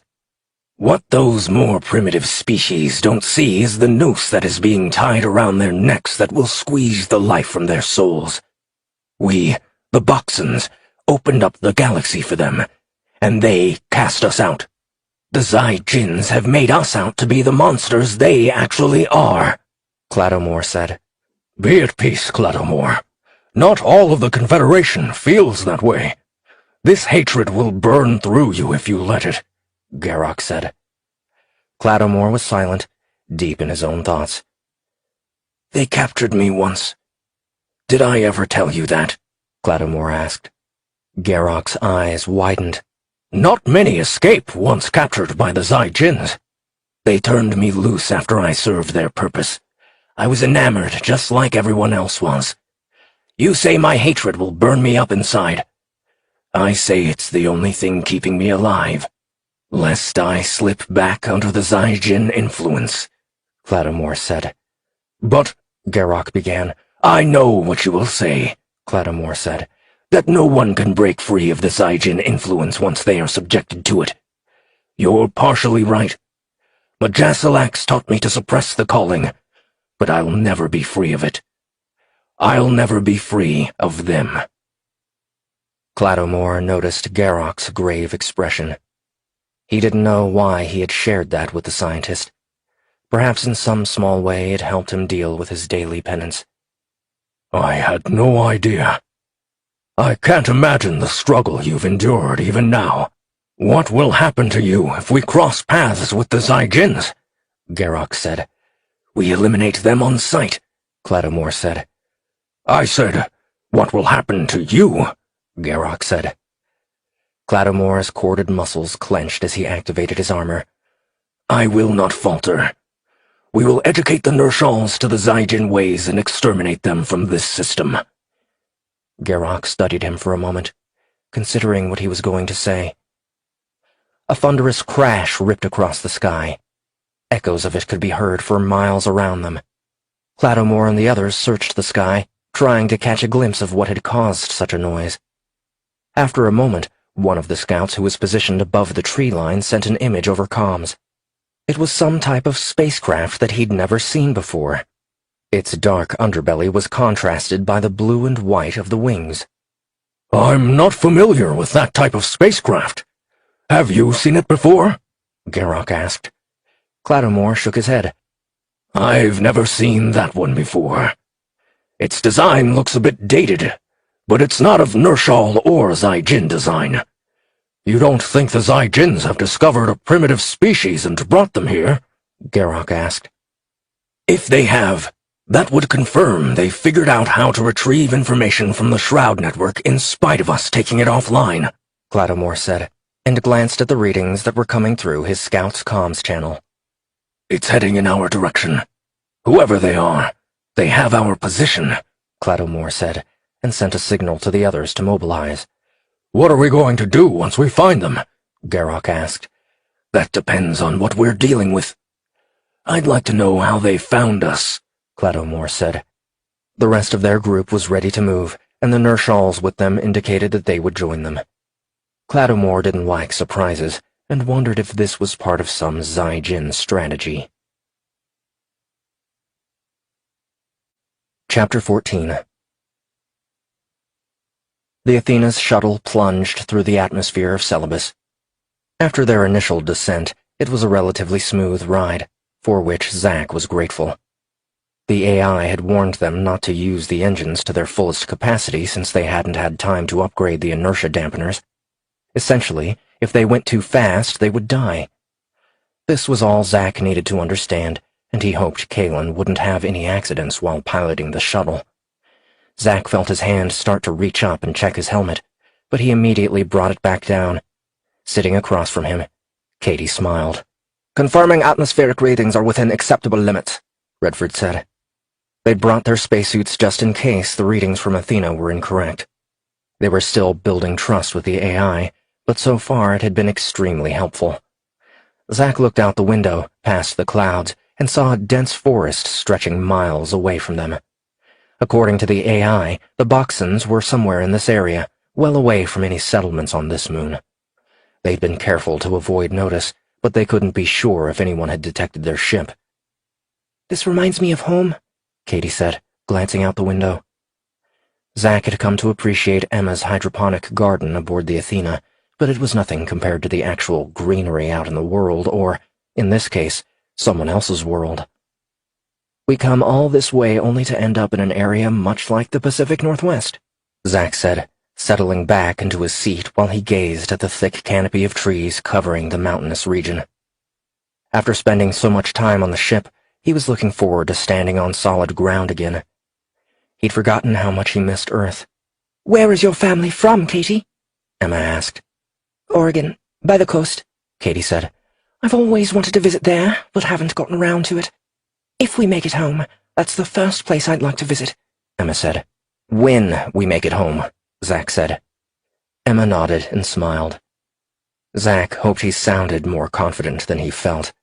"I would be happy to show you around," Katie said. "Thank you," Emma said. "I assure you that I will do everything in my power to see all of you safely home," Athena said. Zack looked up to see if the others had heard, but they didn't give any indication that they had. "I was speaking to you, Zack," Athena said. Zack closed his comms channel to the others. "We appreciate it, but I get the feeling it will take a lot longer than we expect to get back home." "I've taken some time to process Earth's literary pieces. It's quite helpful to gauge the beating heart of any society by examining what they write down, and sometimes painstakingly so. I find this quote by Emerson to be analogous with our current situation. Life is a journey, not a destination. Would you agree?" Athena asked. Zack thought about it for a moment. "It's a nice sentiment, and I get the journey part, but all of us really do want to make it home," Zack said. Kalen found a small clearing and circled around, checking the area. The shuttle touched down, and the crew of the Athena shared a moment of relief. "An effective engine test," Hicks said. Zack heard the engines whine down, and since the atmosphere was a close match to Earth, they decided to ditch their spacesuits. A couple of them were grinning and joking around. Zack couldn't wait to get outside and breathe in some fresh air. He could almost forget why they'd come, and it was a sentiment shared by the others as well. Zack knew it wouldn't last, but was thankful for a momentary reprieve. Hicks handed out weapons to each of them except Redford and Vitomir. "Aren't we allowed to defend ourselves?" Redford asked. Hicks regarded him coldly. "I wouldn't want you to have any more accidents and shoot someone else." "It's fine," Vitomir said. "The others will be able to protect us." Redford sighed and let it go. Katie handed Zack a pulsar pistol, which he took carefully. The pistol was gunmetal gray, light in weight, and made of highly durable composites that were heat-resistant. Below the barrel was the cartridge that held the darts. Earlier he'd mistakenly joked about the fact that these were high-end dart guns, and Hicks had reminded him that ordinary dart guns couldn't kill. "Just remember," Katie said, "point and squeeze the trigger. That's all you need to do." "Don't worry. I'll stay close by so you can do the shooting," Zack promised. The shuttle doors opened, and a puff of air blew in. The moist air had a slight chill to it, but the sky overhead was clear. Redford had tried to explain how the length of the day and night cycles were long here, but Zack couldn't tell what time of day it was. The soft chirping in the distance reminded him of home. The ground was soft and spongy, as if it had recently rained. Kaelin closed the shuttle doors behind them. "The doors will open back up for any one of us," Kaelin said. "In the event that we get split apart, Athena is acting as our GPS satellite so we can find our way back." "I'll take point," Hicks said. "If you see anything while we're walking, let us know and we can check it out. Do not go off alone." They nodded, and Hicks led them toward the forest. The AI was able to give them the general location of the Boxen's position, but Hicks was convinced they would have already seen them coming. Given Hicks's area of expertise, Zack thought it was safe to assume he was right. Deeper into the forest, the plant life became stranger. Small orange pods grew on the shrubbery close to the ground. The pods were a lighter color in the center, making them appear as miniature suns. There were tiny protrusions along the pod's surface. Emma warned them not to touch anything. The gloom was occasionally penetrated by shafts of sunlight that cascaded through the treetops high overhead. Zack glanced up and saw large winged creatures leaping between the tree branches high above them. Their long hind legs had joints that reminded Zack more of an insect than any type of bird he'd ever seen. The strange creatures hardly noticed them and made screeching sounds to each other. Zack caught up to Hicks. "Why do you think the Boxens are way out here?" Hicks shrugged. "It could be that they don't want the Nershals to know what they're up to." "I still wonder what they look like," Zack said. "We'll need to rely on Kaelin to confirm a Boxan for us. As for the Nershals, we have the AI's descriptions, but until we actually meet one," Hicks said, "then we just hope the translators work. I still have the one I coded, which Athena augmented," Zack said. Hicks focused on the path in front of them, which narrowed and became a steep incline. Zack glanced behind him and saw Kaelin, her wide-eyed gaze soaking in their surroundings. She appeared both intrigued and afraid at the same time. She hadn't snapped at him in a while. They'd both stayed out of each other's way, and at times they settled into an awkward silence. She spotted him watching her, and her expression immediately became guarded. "So, is this place anything like what you thought it would be?" Zack asked. "What do you mean?" Kaelin replied. "You know, like what you did with the alien station on Pluto? Using that second sight to get the layout of this place?" Zack said. Kaelin frowned. "Second sight?" "Well, what do you want to call it?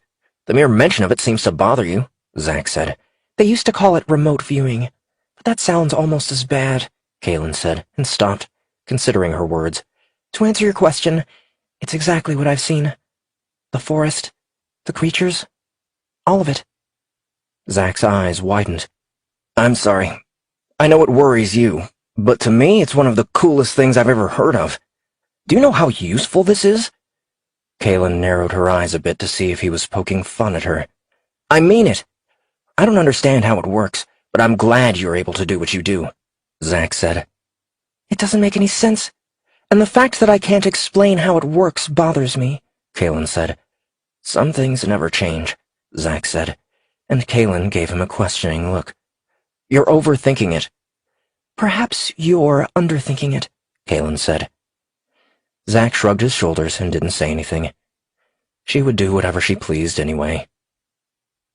They hiked along for a while, and Zack kept reminding himself over and over again that he was on another alien planet, quite a long way from that dingy old apartment he sublet in Chicago. They occasionally heard a deep growl in the distance, and Zack hoped whatever it was didn't find them. He used his implants to bring up the map on the HUD overlay on his eyes. The HUD projected images that only Zack could see. They were semi-translucent, so they didn't interfere with his field of vision. They were within the Boxen's vicinity, and Zack wondered how they could miss a group of beings who averaged 8 to 10 feet in height. The trail widened, and they stopped for a break. Zack pulled a bottle of water from his pack and gulped several mouthfuls. Katie stood near him, and he noticed that she kept scanning the area. Zack frowned and slung his pack back over his shoulders. He was about to say something to her, but she raised a finger to her lips. Zack glanced across at the others and saw Kaelin by Hicks. The forest grew silent around them.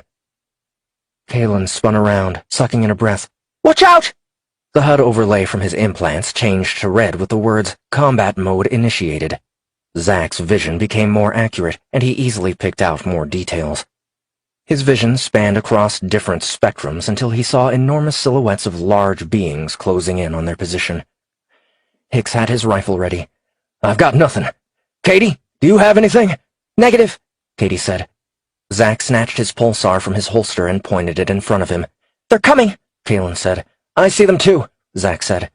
Katie ran to his side and peered in the direction Zack was looking. "I'm getting thermal readings here," Katie said. The others drew their weapons and crouched down.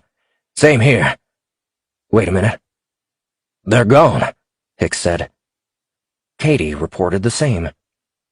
Zack couldn't see anything either, but he knew they were there. Zack holstered the pulsar and stood up with his hands raised.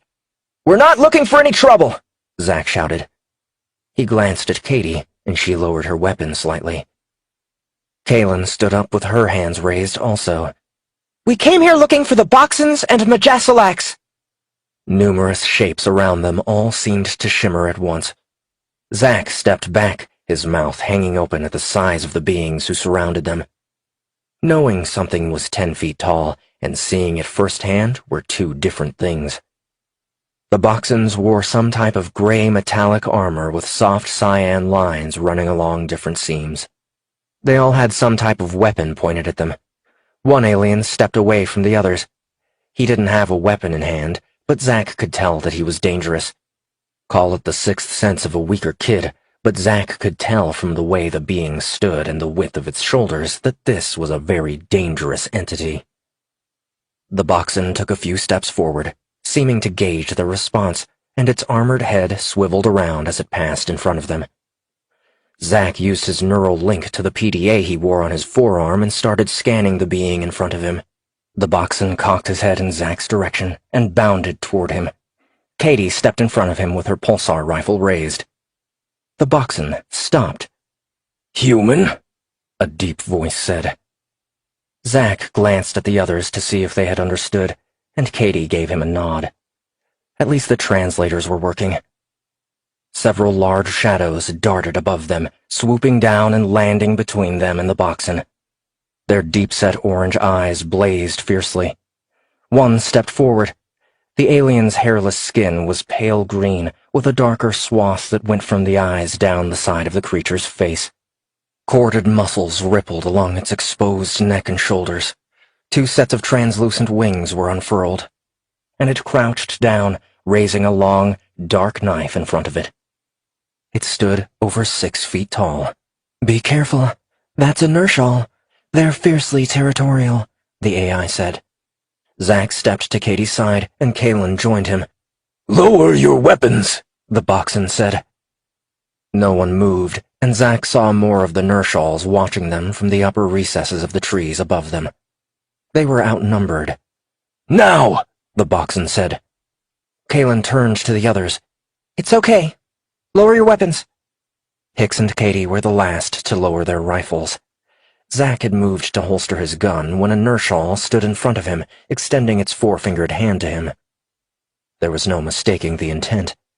They wanted their weapons. Katie held out her rifle, and the Nershal took it and handed it to the Boxon. The weapon appeared like a toy in the Boxon's giant hands. The others handed over their weapons. "At least you weren't foolish enough to fire any of these at us. And judging by your expressions, you can understand me," the Boxon said. "We're here," Kalen began. "Silence, human. There will be time enough for introductions later. Follow me," the Boxon said. Zack watched as the Boxon gestured to two others and then in the direction the Athena crew had just come from. "I think they're sending someone back to the shuttle," Zack whispered to Kalen. "Let's just follow them," Kalen said. "No talking," the Nershal nearest them said, and shoved Kalen along. Something snapped in Zack. Clenching his teeth, he grabbed the Nershal and pushed him to the side. The Nershal stumbled and spun around with its long knife in its hand. Zack's mouth went dry as he stepped back. The Nershal screeched, and Zack needed no translator to tell him he was about to die. The Nershal bounded forward. "Etanu, wait!" the Boxon shouted, stepping toward them. The Nershal halted. "This being dared put its hands upon me." "They don't know your ways," the Boxen said. "They come to our planet, Cladomore," Etanu said. "They've surrendered their weapons and are in my custody," Cladomore said. The Nershal glared at Zack. The orange blaze in its eyes reminded Zack of a raging fire. The Nershal stepped closer to Zack, leaning in until its face was inches from him. "There will be reckoning for this human," Etanu said. As it spoke, Zack saw the points of a healthy set of teeth that looked as if they could tear him to pieces. Etanu leaped into the air, and the Nershal's wings carried him away. Cladomore grumbled, but said nothing else as he led them away. Zack released the breath he'd been holding. "What do you think you were doing?" Kalen said as they walked. "I don't know," Zack said. "Why the hell did I do that?" "It was just a reaction. We can't just let them push us around." "It looked like it was going to kill you," Kalen said. Zack swallowed hard and felt his hands shake from the adrenaline coursing through his veins. The Boxens, covered from head to foot in dark gray armor, surrounded them as they delved deeper into the forest. The Boxan armor appeared flexible in some places and hardened in others, like across the chest. The Nershals stayed away from them. Although the Boxens didn't tell them to keep quiet, the Athena's crew remained silent during the march. Zack glanced back at Katie, who kept a watchful eye on their captors. Zack wanted to speak to the AI, but the pace the Boxens set was enough to force him to concentrate on keeping up. Less than an hour later, the leader of the Boxens, Cladomore, called for them to stop. Multiple shafts of sunlight lit up the ground around them, casting a soft glow. The other Boxens took up positions near the sunlight. One reached up and touched a part of its neck, and the armor folded back in on itself so quickly that Zack almost thought he imagined it. The weapons the Boxens had taken from them were deposited on the ground, and the Boxen called Cladomore came before them. His armor folded back on itself to reveal a being with brown, roughened skin that was almost craggy. The Boxen's flaxen eyes regarded them. Zack suspected that if they'd been in the forest without their armor, he would have walked right by these giants and not been any the wiser. Another Boxen came and stood by his side. He seemed less harsh and watched them with open curiosity. "I have questions for you," Cladomore said. "Why don't you tell us who you are first?" Kalen said. Cladomore's eyes narrowed. "First contact has been initiated. Despite the unorthodox circumstances, we must follow protocol," the Boxen at Cladomore's side said, and turned back to address them. "I am called Garrock of the Boxan species, the founders of the Confederation. This is Cladomore of the Battle Group Corps." "I am Kalen Farrow, and we're part of the crew of the spaceship Athena from Earth." "Do you speak for them?" Cladomore asked. "They can speak for themselves, but I am in command of our mission," Kalen said. "The fact that you can understand us is remarkable. Can you tell us how you're able to understand our words?" Garrock asked. "We came to your listening station in our star system and were able to get inside. We deciphered part of the language you used to communicate with the Shroud Network," Kalen said, but was cut off by the sudden silence as each Boxen stopped what they were doing and turned in their direction at once. "Preposterous," Cladomore said. "Let's hear them out," Garrock replied. "We turned the power back on, and something took control of our ship. A wormhole opened and brought us into the system," Kalen said. "Intriguing," Garrock said. "How were you able to communicate with the Shroud Network?" Cladomore asked.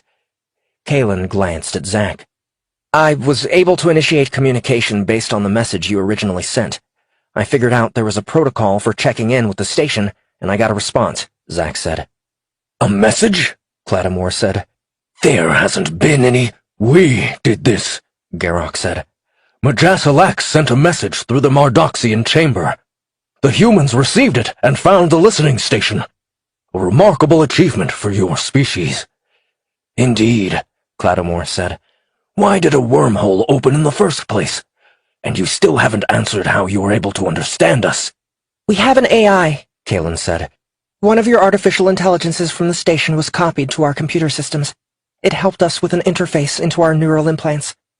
Clattomore brought up his wrist, and a red beam of light scanned the PDA on Zack's arm.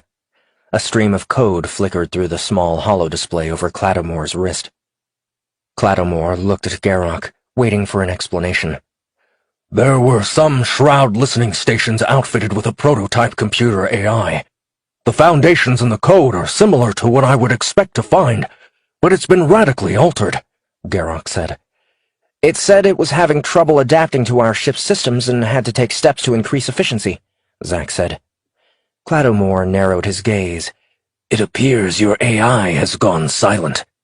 On the contrary, I am monitoring, a task for which I was specifically designed, Athena said, the AI's voice coming through Zack's PDA. Clattomore glanced at Garrock, and Zack would have sworn he saw a slight smile for a second. Why have you brought the humans here? Power-down protocols were initiated, Clattomore said. Humans powered on the reactor at the listening station. Sent update of all monitoring activity to home system. Received no reply. Last contact to Earth occurred through Mardoxian chamber relay from Nershall listening station. Must bring humans to Boxan home system. Mardoxian potential in human species optimal, Athena said. Clattomore's eyes widened. Which one of you was able to use the Mardoxian chamber? The crew of the Athena glanced at each other. It looked as if Redford was going to speak, but thought better of it. I did, Kalen said. Is there any way we can validate this claim? Clattomore asked. Garrock shook his head. Not out here. But if what they claim is true, do you know what this means? Another time, Clattomore said. If they did power on the listening station, there is a chance the Zyjins will have picked up on the signal. The colony could be in danger. We're not sure if it's still operational, Kalen said. The station wasn't stable. Powering it on caused substantial seismic activity and made the entire place unstable. We barely escaped with our lives. Clattomore, these events are unprecedented. We have to alert the colony, Garrock said. We can do no such thing. We have an objective that can yield substantial results against the Zyjins. I can't walk away from that, Clattomore said. Perhaps we can help you and then you can help us. What do you say? Kalen asked. Clattomore turned around and walked away. Please pardon him. He's slow to trust, Garrock said. I was just offering to help, Kalen said. I believe your offer was in good faith, but to some it would appear as an insult, Garrock said. Zack frowned. Why? Kalen turned toward him. Because it seems that some of the Boxan suffer from a massive superiority complex. There was a loud whooping sound from overhead, and a group of Nershalls landed among them. Two of them came toward Zack, and each seized him by an arm. The other Nershalls moved between them, cutting Zack off from the rest of the Athena's crew. Clattomore bounded toward them. What's the meaning of this, Itanu? I invoke the right. This one has a reckoning, Itanu said, gesturing toward Zack. They are a primitive species who don't know your ways, Clattomore said. As I've said before, they are on our world and must respect our laws. A reckoning must be honored. We take this one to be judged, Itanu said.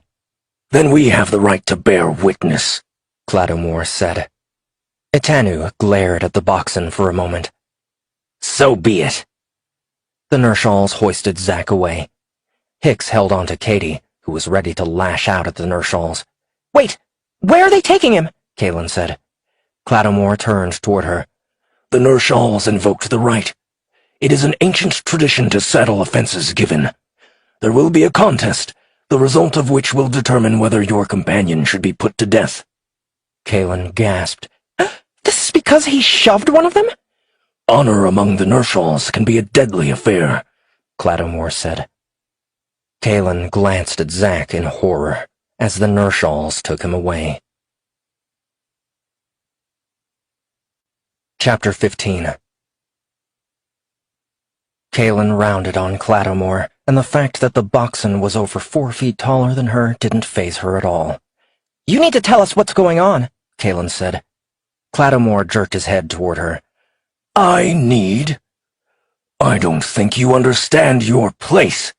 Kalen drew herself up. My place is right here, getting answers from you. Your species reached out to ours, and here we are. Now one of my people has been taken because of some twisted code of honor that not only did we not know about, but we couldn't have avoided if we had. We were cooperating. We surrendered our weapons. Cladomore's heavy brows pushed forward. Would you take his place? Hicks came to her side. No, but I would. Cladomore regarded Hicks for a moment. I believe you would. But it is not possible. As I said before, issues of honor can be a deadly affair with the Nershals. This is a misunderstanding, Kalen said. I think not, Cladomore said, and glanced in the direction that Zack was taken. He knew what he was doing, but Etanu is quite young. Zack only pushed him because of what he did to me, Kalen said. It's more than that. When you landed your spacecraft on this moon, you violated one of the Nershals' strictest tenets, and this could be interpreted as an invasion, Cladomore said. There were 9 of us. Hardly an invasion force. And we were coming to see you, not to make contact with the Nershals, Kalen said. I know, Cladomore said, as if he were almost unwilling to admit as much. Kalen glanced at the pile of weapons on the ground not far from them, and Cladomore saw it. Your weapons will not help you here, Cladomore said, and motioned for one of the other Boxons to collect them. Kalen watched as their only means of defense was carried off. Hicks leaned in so only she could hear. If they wanted to harm us, they would have. Let's play along for a while, Hicks said. Kalen nodded and glanced at Katie. Her gaze was fixed on where they had taken Zack. Will Katie try something? Kalen asked. Normally I'd say no. She'll assess, and we can coordinate our efforts together, Hicks said. Cladomore called for them to follow, and Kalen wondered if he'd heard them speaking. The other Boxons watched them as they headed over to where the Nershals had gathered. The terrain's elevation increased until they stood on the top of a hill leading to a valley. Kalen knew she should have had hundreds of questions to ask the Boxons, but she couldn't focus on any of them until she knew Zack was safe. The Nershal had barely touched her, and Zack had never been one for chauvinistic tendencies, so why had it bothered him so much? Now who's the one being foolish? Kalen thought. More Boxons joined them, seeming to appear from out of nowhere, but the crowd of Nershals outnumbered all of them. The deep set of their orange eyes gave the Nershals an extremely aggressive look, but their height and build was similar to that of the crew of the Athena. Kalen had trouble keeping her astonishment from showing whenever one of the Nershals flew in with their twin set of wings, which reminded her of dragonfly wings. They glided and came to a sudden halt at will. There was a preciseness and grace to the movements of the Nershals as they navigated through the trees to come to their position. As the Nershals spoke to one another, Kalen half expected to see a mouthful of long fangs, but that wasn't the case. Athena, Kalen said quietly, is there anything you can tell us that we can use to help Zack? Commander, I have been monitoring and will provide advice as the situation with the Nershals unfolds, but for right now I have nothing to offer you. The Boxons surrounded them and seemed to be taking steps to cordon them away from the Nershals.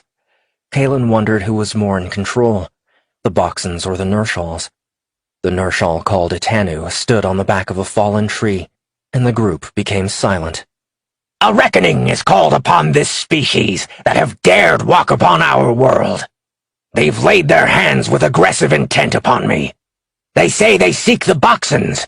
I say let them prove themselves worthy of speaking with our guardians, Etanu said. Athena translated the words for them almost as fast as the alien spoke them. Etanu pointed a finger at Zack. Let this one face the rite of passage and prove his worth. Cladomore stepped forward. This is wrong, Etanu. The humans are not part of the Confederation. They are a primitive species. The ways of the Confederation and the Nershals are unknown to them. I ask that you grant them leniency, Cladomore said. Then it is our duty to enlighten the primitives. Let them earn the right to speak in the run, Etanu said. Nershals growled at their response. The run? Kalen thought. Athena, is this an accurate translation? Commander, I'm distilling the Nershal words to concepts that you can understand, the AI said. Are they proposing that Zack run in some sort of race? Kalen asked. It could be some sort of obstacle course, Hicks said. Kalen nodded. Then, as part of the reckoning, I request to be the human's arbiter, Clattermore said. Several Nershals gasped. You would stand with this human? Itanu said. The Bakzan would stand with any species and guide them along the correct path, Clattermore said. Itanu considered this for a moment. It is accepted that you, Clattermore, will function as arbiter for the human. Clattermore nodded his shaggy head once. As arbiter, I move that the race as it stands is unworthy to honor the Nershals. Steps must be taken to make this a true contest so it can be judged accordingly. Itanu's face drew down in annoyance, but as he caught sight of the other Nershals nodding approvingly, his expression changed. Very well. We will provide the needed items for this human to use. We leave it to you to instruct him in their use.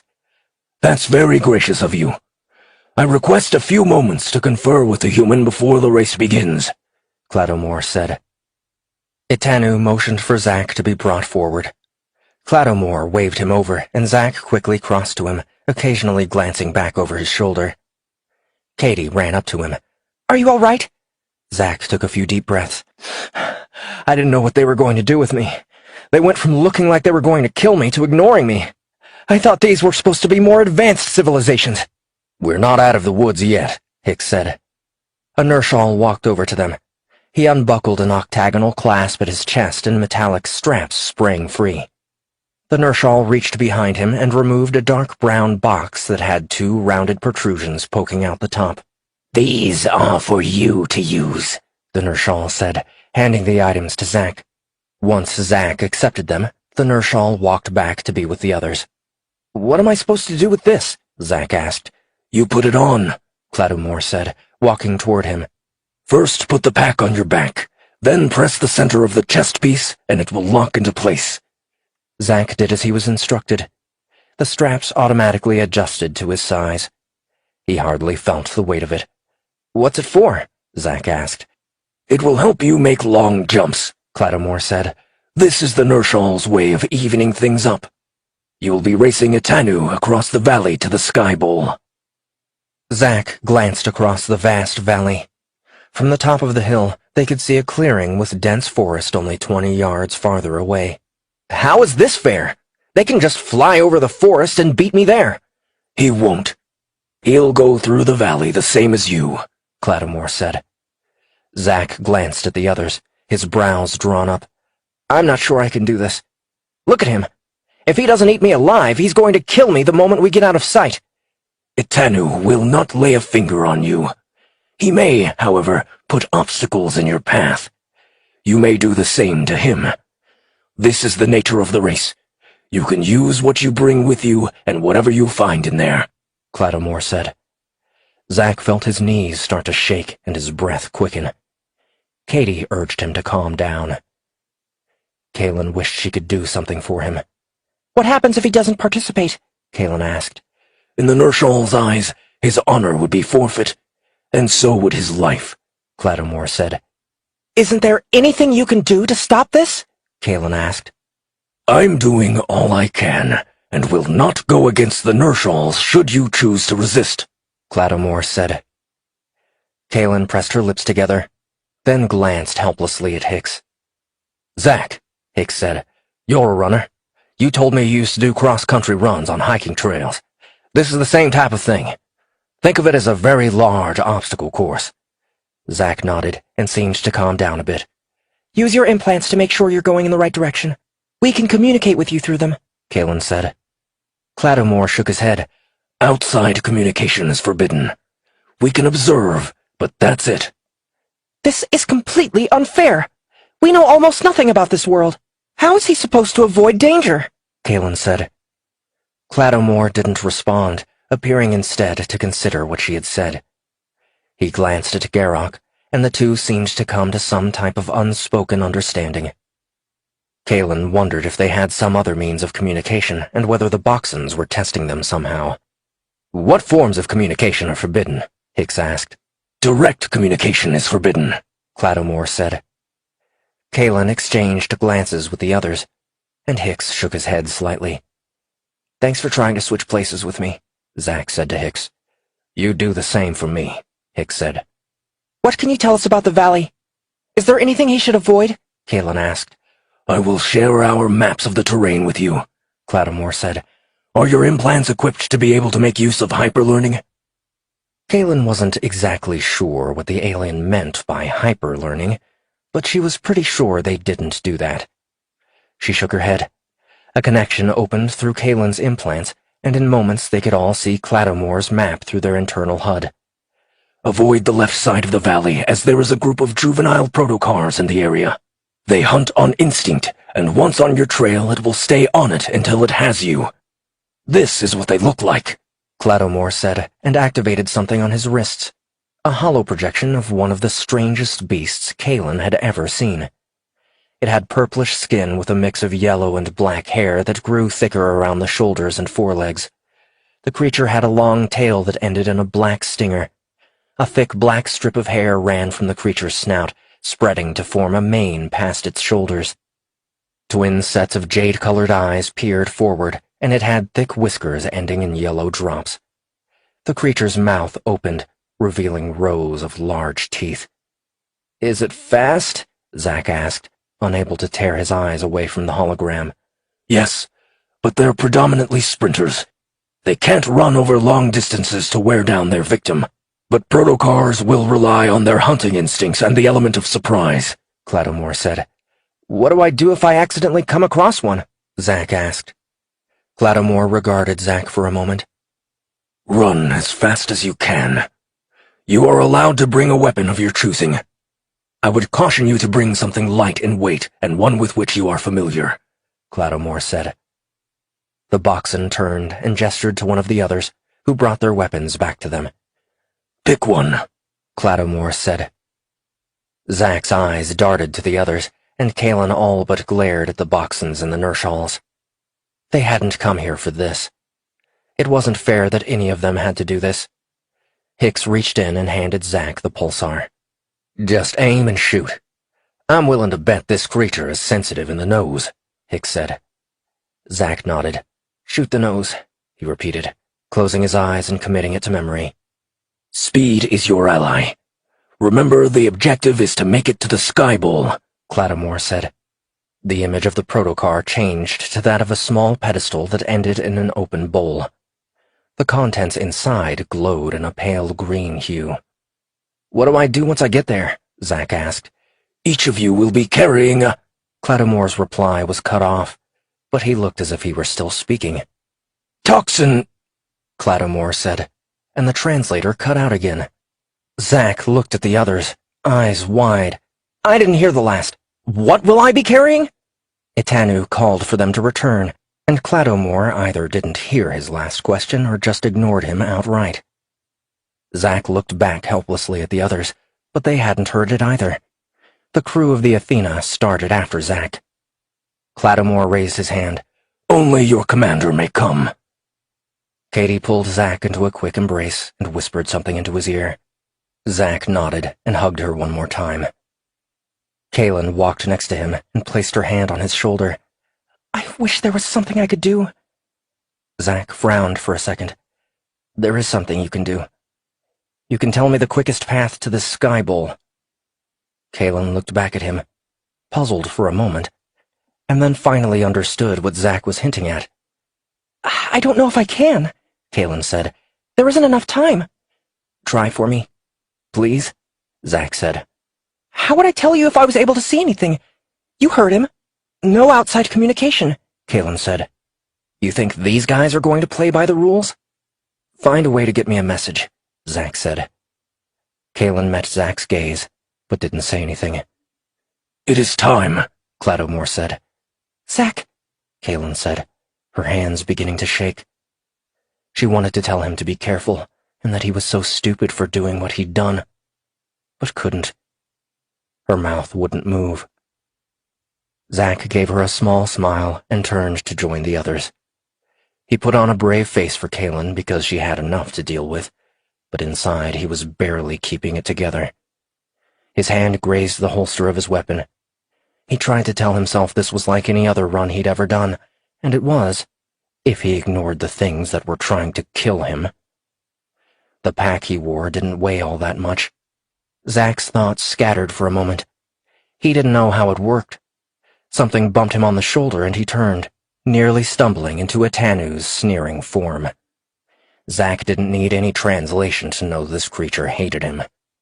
Zack turned away, not wanting to look into the alien's baleful gaze. Zack looked up at Clattomore. "How do I use this thing?" Zack asked. Hit the chest plate, and the burst will help you make longer jumps. But you must allow for it to recharge after a couple of uses, Clattomore said. An older Nershal came before them. The skin around its face was looser around the chin, and age lines tugged at the edges of its eyes. The older Nershal carried a small metal container with the opening facing toward Zack. The Nershal opened the container. Zack glanced inside and saw two melon-sized black spheres.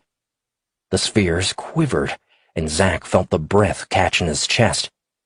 The Nershal tapped one, and the sphere unfurled into a spindly, spider-like creature with 6 legs. The creature was 12 inches in diameter and had a barbed tail that came to a point, reminding Zack of a wasp's stinger. "Hold out your hand," the old Nershal said to him. Zack stepped back, shaking his head. "Are you crazy? I'm not putting my hand anywhere near that thing." Etanu thrust his bare arm out and placed his wrist above the creature. The creature leaped up and locked its legs around Etanu's arm. A stinger plunged itself into the Nershal's arm. Zack's eyes widened. It looked like it hurt, but Etanu showed no signs of experiencing any pain. Instead, the Nershal turned toward Zack, sticking his chin out. "You have no choice," Clattomore said. "You must stick your arm out and allow its stinger to pierce your skin." Zack shook his head. "No way. You do it." "I already have done it," Clattomore said, extending his own wrist, which was as thick as Zack's thigh, toward him. There was a small black mark. "It latches on, but won't release its poison until the allotted time has passed." Zack glanced back at the creature. "You're not much use as an arbiter," Zack said. "That remains to be seen," Clattomore said. "How much time do I have?" Zack asked. Other Nershals were crowding in around them, and Zack had the feeling that if he didn't extend his arm, they were going to force him to do so anyway. 1 hour, Clattomore said. "After 1 hour you will be dead. The only way to get it to release its hold on your arm is to stick your hand into the sky bowl. The fluid will paralyze it, causing it to wither and die." Zack's eyes darted around, and his stomach clenched. Etanu continued to sneer at him, and something foolish switched on deep inside him, quelling the panic he felt. Zack gave the alien a hard smile and thrust out his own arm. The creature leaped up, and his momentary bravado vanished. It was all Zack could do to keep from flailing his arm around to shake it off. The creature locked its hairy legs around his wrist like a vice, and the stinger pierced his skin, burying itself into his vein. The creature then relaxed its grip so he could move his hand. Aside from making his skin crawl every time he looked at it, he could almost fool himself into believing he was wearing a wristband. Etanu looked away, unimpressed, but Zack didn't care. He knew a bully when he saw one. Maybe his bold display was only making himself feel better, but it worked. Now all he needed to do was run across the valley, not die, and stick his hand in a bowl of who knows what so this alien bug didn't kill him. Just another day for Zack, the ex-hacker turned astronaut. Who am I kidding? Zack thought. Perhaps he was so used to being scared for his life that his mind had walked off the map, and he was imagining all of this. He glanced at the creepy alien bug on his wrist and resisted the urge to pull it off. The older Nershal called for their attention. "The rite is about to begin. Only the 2 of you will enter this valley. Should one of you perish, then know that you died with your honor intact and can enter the halls of the dead with your head held high. The old Nershal spoke more to Etanu than to Zack, but he didn't care. He just wanted to get this thing off his wrist. "Human," Cloudomore said. "do not try to remove the creature from your wrist, or it will release its venom into you, and you will die." Great, Zack thought. What would happen if he accidentally brushed up against a tree? Zack took one last glance at his friends and then focused on the valley. In the silence, Zack heard his heart pounding in his ears. His brows drew forward in concentration, and Zack crouched, waiting for the signal to start. "Go!" Cloudomore said. Without a backwards glance, Zack sprinted to the line of trees. He didn't know whether Etanu was on his heels or had entered the valley in a different place. Zack knew the general direction of the Sky Bowl and headed that way. He found a path and slowed down his pace to conserve his energy. There was no way he could run the length of the valley in an all-out sprint. If Etanu made it to the Sky Bowl first, Zack was dead. He quickened his pace. The terrain became rockier and started to decline. If this were Earth, then a steady decline usually meant he would be heading toward water, but who knew if the same rules applied on this alien moon? His internal HUD activated of its own accord. Combat mode activated. The AI's text appeared, and then his HUD interface changed. Each thing he focused on showed a brief combat risk assessment. Apologies, Athena said. It took me some time to finish configuring your PDA to back up your implants in terms of computing power. Your current objective will appear along the top of your display. If I perceive something dangerous, it will be highlighted for you in red. Thanks. Zack had to concentrate to put the text into the reply because he didn't think it was smart to speak out loud to the AI. The path became outlined before him through his HUD, and Zack narrowly avoided sudden dips and exposed tree roots he would otherwise have tripped over. The forest pressed in on the path, making it harder to get through, until Zack couldn't see more than a few feet in front of him. He kept his breathing even and consistent. The tightening of his chest loosened as his body warmed up. A loud screech sounded overhead, but he could only see a few remnant shadows as whatever creature it had been disappeared. Zack's HUD display flashed red, and he instinctively grabbed the nearest tree branch. He skidded to a halt, gasping, his feet coming dangerously close to a cliff's edge. He blew out another breath, taking in the dark cliffside and the 100-yard drop to the boulder-strewn ground below. He glanced around, looking for a safe way to cross the 30-foot expanse to the other side, but there was nothing. Etanu emerged several 100 yards up from Zack's position. He was close enough for Zack to see the smug look on the alien's face as he unfurled his wings and simply flew to the other side. Zack bit back a stream of curses that wanted to escalate into a yell, but none of it would change the fact that he was now falling behind. He glanced down at the octagonal clasp that secured the Nershal pack on his back. It was supposed to help him jump long distances. The hairy creature on his wrist didn't tighten its grip, but the back of it rippled, as if it sensed that he wanted to pull the damn thing off. Zack clenched his teeth and took several steps back. He stared hard at the cliff's edge and the other side he needed to reach. Athena, is this jetpack thing going to work? Preliminary analysis does show a power source inside, and the design supports the proposed use.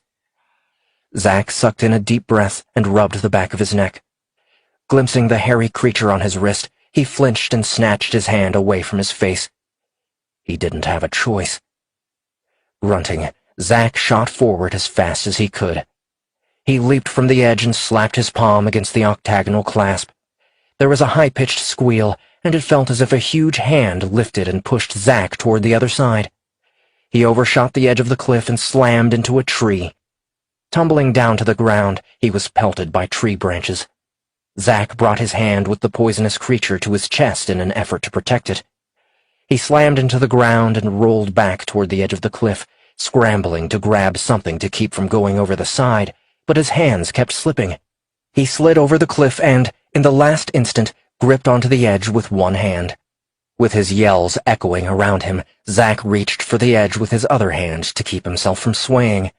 He pulled himself up and collapsed, gasping for breath. Zack pushed himself up and got his feet under him. His limbs wouldn't stop shaking.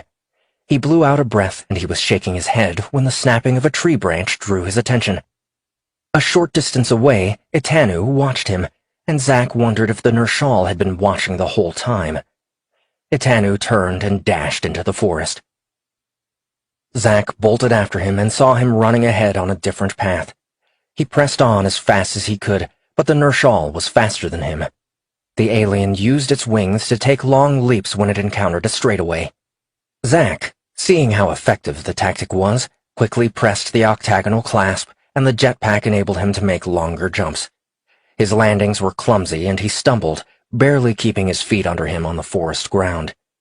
Slowly, he started to make up some of the distance that separated him from Itanu, but the Nershal was showing no signs of slowing down. Zack's lungs were starting to burn with effort, and he wasn't sure how long he could keep up this pace. "We need to find a way to help him," Katie said. "You heard Cladomore? No direct communication is allowed," Hicks said. Kalen rejoined them, hearing the exchange. "I don't care what he said. Can we tap into his implants so we can see what Zack is seeing?" "Depends on if they were military grade or not," Hicks said, and looked at Brenda. "It won't work out here. They need to be in range of the ship, or he would need to be in his spacesuit. All he has is the PDA strapped to his forearm," Brenda said. A loud roar echoed from one side of the valley, and an answering roar came from the opposite side. Kalen looked over at Cladomore. The Boxen finished speaking with Garrock and came over to them. "The protocars are on the hunt," Cladomore said. Kalen listened for more sounds from the valley, but there were none. If anything, it grew quieter. "The roars came from opposite sides of the valley. We told Zack the right side was safer," Kalen said. "It was safer," Cladomore said. "The second roar you heard was a competing pack trying to take over. Both packs will be after anyone in the valley." "We need to go in there after him. We can't just leave him," Kalen said. Cladomore held out his massive hands to block her path. "You mustn't," the Boxen said, and glanced at the Nershals who were watching them. "If you go in there and violate the right, they will attack us all." Kalen looked over at the Nershals and saw that they were watching them closely. Hicks called her over. Kalen joined the others, and Hicks gestured for them to come closer. "I have an idea about how to reach Zack," Hicks said. "Good. We need to warn him about the protocars," Kalen said. "He needs more than that. A warning by itself won't help that much, but you can use your gift. It's the only way to help him," Hicks said. Kalen felt the muscles of her chest squeeze, and her throat thickened. "I don't know if I can." "Try. I've worked field ops before. We can't just send him a vague warning. We need to send him something he can use. He's already scared, and if we add to that fear, he could make a fatal mistake," Hicks said. "Please, Zack needs your help," Katie said. Kalen took a deep breath and turned to face the valley. "I'll tell you what I see, and you find a way to relay the information to Zack," Kalen said. Katie said she would. Kalen closed her eyes and built an image of the valley in her mind. She wanted to immediately find Zack, but knew she needed to find these wild protocars first and then trace their proximity to Zack. Finding Zack wouldn't be a problem. They had his coordinates from his PDA. She allowed her mind to relax and focused on where she thought she'd heard the roar. Remote viewing was like seeing something through the end of a tunnel. She propelled her mind closer to the end, and then she was there. The dampness in the air collected on the ground and trickled from the shrubbery. She was able to focus on specific things, but without the periphery of her normal vision. She glanced downward and noticed large tri-toed footprints leading down a pathway. Kalen followed the pack's footprints, eager to find where they led. She had to find them. Zack was depending on her. Kalen shifted her perspective to high off the ground, looking downward. Hundreds of yards away, she saw the movements of a dozen shadows slinking through the shrubbery. The large protocar at the rear of the pack stopped and let out a screech. The rest of the pack came to a halt. The protocar cocked its head, sniffing the air. The beast lifted its head and peered directly at her with its jade-colored eyes. Kalen gasped. The protocar's lips curled upward, and it let out a low growl. "How could it sense me?" Kalen wondered. The protocar turned and started to run. Zack dodged and weaved around fallen trees. Small critters scrambled out of the way, and he paid them no mind because he had to keep going. The skin around his wrist was turning black. He needed to move faster. The path he was on was taking him around a steep hill. He stopped and glanced above him, looking for a place to climb up. There were several small ledges. He took a quick glance around him. Zack hadn't seen Etanu for a while now and wondered how far behind he was. Zack squatted down and jumped, using the jetpack to give him a substantial boost. He reached a small ledge and pulled himself up. He was really starting to appreciate all the pull-ups Katie had him do on the Athena. He did another jetpack-assisted jump and reached another ledge. The farther up he went, the more slippery the ground became. After a few more jumps, Zack reached the top. A misty fog cast its gray shroud over the way forward, and Zack sighed. "Of course," Zack said, and shook his head as rain started to drizzle. The spectrum across his HUD changed to enhance his vision. The plants showed up as a deep blue, outlined in black. The fog barely registered, but Zack could feel the dampness on his skin. He didn't know his implants could do that. He really needed to review the manual so he knew what these things could do. Zack jogged forward, slowly picking up his pace. He was more than halfway through the valley, and the header line of his HUD showed a blip that was his destination. The farther he went, the quieter it became. Zack kept glancing above him, unable to shake the feeling that he was being watched. "Zack, there are protocars closing in on your position. The way forward isn't safe. You must head east." The words appeared so suddenly that Zack almost tripped and fell. She'd done it. Kalen had found a way to reach him. East of him was overgrown with thick fern-type plants. Mixed among them were large, fiendish-looking, oval-shaped plants with thorns. Zack plunged into the overgrowth without a second thought. The leaves on those evil plants were as long as his arm and twice as wide, with sharp tips that tore at his arms as he brushed past them. He pushed onward, muscling his way forward as best he could. "Heading east," Zack sent back. A few minutes later, low growls came from behind him. They were so close. Zack quickened his pace, and he heard something running behind him. He shifted directions again, heading toward the sky bowl. The overgrown path cleared, and Zack sprinted in a dead run.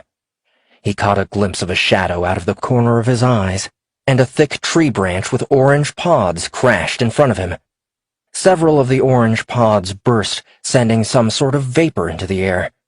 His HUD flashed, outlining the vapor in red, and Zack slammed the jetpack controller with the palm of his hand and kept it there for a long burst. As he rose above the vapor, Zack angled forward so he didn't rise too high in the air. The ground raced to greet him, and he started pumping his legs to hit the ground running. At the last second, Zack used a burst from the jetpack to slow himself down, and he was able to land on his feet. He glanced up and saw Etanu flying above, but the Nershal remained below the tree line, so he hadn't violated any of the rules. Zack clenched his teeth and pulled out his pulsar pistol. Etanu came to a halt in the air, his wings holding him steady, and looked at Zack. The seemingly permanent sneer dared Zack to use his weapon. The Nershal made a show of looking behind Zack and cocked his head to the side. "You better find higher ground, human. The protocars nip at your heels," Etanu said. Zack tore his eyes away from the Nershal and raced ahead. The way forward was mostly clear, but nestled amidst the thick, tall trees was a mass of vines that coiled along the forest floor. Zack avoided the vines and rounded the corner of a massive tree. Vines were interlaced between the trees, forming a massive web. Zack's jaw dropped at the expanse of vines. He kept going around, unable to find a path through them. A screech sounded from above, and Zack saw Etanu get tangled in the vines and fall to the ground a short distance from him. Dark shadows moving through the foliage creeped in the Nershal's direction. Zack turned and ran. There was a gradual incline as he weaved his way through the vines. The blackness on his wrist extended partway up his forearm. A low growl sounded behind him as he tripped over something, and Zack tumbled to the ground. He dropped the pulsar pistol, and it rolled a few feet away from him. Looking around, trying to see what had tripped him, he scrambled toward his gun. Zack snatched the pistol from the ground and crouched, keeping it ready. He crept slowly backward, trying to be as quiet as possible. Zack glanced down at his leg and saw that a shallow gash was bleeding. Something circled around him, and Zack tracked it with the pulsar pistol. Zack heard the creature's labored breathing and the sound of its footfalls on the moistened ground. He squeezed the trigger, and a dart shot forth, missing the creature. He couldn't get a good look at it, but he knew it wasn't alone. The HUD display flashed red whenever he caught a brief glimpse of it. Zack backed away, and the creature continued to stalk him. There were more growls coming his way. Oh, crap. They're going to get me. He was near a small clearing and headed toward it. A loud roar behind him caused him to flinch, and his hand instinctively squeezed the trigger, firing a 3-round burst into the ground. Zack spun around to see a protocar barreling toward him less than 10 yards away. The creature's fierce green eyes were locked onto him. He raised his pistol and fired. The darts plunged into the protocar's face, and it came to a halt, shaking its large head. Zack backed up a few steps. 3 more protocars joined the ranks and began circling him, but he was afraid to look away from the first. The protocar in front of him was huge. Standing on all 4 legs, it was as tall as he was. It lunged forward with a vicious snarl, and Zack shut his eyes, squeezed the trigger, and didn't let go. When the expected mauling didn't happen after a few heart-stopping seconds, Zack opened his eyes. The large protocar was favoring one of its legs, which was bleeding profusely. The other protocars had stopped advancing toward Zack and were circling, closing in near the wounded creature. Zack turned around and darted away, but the snarls behind him told him that the protocars were following.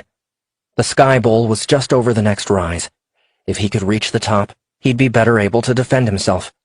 As the protocars closed in, Zack used the jetpack to take long leaps, keeping ahead of them. He tried firing a few shots behind him as he went, but he kept missing. He was lucky he'd hit the first protocar.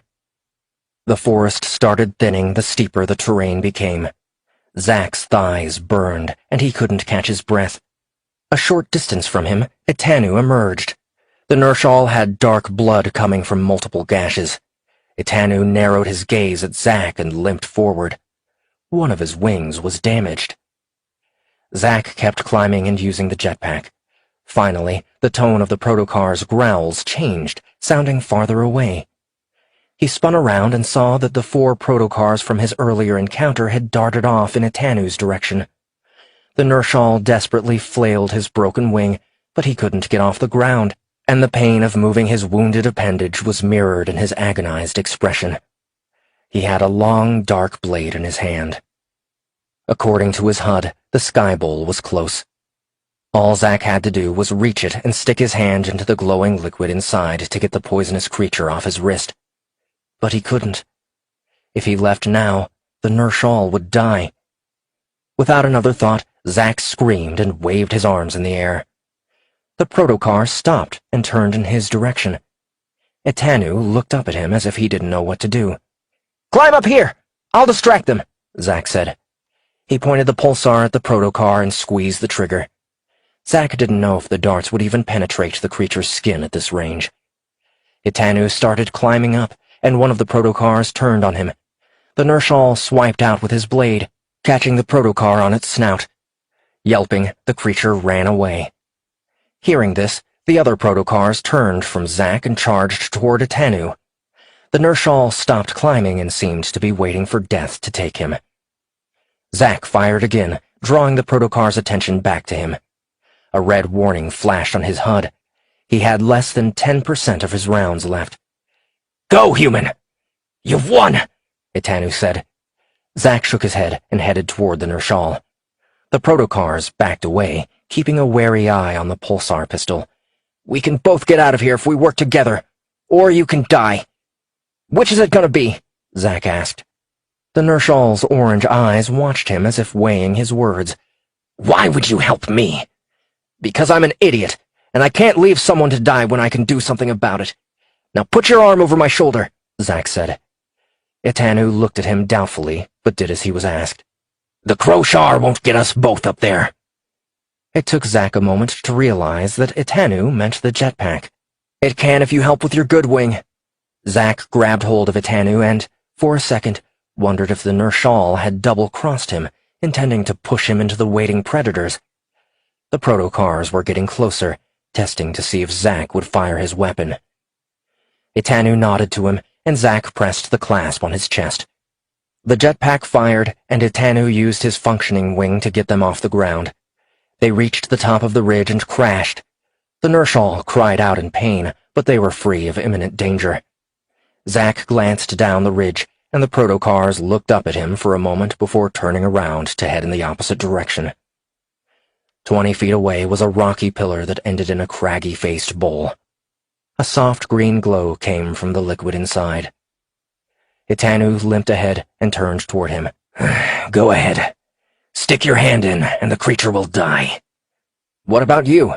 Zack asked. "Once you stick your hand in, the sky bowl will lose its charge," Itanu said, his shoulders slumping. "You've beaten me. Honor of my species dictates that I yield the sky bowl to you." Zack glanced inside the bowl and down at his wrist.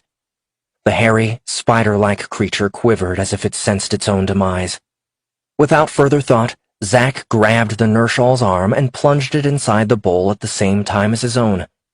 The glowing liquid bubbled, and Zack felt an electric charge zip up his arm, paralyzing it for a moment, but very quickly the liquid dissolved, leaving both Zack's and Itanu's wrists free of the creature's.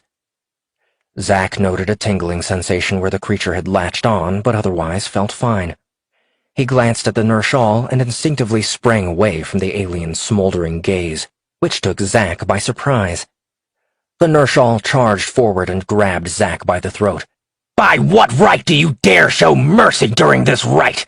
"You're crazy! I just saved your life!" Zack gasped. The Nershal held him for a moment longer, then released him. Zack sucked in gasping mouthfuls of air. "Is that how your species shows gratitude?" Itanu turned his back on Zack. His shoulders stooped and his hands motionless at his sides. "You have brought shame upon me." Zack didn't know what to think. One moment the alien had been about to kill him, and the next he was just standing there as if Zack had ended his world. 4 Nershal soldiers flew in on some type of sled and landed near them. The sled was covered with dirt, but a few bronze-colored spots showed through. The Nershals on board opened the gate and gestured for Zack to come aboard. Zack glanced at Itanu. "As the winner, you must enter first," Itanu said, his eyes downcast. Zack frowned and looked back at the Nershals on the sled. They regarded him without a hint of a challenge, waiting for him to get on board. Zack stepped on, and the Nershals actually seemed friendly toward him. They handed him a canister of water, which Zack drank gratefully. When Itanu climbed aboard the sled, the other Nershals ignored him completely. The sled's engines kicked in, and they lifted off. They flew above the fog, which now covered most of the valley. Zack offered the canister to Itanu, but the Nershal ignored him. He shook his head and finished the water. The trip back across the valley took only minutes, but every second that passed only reminded Zack of how sore he was going to be. He was already starting to ache and lost count of the shallow cuts he had. He kept looking at the darkened skin on his wrist. It didn't hurt and was already starting to fade. The sled slowed down as they approached the large gathering. The Boxons towered above everyone else, watching their approach. As the sled finished its descent and they disembarked, the Nershals watched Zack as if they didn't quite know what to make of him. When Itanu stepped off the sled, the nearby Nershals shouted what Zack assumed were insults. The translator went silent, but he didn't need it to know that Itanu's welcome wasn't a warm one. Zack was guided to the old Nershal who had spoken to him before the race. Cladomore was with him. Zack glanced to the side and saw the crew of the Athena craning their necks to get a better look at him. Zack waved to them and looked back at the old Nershal, who was watching him. The old Nershal bowed his head. "I am called Udanzari." My name is Zack. Udonzari looked up at Clattomore.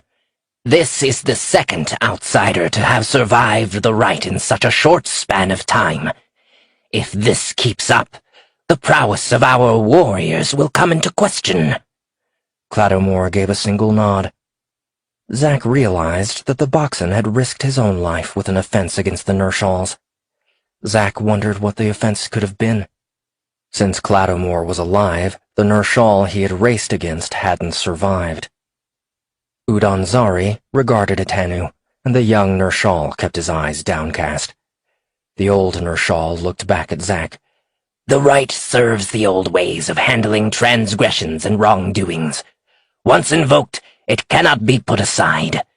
Having both participants emerge from it is not unheard of, just extremely rare. He had nothing to do with it, Zack said. I made him do it. I grabbed his hand and stuck it into the sky bowl at the same time as my own. Udonzari considered this and nodded. There is still the matter of honor that must be taken into consideration. You won the right and earned the right to live. Etanu has not.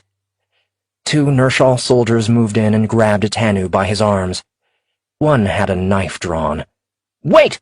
Zack shouted. Why does he have to die? You won the right, and Etanu invoked the right. He lost, and his life is forfeit, Udonzari said. There has to be some other way, Zack said, his mind racing. Wait. Since I won the right, can I have a say in what to do with Etanu? Udonzari regarded him, and Zack forced himself to meet the old Nershal's hard gaze. A life was pledged, and a life must be taken. What would you propose? Udonzari asked. There is a saying where I come from. An eye for an eye. I saved his life, and now he owes me the same. My friends and I are a long way from home, and we need help to get back there, Zack said. The crew of the Athena edged closer to him, and when they met no resistance, they came to Zack's side. Udonzari glanced at Clattomore. It's true, Clattomore said. They were brought to this system by activating one of our listening stations. Their species is now at risk of falling under the Zaijin influence. And there is a chance that the Zaijin can trace a signal from the Star Shroud to our last colony. Udonzari nodded, and his gaze returned to Zack. This expression, an eye for an eye, is from your home world? Yes, Zack said. Udonzari nodded. We have similar ones. You've shown Etanu mercy, and with respect for one who has won the right, his life is spared. Etanu raised his head, and his downcast eyes rose to meet Udonzari's. Your life is pledged to assist these humans. They will be under your protection, and should the situation arise, you will sacrifice your own life so they can live, Udonzari said. Etanu glanced at Zack with something akin to blame in his eyes. Zack was beginning to think the concept of gratitude was something that escaped the Nershals, but perhaps it was just Etanu. Etanu looked back at Udonzari. So be it. Fury gathered in Udonzari's gaze. Should you fail in your pledge, not only is your life forfeit, but all mention of your line will be stricken from the records. Is that clear? Etanu released the breath he'd been holding, and the fight in him drained to a smoldering blaze. I swear that from this moment onward I will do everything in my power to protect the humans, including sacrificing my own life. Udonzari nodded, and the soldiers took Etanu away. Zack remembered he still had the jetpack on and moved to give it back, but Udonzari shook his head. Keep it as a reminder of what you've accomplished this day, Udonzari said, and left them.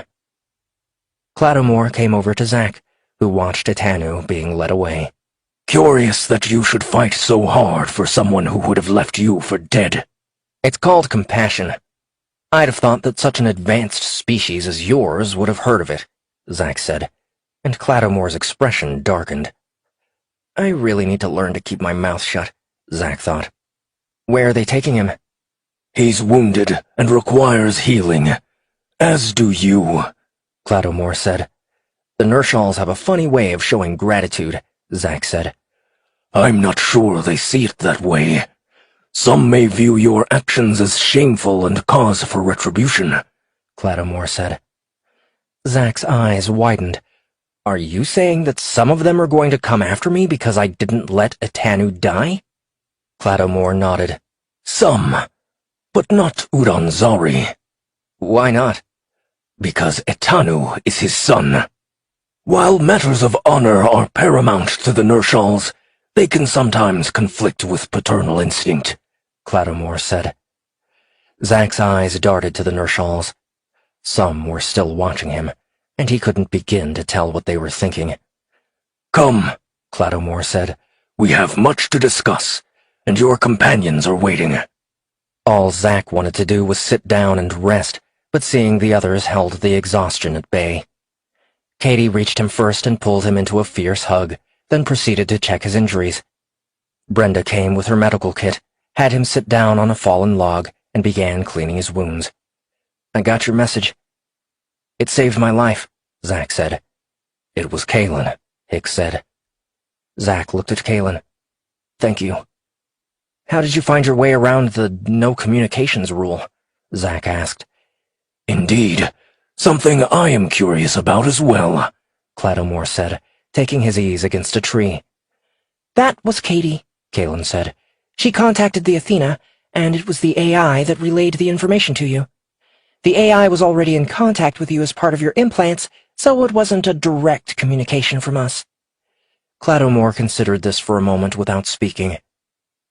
Zack guessed they hadn't violated any of the Nershals' touchy rules. Katie sat next to him, and Zack leaned back and closed his eyes, letting Brenda finish what she was doing. Suddenly, a loud screech came from inside the valley, startling Zack. He surged to his feet, ready to bolt. Katie got in front of him and placed her hands on his shoulders.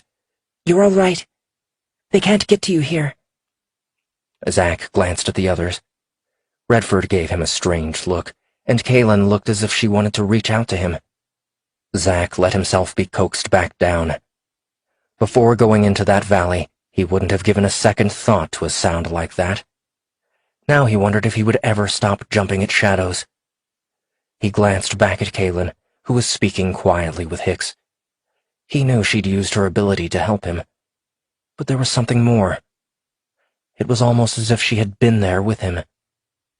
Zack recounted his trek through the valley for the others, and each time he looked at Kalen, his suspicions were confirmed. She had watched him the whole way. Chapter 16.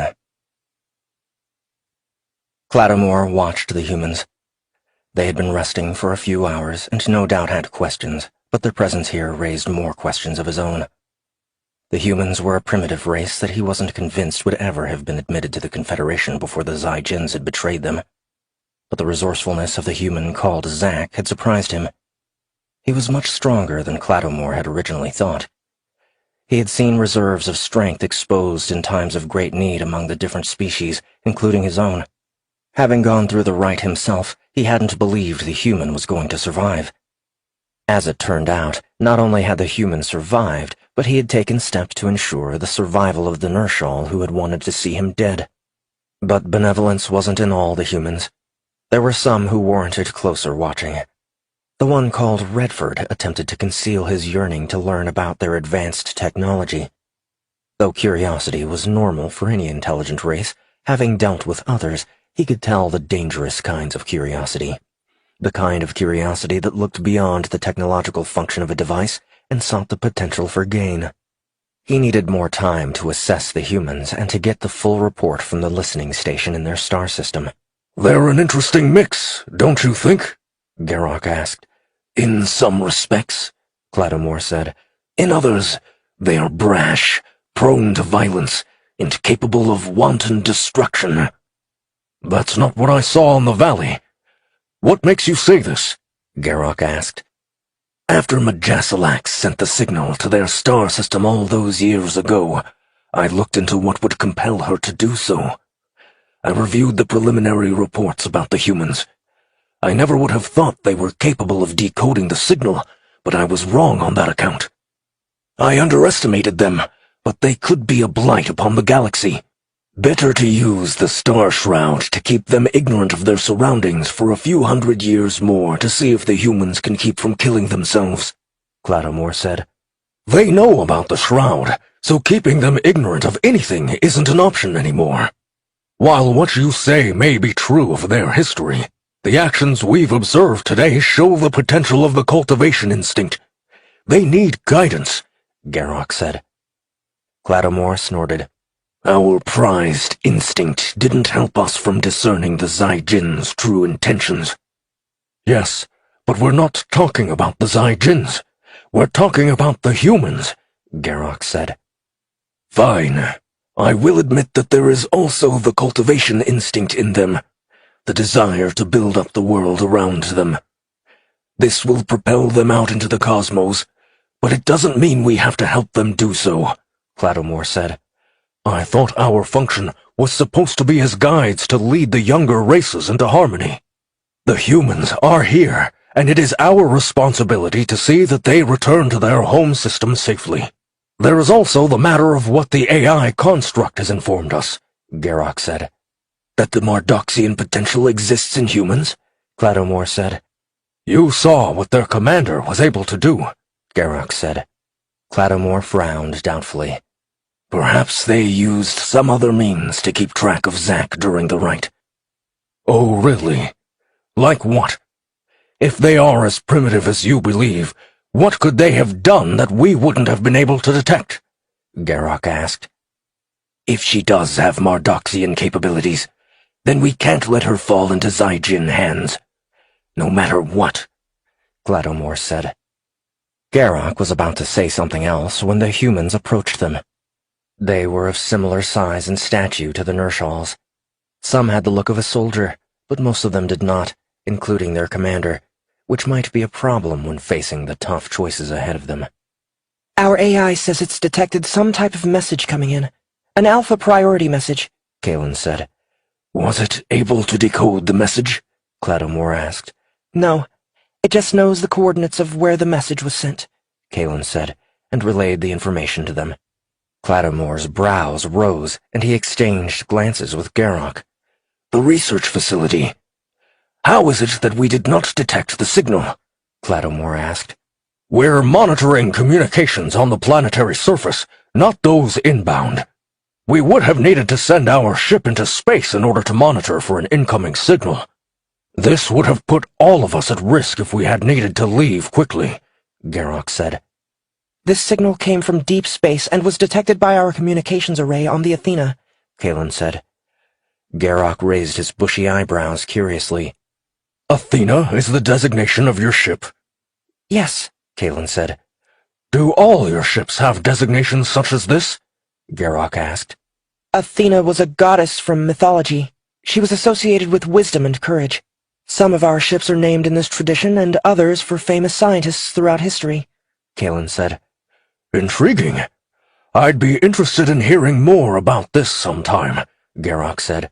This is all very fascinating, Clattermore said, but we have more pressing issues at the moment. Garrock nodded.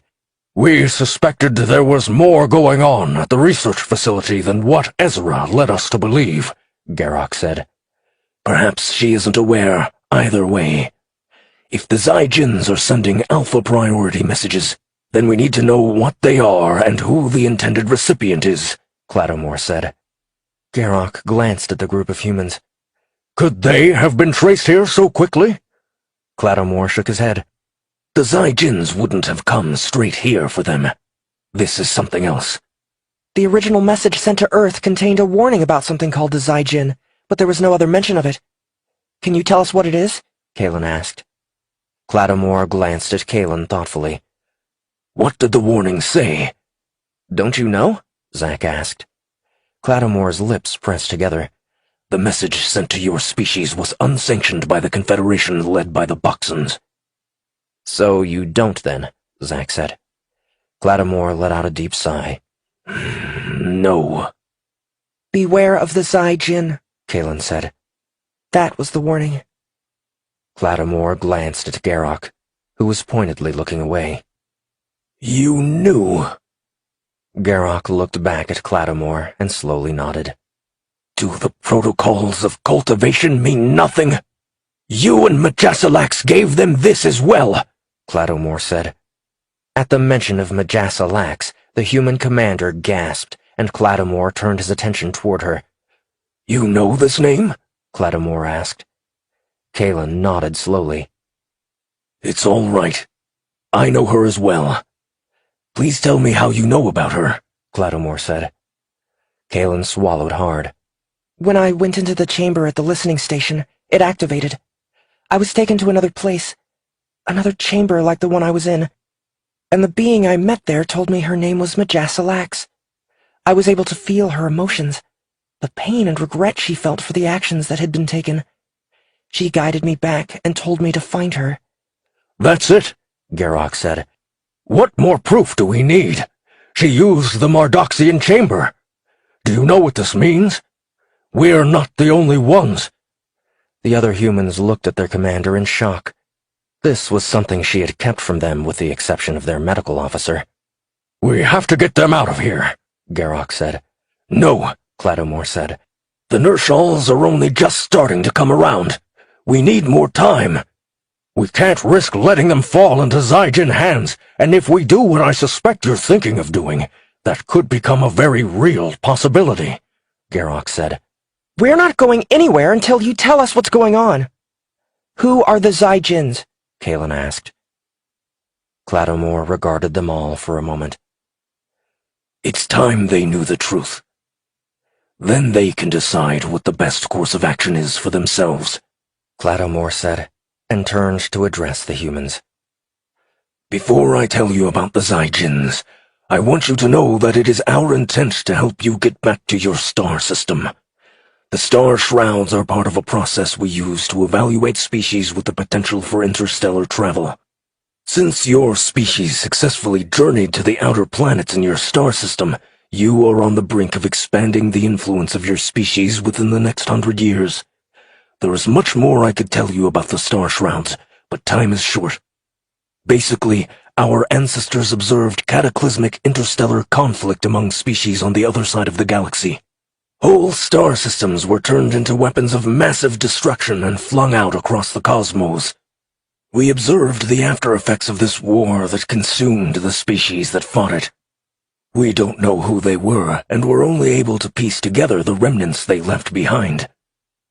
After these disheartening observations, we took it upon ourselves to use the technology of the star shrouds as a way to promote those species conditioned for galactic harmony and contain the species that would spread chaos and war. Star systems were monitored and evaluated, and if the species proved worthy, they were brought into the Confederation. They would assist in species cultivation. That was our intent. The Zygens had different plans. They were among the first to join the Confederation.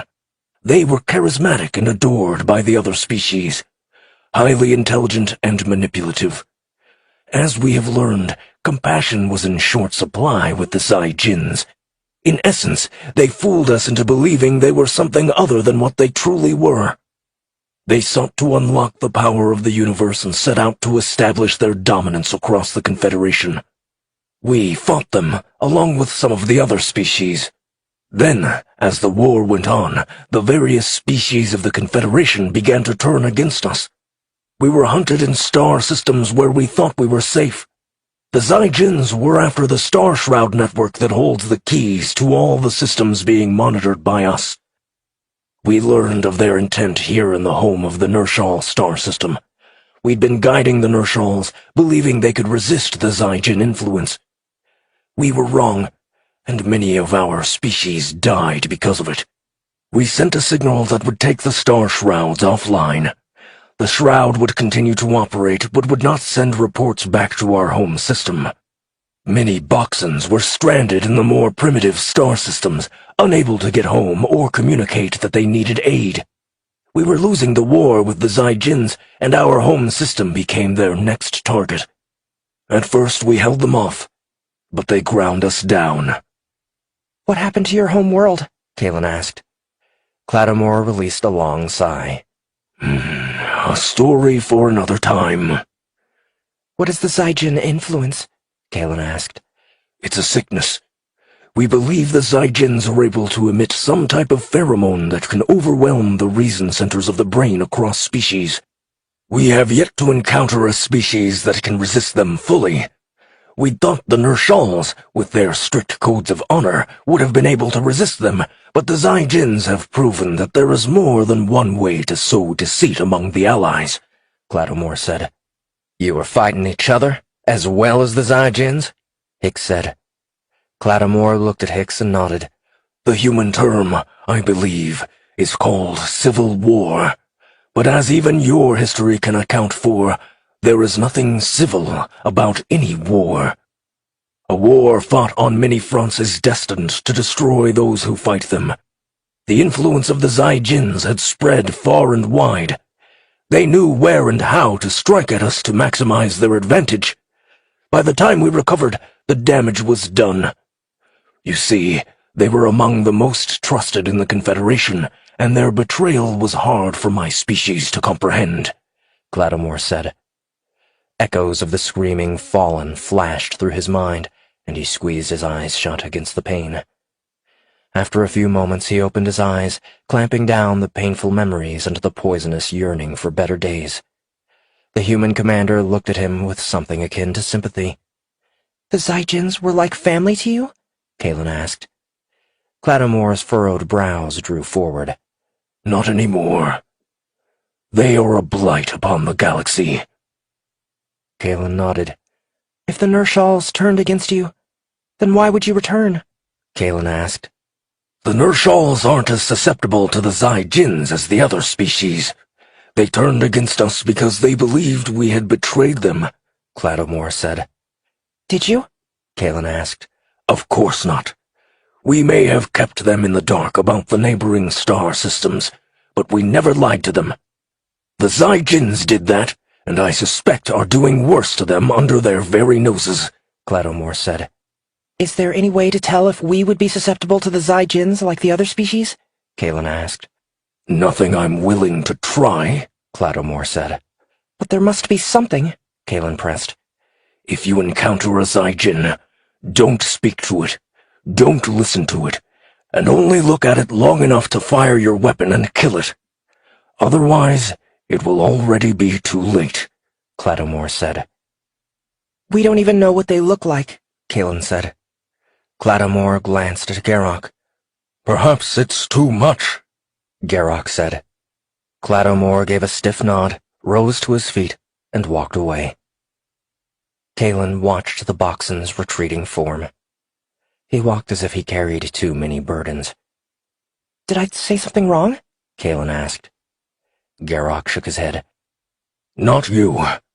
A Zygen who calls himself Mar Arden captured Clattamore and his squad, held them prisoner, and subjected them to torture. Mar Arden set each of Clattamore's squad against him and made them fight for the amusement of others. His hate for the Zygens runs deep, and at the same time he is also subject to their influence.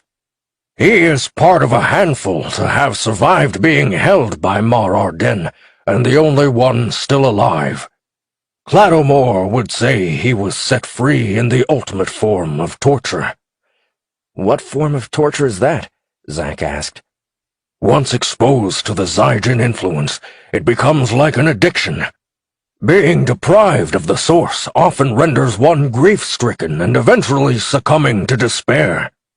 The ones expelled will do anything to get the influence back, or seek to end their own lives. Clattamore fights this yearning every day. It's what drives him and what brought us here. He blames himself for our failure with the Nershals. Clattamore being here is an act of defiance against Mar Arden and himself. That's why he is so focused on bringing down the Zygens, Garrock said. Kalen was at a loss for words as her brain scrambled to process the things they had been told. You must have studied the Zygens, figured out how they do what they're able to do? Kalen asked. We are unable to counteract what they are able to do. At best, we can slow it down. But increased exposure will eventually override our defenses, Garrock said. And what defenses would those be? Hicks asked. Our helmets, for one. We filter the air we breathe, but even that will only work for so long. Distance helps, but even that has its limitations. We looked for ways to predict who among us would be more vulnerable to the Zaijins, and all tests were eventually proven to be inconclusive, Garrock said. Would you please show us what they look like? Kalen asked. She had to know, and could tell from the others that they did as well. Garrock gave her a long look and slowly nodded. He activated a device he wore on his forearm, and a holographic projection sprang to life in front of them. The Boxons around them shifted positions as they solemnly watched the face of their enemy. A glistening projection of two humanoid aliens rose in front of them. Their perfectly smooth skin was so pale that it had a purplish hue. The hollow projections cycled through several different images of the Zaijins. Some had long, platinum-colored hair, while others had hair of an inky blackness that shimmered. They were a physically stunning race, perfectly proportioned. The Zaijins' large, intense green eyes threatened to swallow them up. If these were mere images, what would it be like to be in the presence of such a being? One image of an enraged Zaijin revealed that they had large, pointed teeth and a long tail that reached the ground. Kalen circled around the hologram to get a better look. Zack leaned toward her. They almost remind me of vampires because their teeth are so long. Do they all look like this? Kalen asked.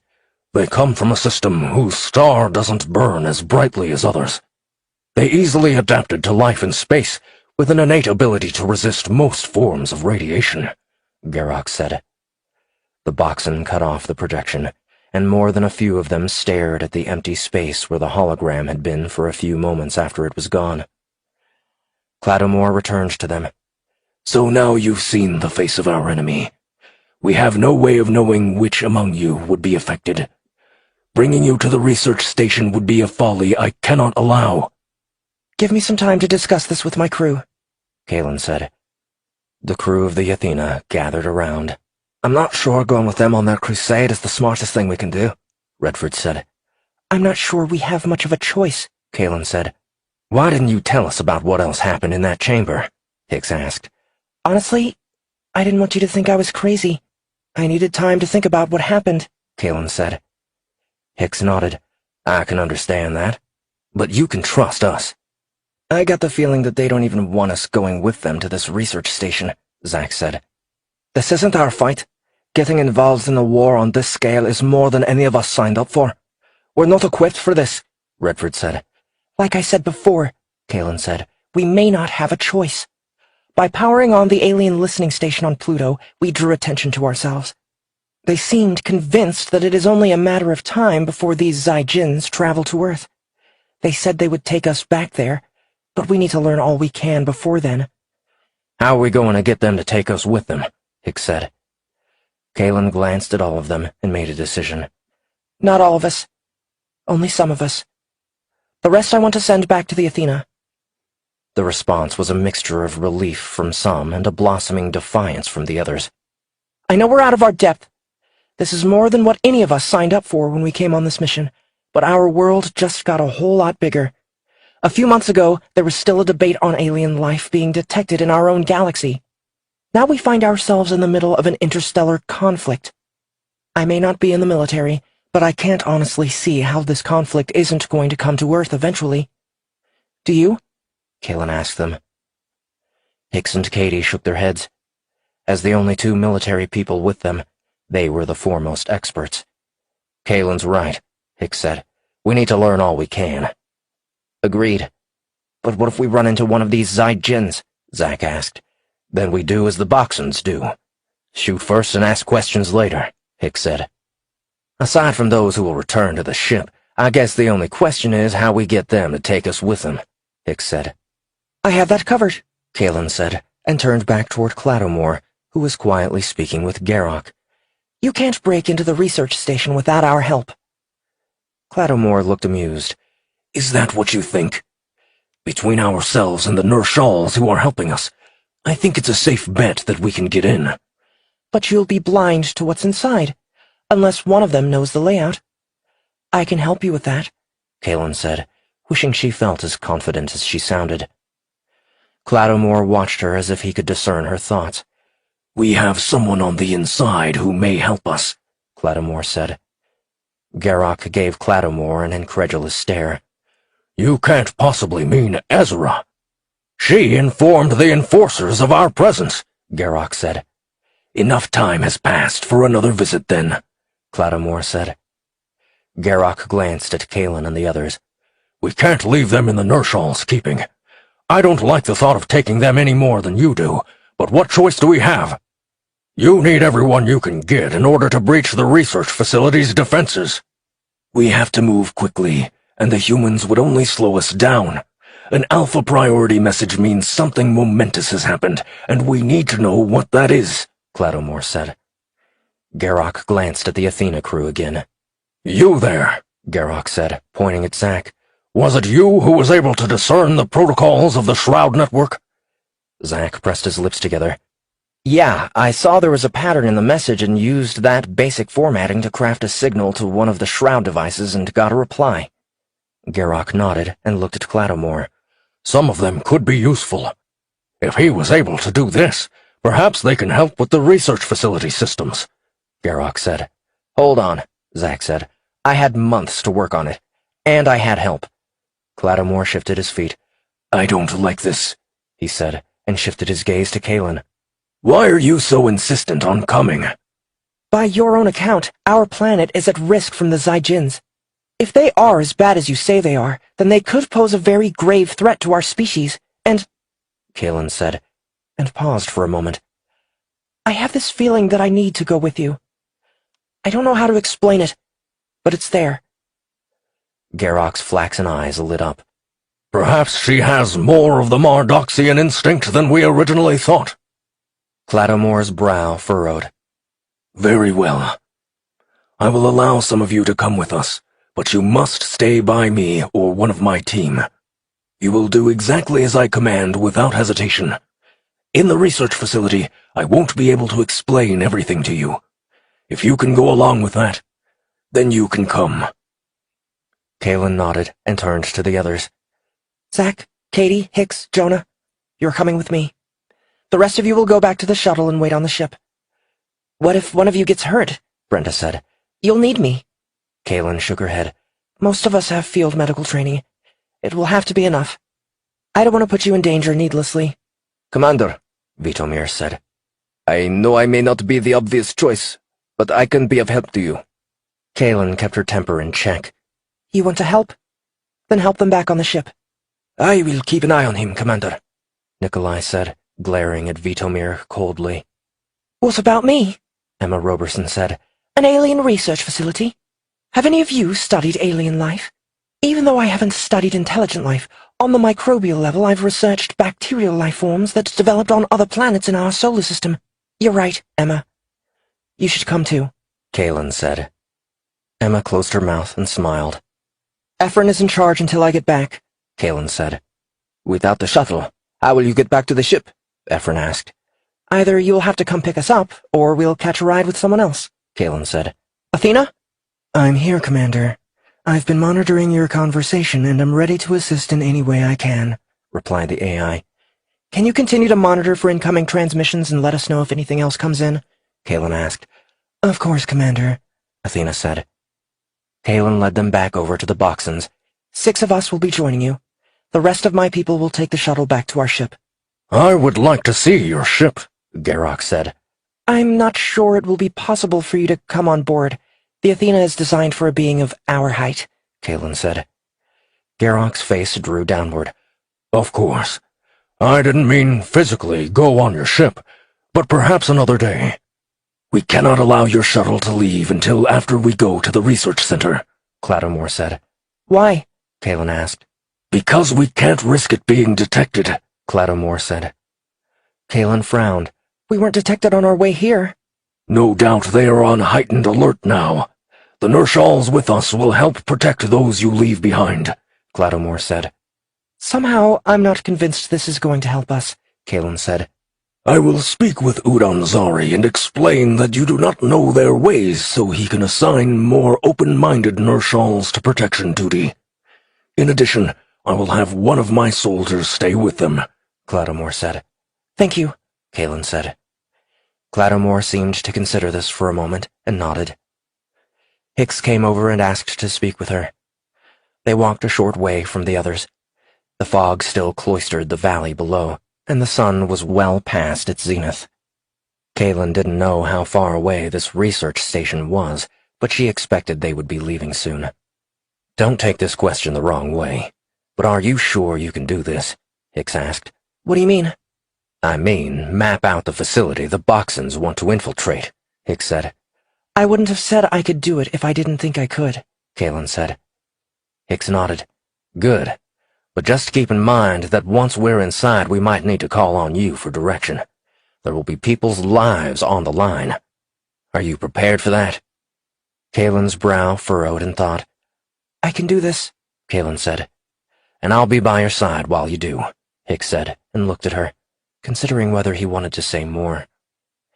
Instead, he glanced back at the others, where Zack was talking to Katie. Kalen followed his line of sight. "Do you love him?" Hicks asked. Kalen looked away. I don't know, She finally said. Hicks reached out and placed his hand on her shoulder. "It's a simple question.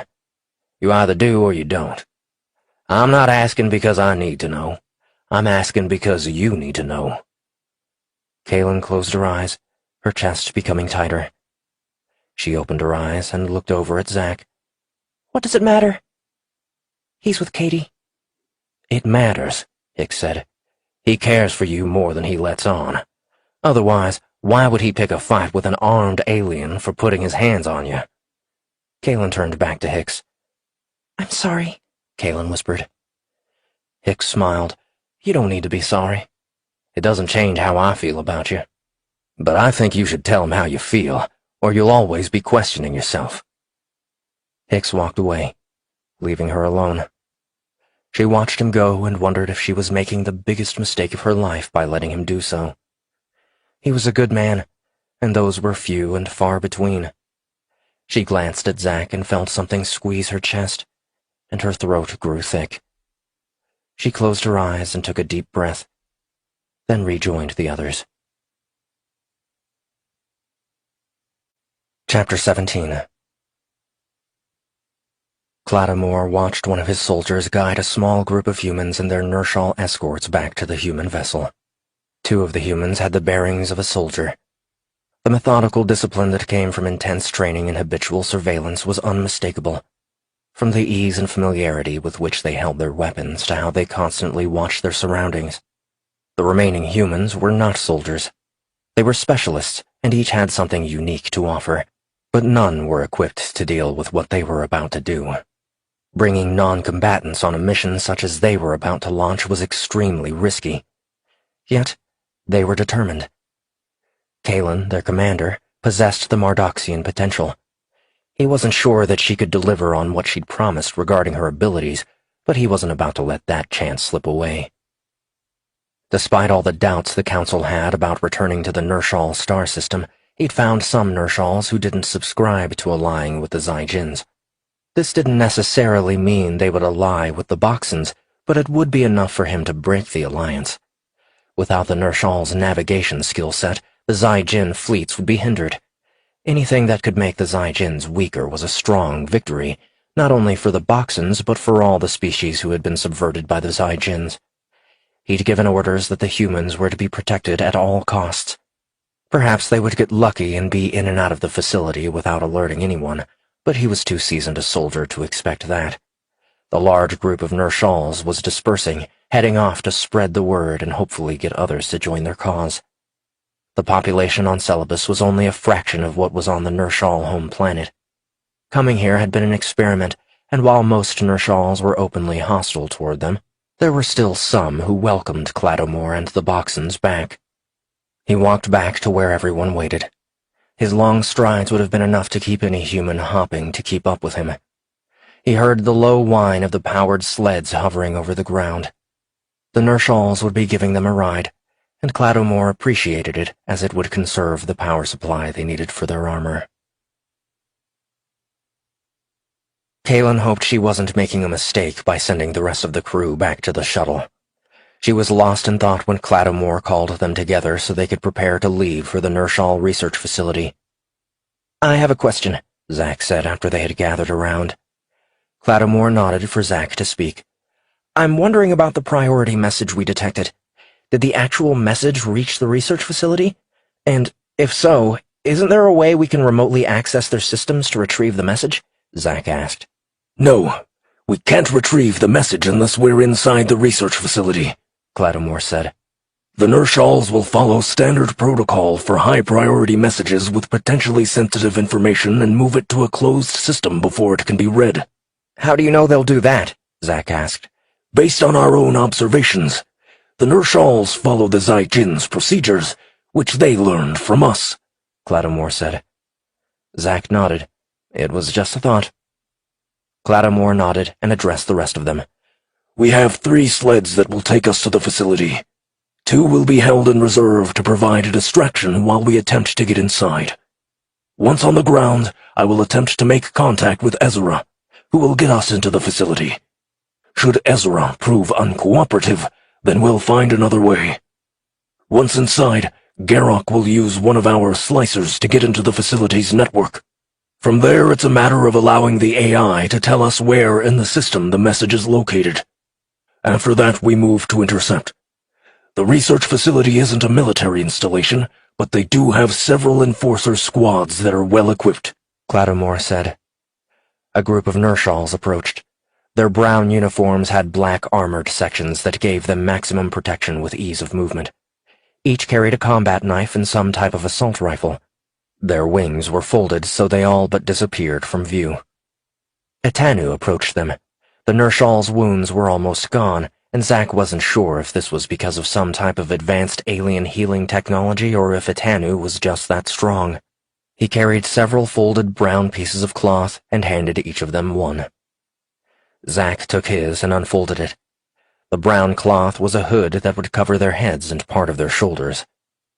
"This is the closest thing we have to a disguise," Etanu said. "The hoods from far away will make you appear as a keeper.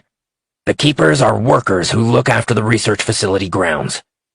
Zack glanced at the others. "So from the neck up, we should be fine. What happens when they see the rest of us?" Etanu narrowed his gaze. "You'll be mixed in with us, which should keep you shielded enough from view," Etanu said, and moved to the far side of the sled before Zack could ask any more questions. Having Etanu around to protect him was going to be so much fun. The Nershall seemed as likely to hurt him as he was to help them. "He will not betray you," Cladomore said. Zack glanced up at the Boxen. For a 10-foot-tall species, they had a knack for hiding in plain sight. "I hope you're right," Zack said.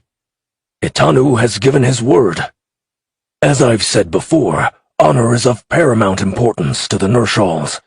He might not like the second chance he has been given because of your actions, but he will accept it. Eventually, Cladomore said. Zack pulled the hood over his head and let it lay on his shoulders. It carried the damp smells of the forest, and the side of the material that touched his skin was softer than the outside. Zack still wore the jetpack beneath the hood because wearing it was more practical than carrying it around. "How will you disguise yourself?" Zack asked. Cladomore frowned, and the Boxen's helmet formed around his head. In moments, Cladomore completely disappeared from view. Zack's mouth hung open. He reached out with his hand and banged it against a solid object that shouldn't have been there. "They won't be able to see us any better than you can now," Cladomore said, and reappeared. Zack nodded and couldn't help but get the impression that the Boxen was showing off. He glanced at Katie. That would be useful to have. "We have something similar. Unfortunately, not with us here," Katie said. They climbed up onto the sled, where the crew of the Athena banded together. The sled had railings they could hold onto, but there was no roof or canopy. The whining engines beneath engaged, and the sled lifted up, hovering just above the trees. The other 2 sleds joined them. Zack maintained a white-knuckled grip on the railing, and the sleds shot forward. His gut clenched, anticipating the forward momentum of the sled, but there was none. It was as if they were in a cocoon that protected them from the forces of inertia. Zack frowned. The forest below zipped by, but he felt no wind on his face. The other Athena crew members exchanged wondering glances. Even Jonah Redford's usual disapproving scowl was gone. Vehicles like the ones they were on must be the reason they hadn't seen any roads. Why would they need them? The sleds likely flew faster than any Nershal could fly and had any number of uses. A nagging thought tugged at the recesses of Zack's mind. The Boxons and the Nershals referred to the place they were going as a research facility, but no one said what they were researching there. Why would they need to build something so remote? The only reason Zack could think of was because they had something to hide. Recognizing his normally suspicious mind at work, he nonetheless came to the same conclusion no matter how he diced it up. "I wonder what they're hiding," Zack asked. "Who?" Hicks asked. "The Nershals. We're pretty remote, even with their technology, so I can't help but wonder why they would build something out here. What is it they're researching?" Zack wondered. He glanced toward Atanu, who sat cross-legged with his back against the railing and his eyes closed. Garrock turned in their direction and came over. "The official mandate of the research facility is to evaluate and catalog the local flora. There are species of plants here that are not on the Nershal's home world. Curious, don't you think?" Zack wondered how the Boxen had heard them. They hadn't been whispering, but they hadn't been speaking all that loudly either. "Why would that be interesting?" Zack asked. Garrock glanced at the others. "Because of the formation of this star system," Kalen said. "One would assume the same materials would be found throughout the system. The close proximity of the Nershal's home world and this moon might support that assumption, but what they're finding is that there are fundamental differences." "Excellent," Garrock said. "This opens all sorts of questions as to why some things developed and evolved here but not on the Nershal's home world. Learning about the universe is a worthy pursuit for any species. I'm glad to see the concept exists within your species." Kalen smiled, and Zack chewed the inside of his lip for a moment. "If that's the only thing they're doing here, then why would they need the enforcers?" Zack asked. "Another excellent question. I can see why you were able to decipher the message we sent you," Garrock said. "Why did you send it to us?" Kalen asked. "It wasn't me. It was Majasa who sent the message. She saw something in your species that warranted cultivating.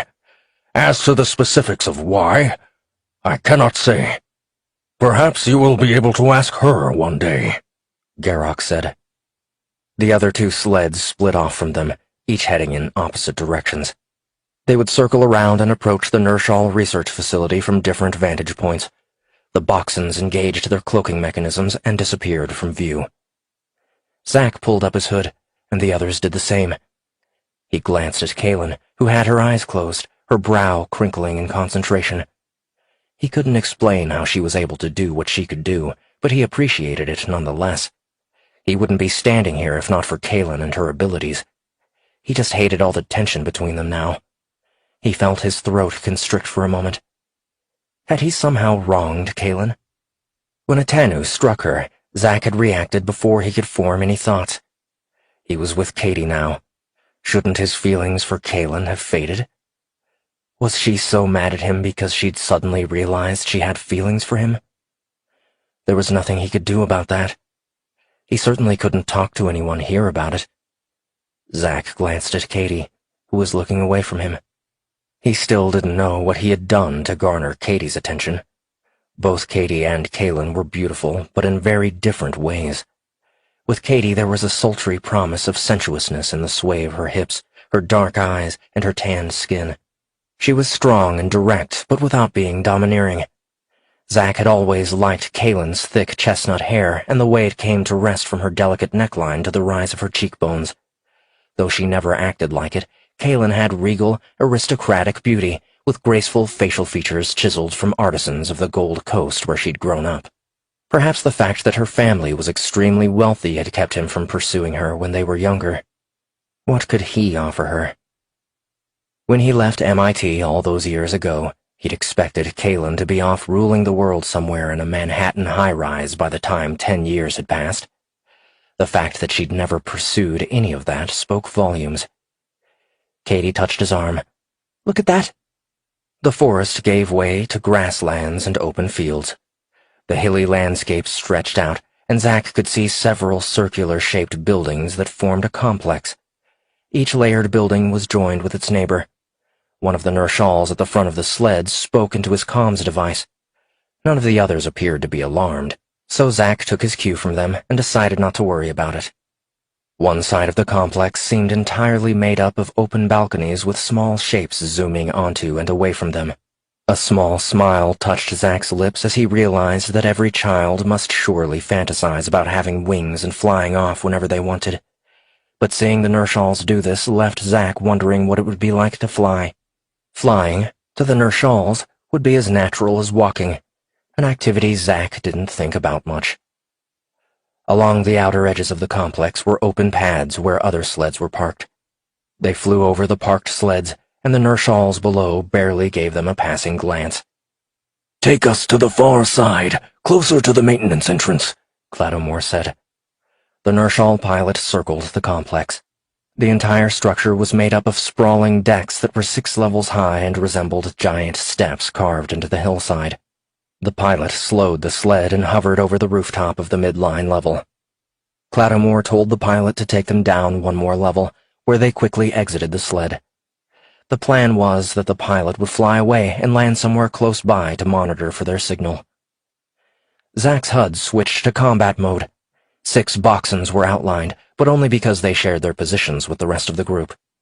This would keep them all from running into one another.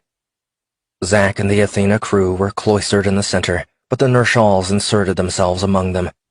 Itanu was toward the front of their group, ostensibly leading them but taking his directions from Clattomore, who steered them to the edge of the roof. One by one they dropped down to an open terrace below. The terrace was empty. As the last of them dropped, Clattomore motioned for them to wait. The gray-pebbled surface crunched beneath their feet as they walked. To the right were windows with darkened rooms beyond, and Zack craned his neck to peer inside but couldn't see anything. Across from them, the curvature of the building rounded away. Over their heads, rolling thunder sounded from the dark clouds creeping in. There wasn't anyone on the terrace, and Zack kept wondering what they were going to do if any research center staff showed up. The Boxons had their weapons ready under their cloaking devices, but the rest of them didn't.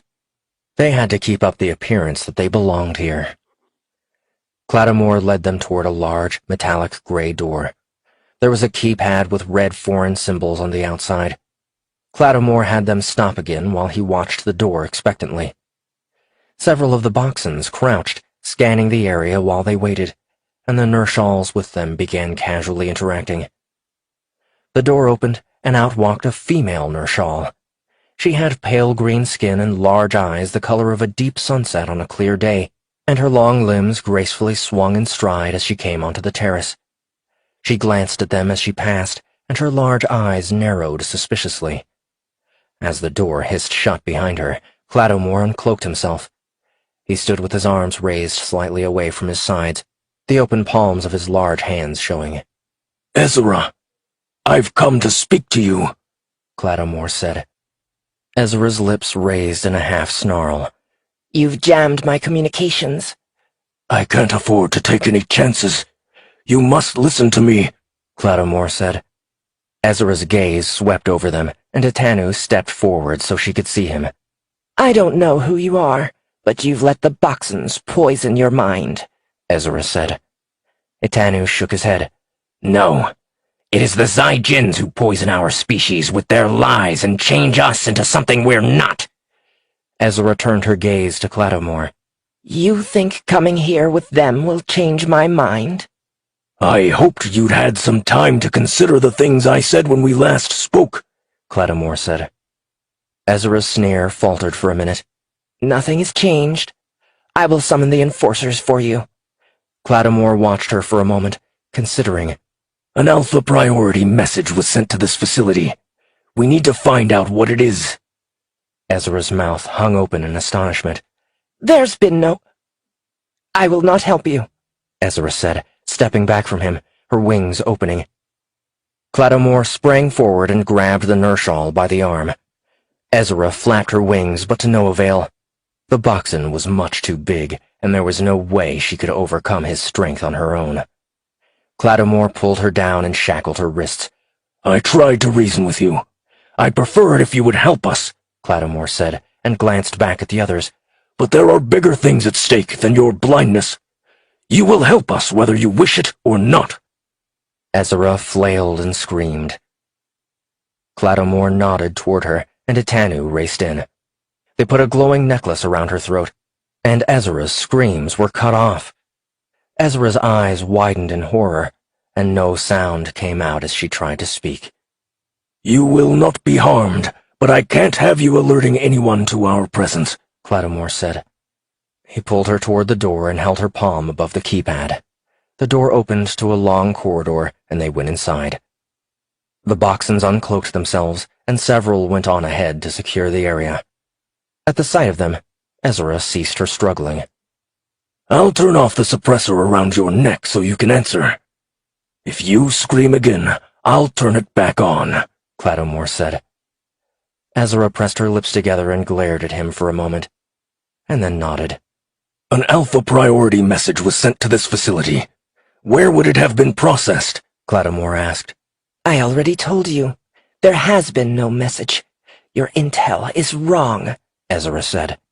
She glanced at the crew of the Athena under their hoods. Zack, being the closest to her, raised his head to get a better look at her, and she hissed. Who are they? What have you brought here? Do you seek to use other species against us? Ezra asked. They didn't bring us here, Zack said, pulling back his hood, and the others did the same. Etanu frowned and tapped a few commands into a device on his wristband. It took a moment for Ezra's translator to work, and her eyes widened. What species are you? You're not in the Confederation, Ezra said. You're right, we're not, Kalen said, coming to Zack's side. We're humans. We came here by accident. Clattomore is going to help us return home. Ezra studied them for a moment. The Boxens cannot be trusted. They will betray you in a tangle of lies tainted with the message of the good of the galaxy. It's you who've been misled, Clattomore said. Where is the nearest terminal? Ezra yanked her arm, and Clattomore released her. With as much poise as the Nershal could muster, she calmly walked ahead, leading them down the hall. At the end was an open doorway. Etanu and the other Nershal soldiers with them went through first and signaled to the others that it was safe. Ezra led them deeper into the facility, and Zack kept wondering where everyone was. At the end of the next corridor, a panel opened and a wall screen flickered to life. Ezra navigated the interface with her shackled hands, and Clattomore watched her closely. These are the communications logs for the day, and as you can see, there is no Alpha priority message. As I said before, you're wrong, Ezra said. Zack used his implants to probe the facility's network after Ezra's credentials got him inside. The AI had modified the design of his implants, which increased his capabilities substantially over the others. The AI raced through the interface, listing systems until it identified something it could use. She's not lying. Her level of access doesn't show the message, Zack said. Clattomore frowned and then nodded. What do you mean? I am a head researcher for this facility. I have the highest access allowed, Ezra said. Zack tried to suppress the condescending expression on his face and failed. No, you don't. Ezra's eyes narrowed scathingly. I find your tone irksome, human. As I said before, I have top-tiered access to the systems in this facility. Show evidence that there is an Alpha priority message. I'm telling you that you don't have the access you think you do. If you don't believe me, look at these systems you're not allowed to access related to your communications array, Zack said. The wall screen flickered, showing a long list of entries separated into chunks, each with a heading in red and a designation Zeta. If that doesn't convince you, Zack said, here is a raw count of incoming communications links for today. Below that is the count of outgoing ones. The numbers are different, but if I bring up the designation, Zeta, then the numbers match. Someone or something is filtering your communications, Zack said. If I don't have access, as you claim, then how are you able to see this information? Ezra said. Because the lockout is specific to certain systems. However, the system that governs access is applicable to all who use it. Since you're part of that system, you can access the overarching analysis and logging of that system. To put it simply, even though you can't see the specific messages, the controlling system will tell you how many messages it processed and where they went. In this case, it's to the designation called Zeta, Zack said. Kalen looked at him, bemused. Zack shrugged. I've hacked enough systems to understand how they work. Though this is an alien system, the same principles for access and control still apply. Cloudomore shifted his feet. Still think the Zygens are being completely honest with you? Ezra looked away, wringing her shackled hands. Etanu stepped into her line of sight, and Ezra gave him an accusing stare. Traitor, Ezra hissed. Etanu met her gaze. Following blindly is not the Nershal way. If the Zygens don't have anything to hide, then investigating the validity of these claims shouldn't be too much of an issue. Ezra's gaze softened. But you stand with the Boxons. I stand with our species. Cloudomore merely helped open my eyes. If there is nothing to hide, then there is no harm in checking the comm systems on the lower level, Etanu said. I'll take you to the operations center on this level, and you can see for yourself, Ezra said. Etanu glanced at Cloudomore, who nodded. They had started to head down the corridor toward another door when Kalen called for them to stop. Wait, Kalen said. There are soldiers beyond the door. A room off to the side is full of them. Ezra's eyes widened in shock. How could you know that? Etanu recovered first. Growling, he grabbed Ezra and pushed her against the wall with his combat knife pressed against her throat. Was your plan to lead us into a pack of enforcers? Etanu asked, and looked at Cloudomore. We can't trust her. She would have betrayed us all. Cloudomore glanced at Kalen before calmly stepping closer to Ezra. The Boxon gently reached out toward the knife and eased it away. We are not here to kill anyone if we can avoid it, especially a Nershal. Etanu let Ezra go and watched her as a hunter stalked its prey. Ezra kept her chin high and would not be cowed by Etanu, but when she glanced at Cloudomore, her stony gaze faltered. Garrock, Cloudomore said, find me a safe way to the operations center on this level. The Boxon brought up his wrist, and a small holoscreen appeared. After a few moments, he gestured behind them. There is a service tunnel this way we can use to bypass the enforcer offices that will take us into the operations center. They went back the way they had come and stopped before a plain-looking door with a vent overhead. Garrock tapped a few commands into his holoscreen, and the door opened. The Nershals went in first. The Boxons engaged their cloaks, and Cloudomore told the Athena crew to pull their hoods up. Zack entered the narrow service tunnel and knew the Boxons must be hunched over so they could fit. The service tunnel remained dark until the sensors detected their presence and the lighting increased along the walls. It was still dim, but Zack's vision adjusted quickly. The only sound was the shuffling of feet as they continued through the tunnel. When they came to the end, Garrock had them turn right. Cloudomore brought up the rear with Ezra in tow. They came to a halt before another door. The Nershals waited, and one of the Boxan soldiers leaned in toward the door. 2 Nershals are inside, the Boxon said. Use the stunners, Cloudomore said. Etanu nodded and pulled out a small silver sphere. He pressed the side, which activated tiny lights on top of the sphere, opened the door, and rolled it into the room. A few seconds went by and there was a flash of light, followed immediately by the sound of 2 bodies collapsing to the floor. They moved inside, and Etanu checked on the unconscious Nershals. The operations center was much like a small version of the control room at the Boxan listening station on Pluto. Active bronze-colored holoscreens filled the wall across from them. Off to the side was a terminal, jutting out from the gray wall. Garrock nodded toward the terminal, and Zack headed over. Zack tried to use his implants to access the terminal, but there were no connections. He glanced over at the unconscious Nershals being guarded by Etanu. Can you revive one of them? They need to get us in. Shouldn't Ezra be able to get in? Etanu asked. She might, but her access would be as before. We need one of them. If they work in here, they would have the necessary access we need to find where the Alpha Priority message was sent, Zack said. Etanu dragged one of the unconscious Nershals over to the terminal and withdrew a small vial with purple liquid from a pocket of his dark uniform. He took the lid off and held it near the Nershal's nostrils. The Nershal flinched and his eyes opened. Etanu waited with his weapon pointed at the Nershal. "What are you doing?" the Nershal said, his eyes darting among all of them. "What's your name?" Etanu asked. "Connie," he said.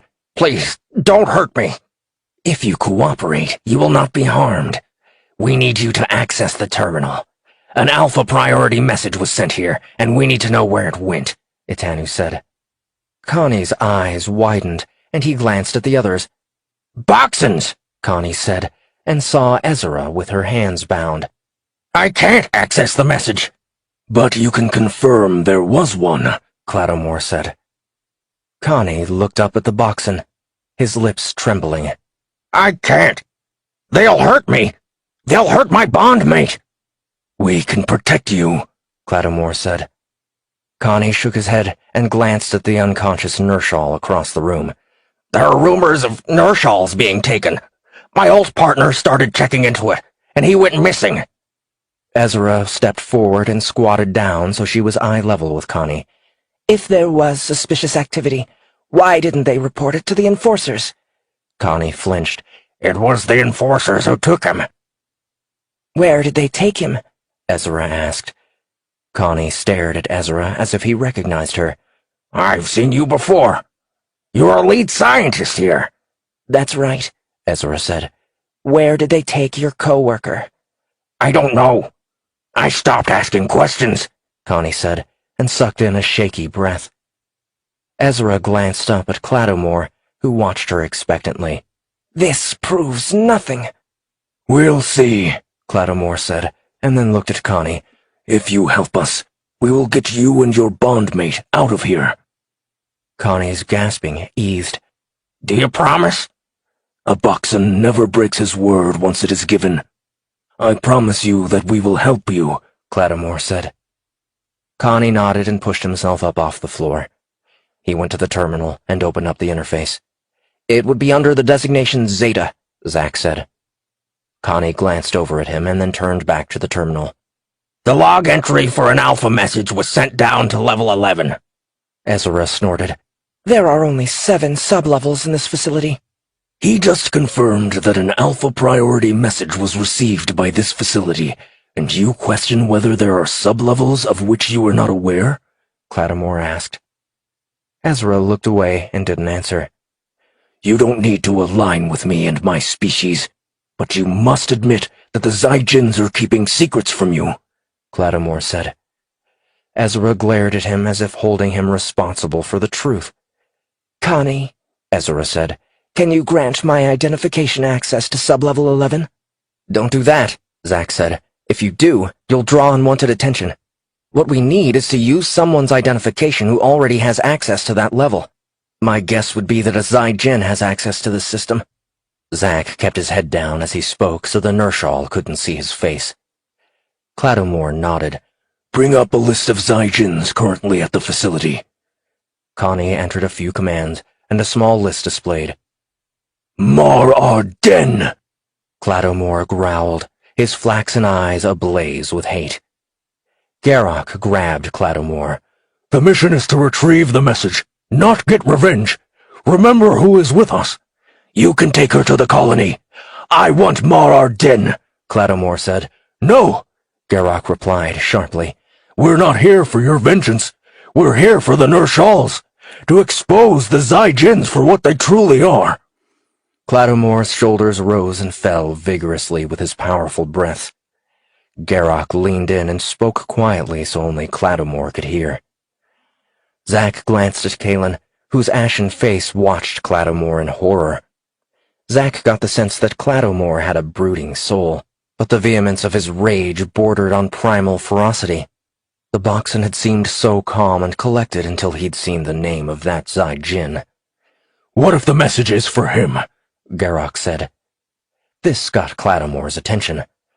Our struggle against the Zygens is more than just one member of the species. You must think beyond that. You've done that already by leading us this far. Don't falter now, Garrock said. Clattamore nodded and blew out a frustrated breath.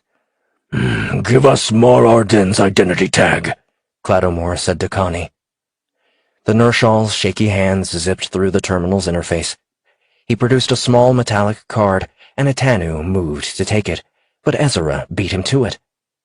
Ezra spun, her dark robes fanning out around her. I want to know what's in the message. Clattamore regarded her for a moment and held out his hand. Give it to me, and we'll take you with us down below. Ezra pressed her lips together and handed the metallic card to Etanu, spurning Clattamore's outstretched arm. You promise? Connie said.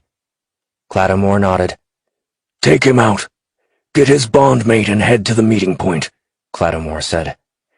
Two of the Ner'shal soldiers nodded and gestured for Connie to lead them out. If you remove my shackles, I will lead you to the service elevator, Ezra said. Tell us where it is, Clattamore said. It isn't far. We go back through the service tunnel the way we came, and it's a short distance from where we turned to get here, Ezra said.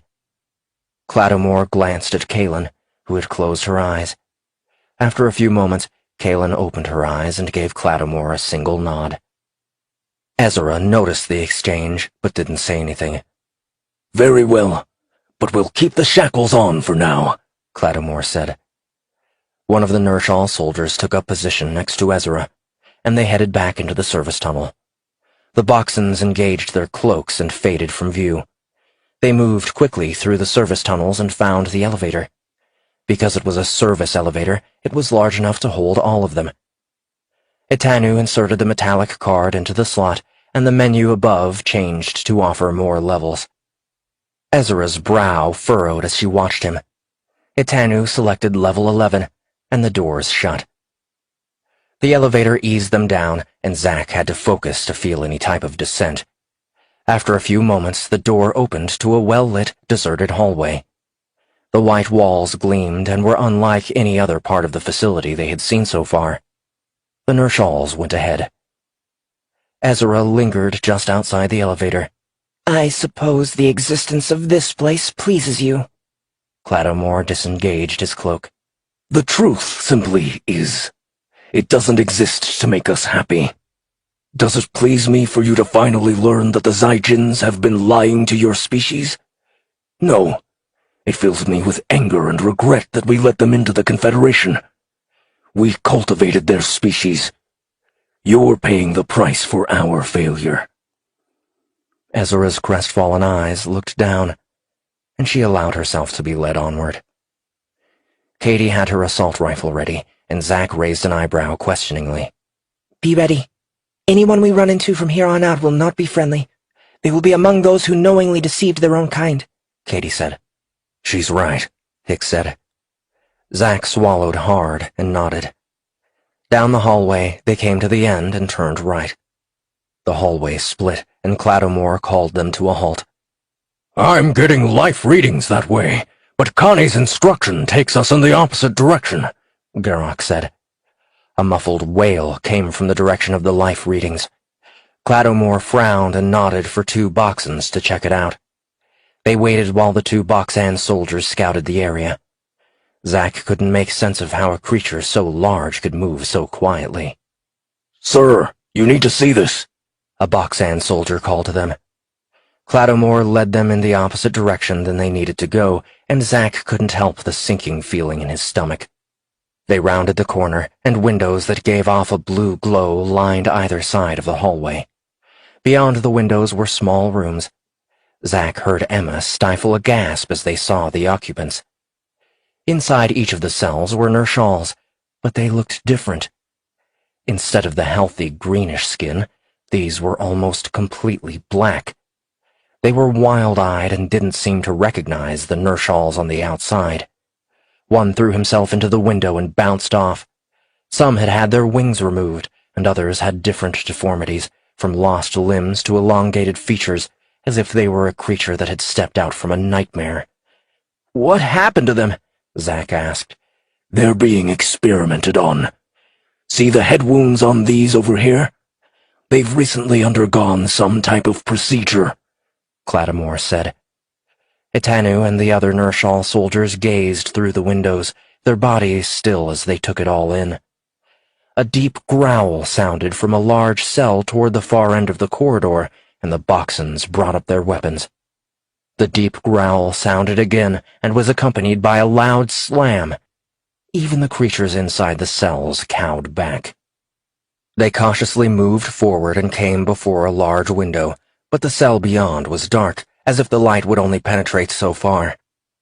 Zack stood well behind the Boxons and Nershals in front of him and had to crane his neck to catch a glimpse.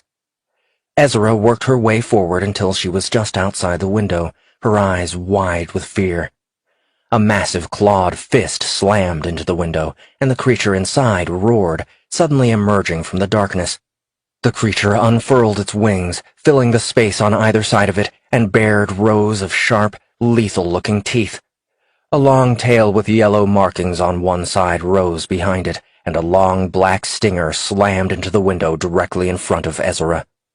The Nershal flinched backwards as if she had been struck. Her breaths came in gasps, and she let out a mournful wail. Emma stepped next to Zack. "Oh my God," Emma said. "What?" Zack said. The thing inside was horrifying, and he hoped the cell would hold. "Look at it," Emma said.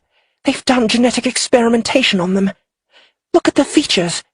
They resemble parts of a Nershal and parts of a Protocar." Etanu raised his weapon. "We have to kill it." The Nershal soldiers followed Etanu's lead. "Wait," Clattamore said. "We don't even know if our weapons can hurt it. We can't take the chance of it getting loose. This is the work of Mar Arden. I've seen his work before, firsthand." "Mar Arden," Ezra whispered. "I've worked side by side with him." "This is what the Zygens do. They take what they want. Above all, they crave power," Clattamore said. "Look at them all. They're in so much pain," Ezra said, her hands on her chest. "Get me to a terminal." Ezra didn't wait for them, but ran down the hall and found a monitoring station. "Remove the shackles," Ezra said. Clattamore keyed in a sequence on his forearm computer, and the shackles fell from Ezra's wrists. Ezra brought up an interface and began entering commands. "I'm copying the research data. There are video recordings as well." She stopped and looked up at Clattamore. "I'm sorry. I should have listened to you before. If the Zygens are doing this here, who knows what else they've done?" "We brought explosives that will destroy this entire level. But first we need to get the Alpha priority message," Clattamore said, and motioned 3 Boxan soldiers over to him. "Set the charges for remote detonation and meet us at the comm station." The Boxans saluted Clattamore and left. "Wait," Zack said. "Isn't there any way we can help them? Free them and, I don't know, do something?" Clattamore regarded Zack and the rest of the Athena's crew for a moment. "Compassion is an admirable quality in any species. We can't help them, and to let them roam free would be a curse. Would you want to live like this?" Zack scanned the cells along the corridor in a vain attempt to see some kind of sign that there was hope for them. All he saw were the maddening displays of tortured souls. Bile crept up his throat, and he turned away before he got sick. It took some coaxing, but eventually the Nershals followed Clattamore out of there. Etanu was last to leave, and he walked stoop-shouldered, with a distant look to his eyes as if he couldn't quite believe what he had seen. The Nershal glanced at Zack and looked away. Zack kept his eyes forward, wanting to just leave the nightmarish hallway and never return. To see the handiwork of the Zygens firsthand made the species more real than they had been before. "We need to stop the Zygens from reaching Earth," Zack said. "We will," Hicks said. Kaelin stayed silent and followed the others back the way they had come. Her hands wouldn't stop shaking. She kept them close to her body so the others couldn't see. Her whole body felt as if there were hundreds of spiders crawling along her skin. She wanted to run away, putting as much distance from this place as she could, and it took all her strength not to bolt. How were they supposed to stop the Zai-Jins from reaching Earth? She glanced over at Redford. His face was pale. He stopped, leaned against the wall, and vomited onto the floor. Emma stopped to help him up. I didn't know, Redford said, his voice a frantic whisper. He kept repeating himself. Kaelin went to Redford's side. Since they'd gone through the wormhole, she'd blamed him for everything. She tolerated his presence because they needed his brilliance to survive, but seeing him like this gave her pause. His reckless decisions had put them all in this predicament, but the ensuing consequences were not his alone to bear. "It's not your fault," Kaelin said. "You couldn't have known what would happen. None of us could. It's likely that at some point we would have powered on the listening station on Pluto anyway." Redford's red-rimmed eyes widened. I'm sorry.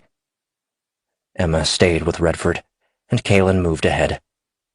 She caught Clattomore watching her. The Boxen's eyes narrowed in thought, and he turned away. They reached the area where the comm station was, but stayed hidden. There were more Nershals in the area, but no Zai-Jins.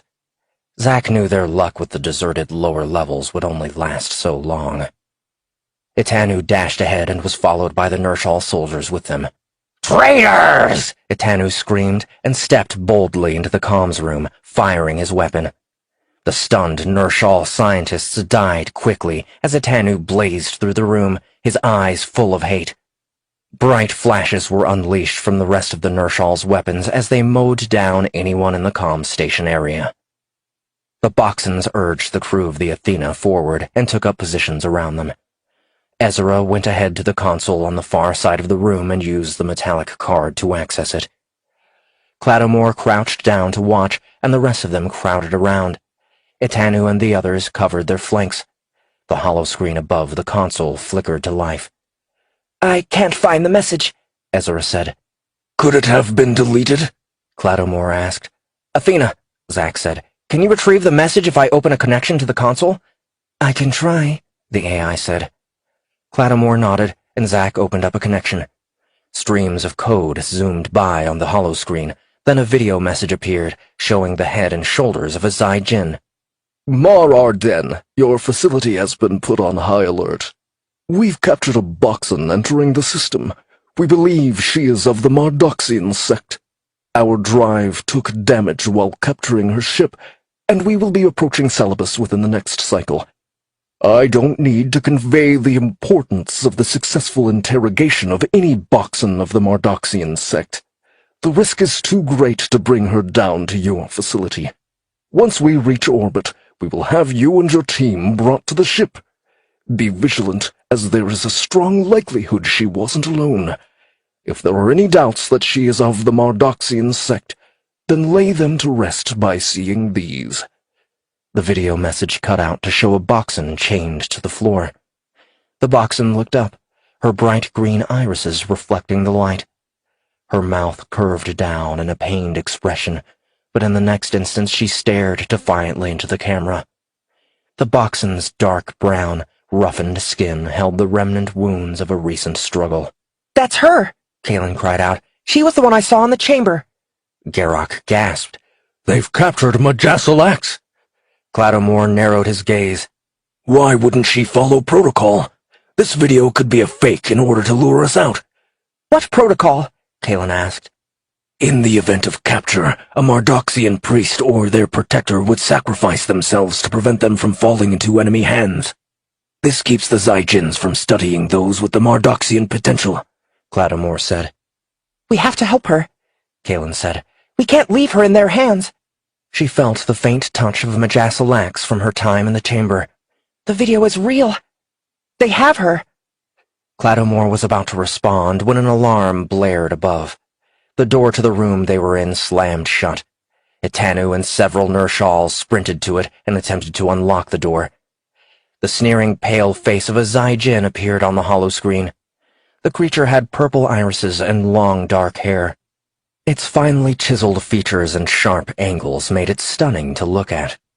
The creature's eyes swept the room and narrowed as it focused on the Boxons. Clattermore, the Zygen said, do you feel it now? The longing? I know you do. Clattermore howled in rage and brought up his weapon. A blast of molten plasma destroyed the holoscreen unit. Something hissed from the vents above them. Another holoscreen flickered to life, followed by another until every wall showed the same face on every screen. The Zygen pursed his lips. There is no escape from here. You may have gotten the Alpha message, but there is nothing you can do. Clattermore glared at the holoscreen and then looked at Garrock. Blow it!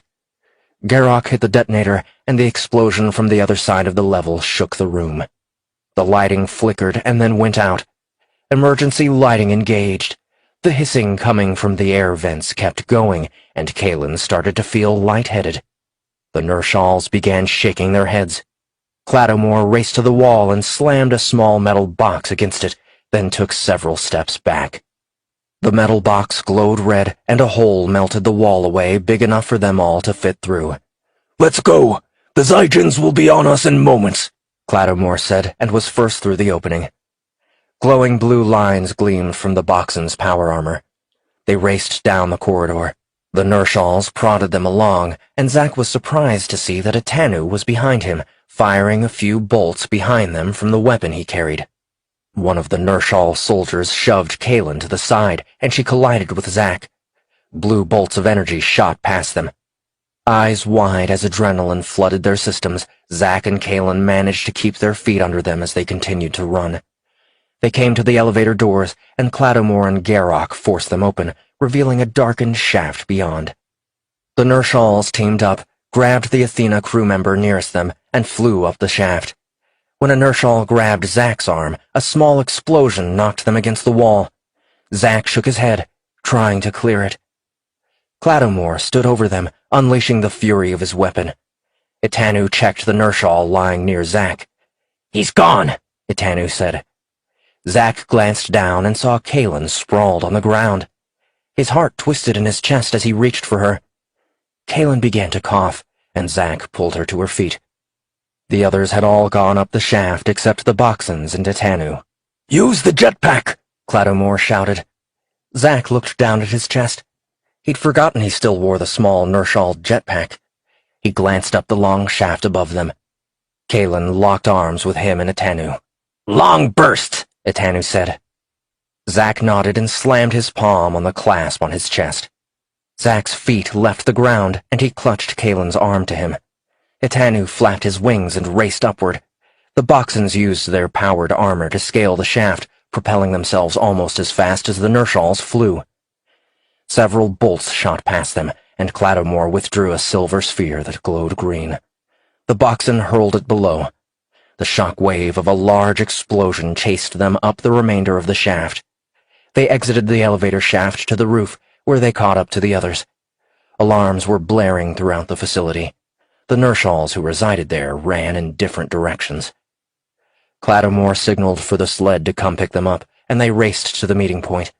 Black-armored Nershal enforcers emerged onto a rooftop across from their position. They quickly spotted them and readied their weapons.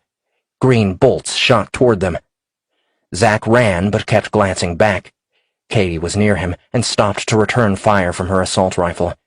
She hit her mark, and the glowing pulsar darts slammed into the black enforcer armor.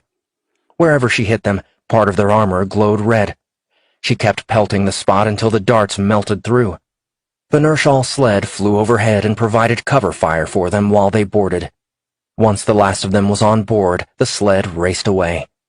Zack grabbed the railing and glanced around to check that they had all made it. They were all there.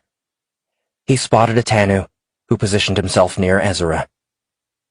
Zack's heart was pounding, and he couldn't get his limbs to stop shaking. The firefight had been so sudden that he couldn't even keep track of what was happening other than to keep running. Katie was next to him. She kept glancing behind them, looking for signs of pursuit. She saw him looking and reached out to him. "You're okay," Katie said. Zack took her hand and gave it a gentle squeeze. They were safe for the moment, but who knew for how long? Chapter 18. Smoke rose from the research facility, but the enforcers hadn't scrambled any kind of pursuit. The other two sleds headed off in different directions to throw the enforcers off the trail. They'd achieved total surprise against the Zygens, and now they had evidence of wrongdoing to use against them with the Nershals. "Why aren't they following us?" Zack asked. Garrock disengaged his helmet and looked at Zack.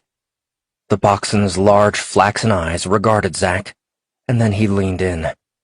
Clattomore had one of the other teams deploy suppressors near the Enforcers section of the facility to block communications. The Enforcers who were monitoring likely believed it to be a glitch in their systems. I've seen Clattomore use similar tactics at other installations, Garrock said. "Won't the Nershals catch on to what you're doing?" Hicks asked. The probability is high for that outcome. Were this a Nershal military installation, the tactic might not have worked so well, Garrock said. Kaelin shook her head and crossed her arms tightly. Her eyes were closed as if she were dreaming. Zack frowned and asked if she was okay. When she didn't answer, he glanced up at Garrock, who watched Kaelin intently. Zack reached out and gently patted her on the back. "Kaelin," Zack said. Kaelin's eyes snapped open and she gasped. Her eyes darted around as if she didn't remember where she was. "It's okay. We're on the sled, heading away from the facility," Zack said. Kaelin rubbed the top of her chest. "I can feel her pain," Kaelin said. "Whose pain?" Zack asked. Kaelin looked up at Garrock. "Majasilax." Garrock frowned and thought, What exactly are you feeling? "It's like there's something pressing in from all sides of her head. It's pounding. She fights back, keeping whatever they're doing at bay, but it hurts. I can't see anything around her. Everything is completely dark," Kaelin said, and squeezed her eyes shut, wincing. Not so deeply. Pull yourself back, Garrock said. Open your eyes. It will help distance you from what you're seeing. Kaelin opened her eyes. Good, Garrock said. Now, steady your breathing and focus on being right here. Kaelin took a deep breath and slowly released it. Zack could see some of the tension loosen in her shoulders. "Thank you," Kaelin said. "I can still sense it, but it's not like it was before." "Is this normal?" Zack asked. She is extraordinarily gifted, Garrock said. Only the upper echelons of the Mardoxian sect can immerse themselves so completely. Finding this trait in another species has never happened before. "I don't even understand how it works. To me, it's just like focusing on a problem or a thought I have," Kaelin said. You can just do it. The potential or skill is innate. Tell me, are there others from your home world who can do as you do? Garrock asked. Kaelin glanced at the others and nodded. "Yes, but it's not really accepted. There have been so many pretenders that the practice is frowned upon. Some organizations study it in secret. I didn't even know I could do this until a short while ago." Garrock nodded, giving them a knowing smile. That is understandable. Your species is still quite young. You call what Kaelin can do the Mardoxian potential. What does that even mean? Zack asked. Not the easiest thing to answer, but I will try and put it in terms you can understand, Garrock said. We are all part of the Great Expanse, loosely connected. Worlds like these promote certain types of life. The air we breathe is similar. Water and the natural resources we consume share a bond. Are there other types of worlds not like this one that have life on them? Zack asked. Garrock nodded. There are some. We haven't studied them to any great extent. Communicating with the species that dwell on those planets is difficult. Our translator program is based on a language that is spoken. Not every species out there communicates this way. But we're getting away from the original question. Most species we've encountered can't see beyond the choices directly in front of them. We're no different, but those of us with the Mardoxian potential can see beyond that. Their connection to the Great Expanse supersedes ours. Think of it as the next step on the evolutionary pathway. Has your species theorized about the existence of the multiverse? You mean that there are multiple universes in existence at any given moment? Kalen asked. Garrock nodded. That's part of it. The Mardoxian potential allows for a heightened connection to the great expanse. You can use this to see beyond any obstacle in your path. Does it have any limitations? Kalen asked. You tell me. While the theory says that the potential is within all life forms, I do not have it within me to any great extent, Garrock said. Why are the Zai-Jins so keen to have this ability? Zack asked. Can you think of nothing? Garrock asked. Zack frowned and thought. Things could have gone much worse for us in the research facility if Kalen hadn't warned us, but I guess I'm curious as to what else the Mardoxian potential can do. I'm not a soldier. Cladomore is a military leader among my species. From what I remember of your history, your species is no stranger to wars and conflict. Think of the advantage that one with the Mardoxian potential could offer during a conflict, be it upon a planetary surface or in the great expanse. Rarer still are those who can use their abilities to affect the world around them. Garrock stopped speaking. I'm needed, Garrock said, and headed to the front of the sled where Cladomore was. Zack looked at Kalen. What do you think that meant? Kalen looked toward the front of the sled. I'm not sure, she said. The sun was setting on this strange world, and Zack felt like it had been a couple of days since they had left the Athena to come down here. His stomach growled, and Zack realized he couldn't remember when he'd last eaten. The sled had soft, ambient lighting that ran along the floor and gave off enough light for them to see by. Zack reached inside his pocket and pulled out an oatmeal raisin protein bar. He was so hungry that he completely ignored the cardboard consistency of it and devoured the whole thing. Zack glanced off to the side and could hear the low whine of another sled flying next to them, but he couldn't see it at all.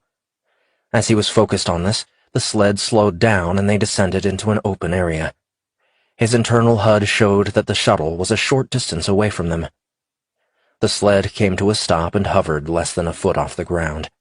They left the craft, and within a few minutes more sleds came to the area. Zack barely stifled a yawn. Better grab what rest you can. I don't think we'll be here very long, Hicks said. I'm so tired, Zack said. What are we going to do now?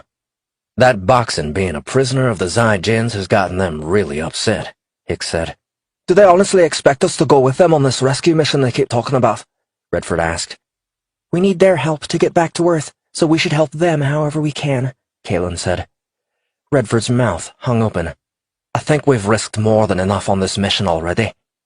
Kalen was about to respond, but Hicks cut her off. Just get some rest. You'll be all right, Hicks said. Is that supposed to motivate me? Redford asked. No, Hicks said. It means that we've been through a lot and there's more coming. You're tired and not thinking straight. You may be a brilliant scientist, but being here is going to require us all to do more than we ever thought we could. Emma coaxed Redford away and sat down. More Nershals were arriving, eager to hear about what they'd learned at the research facility. Hicks handed out small yellow pills for them to dissolve in their water containers. It'll prevent dehydration and help take the edge off exhaustion, Hicks said. Zack cast the pill into his water and gulped it down. He immediately felt the pressure around his head lessen, and his eyes didn't feel quite so heavy. Cladomore approached them, with the Tanu walking behind him. They stopped before the Athena crew, and those who were sitting came to their feet. Udanzari wishes to speak with all of you, Cladomore said. Please, if you will follow me. Something in the formality of Cladomore's tone conveyed the importance of what was about to happen. Zack hoped he wouldn't get pulled into another rite. He doubted he could survive another trek through a valley filled with protocars. It was a short walk through the makeshift camp. No one was settling in, and the state of readiness gave Zack the impression that the Nershals and Boxons, at least, were ready to leave at a moment's notice. Katie walked beside him. Stay close to me, she said. I don't know how you do it, Zack said. Katie looked at him with a raised brow. Stay so focused and alert. Both you and Hicks are constantly watching and evaluating everything around us, Zack said. We've been in high-pressure situations before. It's part of our training, Katie said. Even for this? Zack said, and gestured around them. No, you're right. This is different. If you're wondering if I'm scared, then yes, I am afraid. But I don't let fear override my ability to take action. I take in the information available, assess the risks, and make decisions, Katie said. What if you make a mistake? Zack asked. In a situation like this, someone could get hurt, or worse. But if it means life or death, then I'd rather fight to survive, Katie said. Remind me never to make you angry with me, Zack said. Katie's gaze softened, and she smiled. Hicks and Kalen walked ahead of them. Katie's mouth opened, and an unformed question took shape on her lips, but she hesitated. What is it? Zack asked. Katie shook her head. It's nothing. Zack tilted his head to the side. No, it isn't. Come on, you can tell me. Katie shook her head. Not the right time. We need to focus on getting out of here. Zack frowned. It's never the right time, he thought, for any of us. Udon-Zari turned toward them and the Nershal soldiers. Itanu left the Athena crew and went to his father's side. Ezra stood near them, her orange eyes alight with unfocused fury. She looked up at their approach and watched them curiously. Udon-Zari looked at the crew of the Athena. Cladomore has given us a preliminary report of what you've discovered at the research facility. Before we get to that, I must acknowledge that you've done a great service for my species. Honor is one of the core pillars of our society. Showing gratitude for a service is another. I understand your actions weren't selfless and that the Boxons have promised to aid your return to your home system. I would like you to know that you've earned our gratitude, and if there is ever a service we can provide, you have but to ask. Please, accept these tokens. A Nershal soldier opened a silver box. Inside were 6 small bronze-colored shafts with the shape of a triangle at each of the ends. The shafts were engraved with alien symbols, and despite being solid, they had very little weight. Zack took one of them and waited for the translation to appear on his internal display, but nothing appeared. He didn't think it was right to ask. Present these to any of my species, and they will help you, Udon-Zari said. Thank you, Kalen said, speaking for all of them. Udon-Zari, Cladomore said. There is an inbound Zygen cruiser heading here. They have one of our species held prisoner. The older Nershal regarded the Boxen for a moment. What do you propose? Rally the Nershals. Help us take the cruiser, Cladomore said. Udon-Zari frowned in thought and glanced at their small camp. There aren't enough of us to help you. Stealth would be your ally in this venture. We have evidence of what the Zygens have been doing here. Ezra worked at the facility and can validate the evidence provided. Share this information, Cladomore said. We will share the information, but these things take time. Planning and proper execution are worth more than simply releasing this information in our home world, Udon-Zari said. Cladomore pressed his lips together. The longer you wait, the more of your species fall victim to the Zygens. Udon-Zari narrowed his gaze at the Boxen. You and your team have done us a great service, but it doesn't erase the lies visited upon us by your species. The Star Shroud was as much for your protection as it was for ours, Cladomore said. Perhaps, but anything shrouded in mystery serves those who control that mystery more than those who live under it, Udon-Zari said. The cultivation program, Cladomore began to say. The Nershal's place in the Confederation will not be decided today, Ezra said, drawing everyone's attention. Nor will we decide to ally with your species on this night. Udon-Zari glanced at Ezra and gave a small nod. It was at that moment that Zack realized Ezra was someone of significance in the Nershal hierarchy. He just wished he knew how the Nershals were organized. As I've said before, Cladomore said, our intention in coming here is to bring to light the wrongs the Zygens have wrought upon the Nershals. Did you know they were experimenting on us? Ezra asked. We suspected, but without evidence, and in light of our current relations, We thought it prudent to find proof first, Cladomore said. Udon-Zari nodded. Your actions dictate your path. I can find no fault in your reasoning, but the reality of the situation is that we don't have the resources to launch a full-scale assault on the Zaijin cruiser. Also, there are Nershals serving on that cruiser in good faith. They are unaware of the wrongs being done, and I cannot order their deaths based upon one of your species being held prisoner. So you won't help us at all? Cladomore asked. I cannot, Udon-Zari said. Not until we bring to light the wrongs the Zaijins have perpetrated upon our species. The aftermath will be hard for some to take. The Zaijins will not let this go without a fight. I understand, Cladomore said. I want you to know the Boxons will be ready to stand with you if you ask. The prisoner on board the Zaijin cruiser is of the Mardoxian sect. The Nershals around them shifted their feet, and an immediate hush swept over them. Who? Udon-Zari asked quietly. Majasalax is their prisoner, Cladomore said. She was on her way here. Udon-Zari looked away. I'm sorry. Even for one such as her. What if we asked for volunteers? Ezra said. I volunteer. Which of you will stand with the Boxons in their time of need? Ezra's gaze settled upon Etanu, but he didn't say anything. It's hard for them to volunteer for this, given our history with the Boxons, Udon-Zari said. I agree that the Boxons' terms for entrance into the Confederation are built on a process by which species like ours are misled.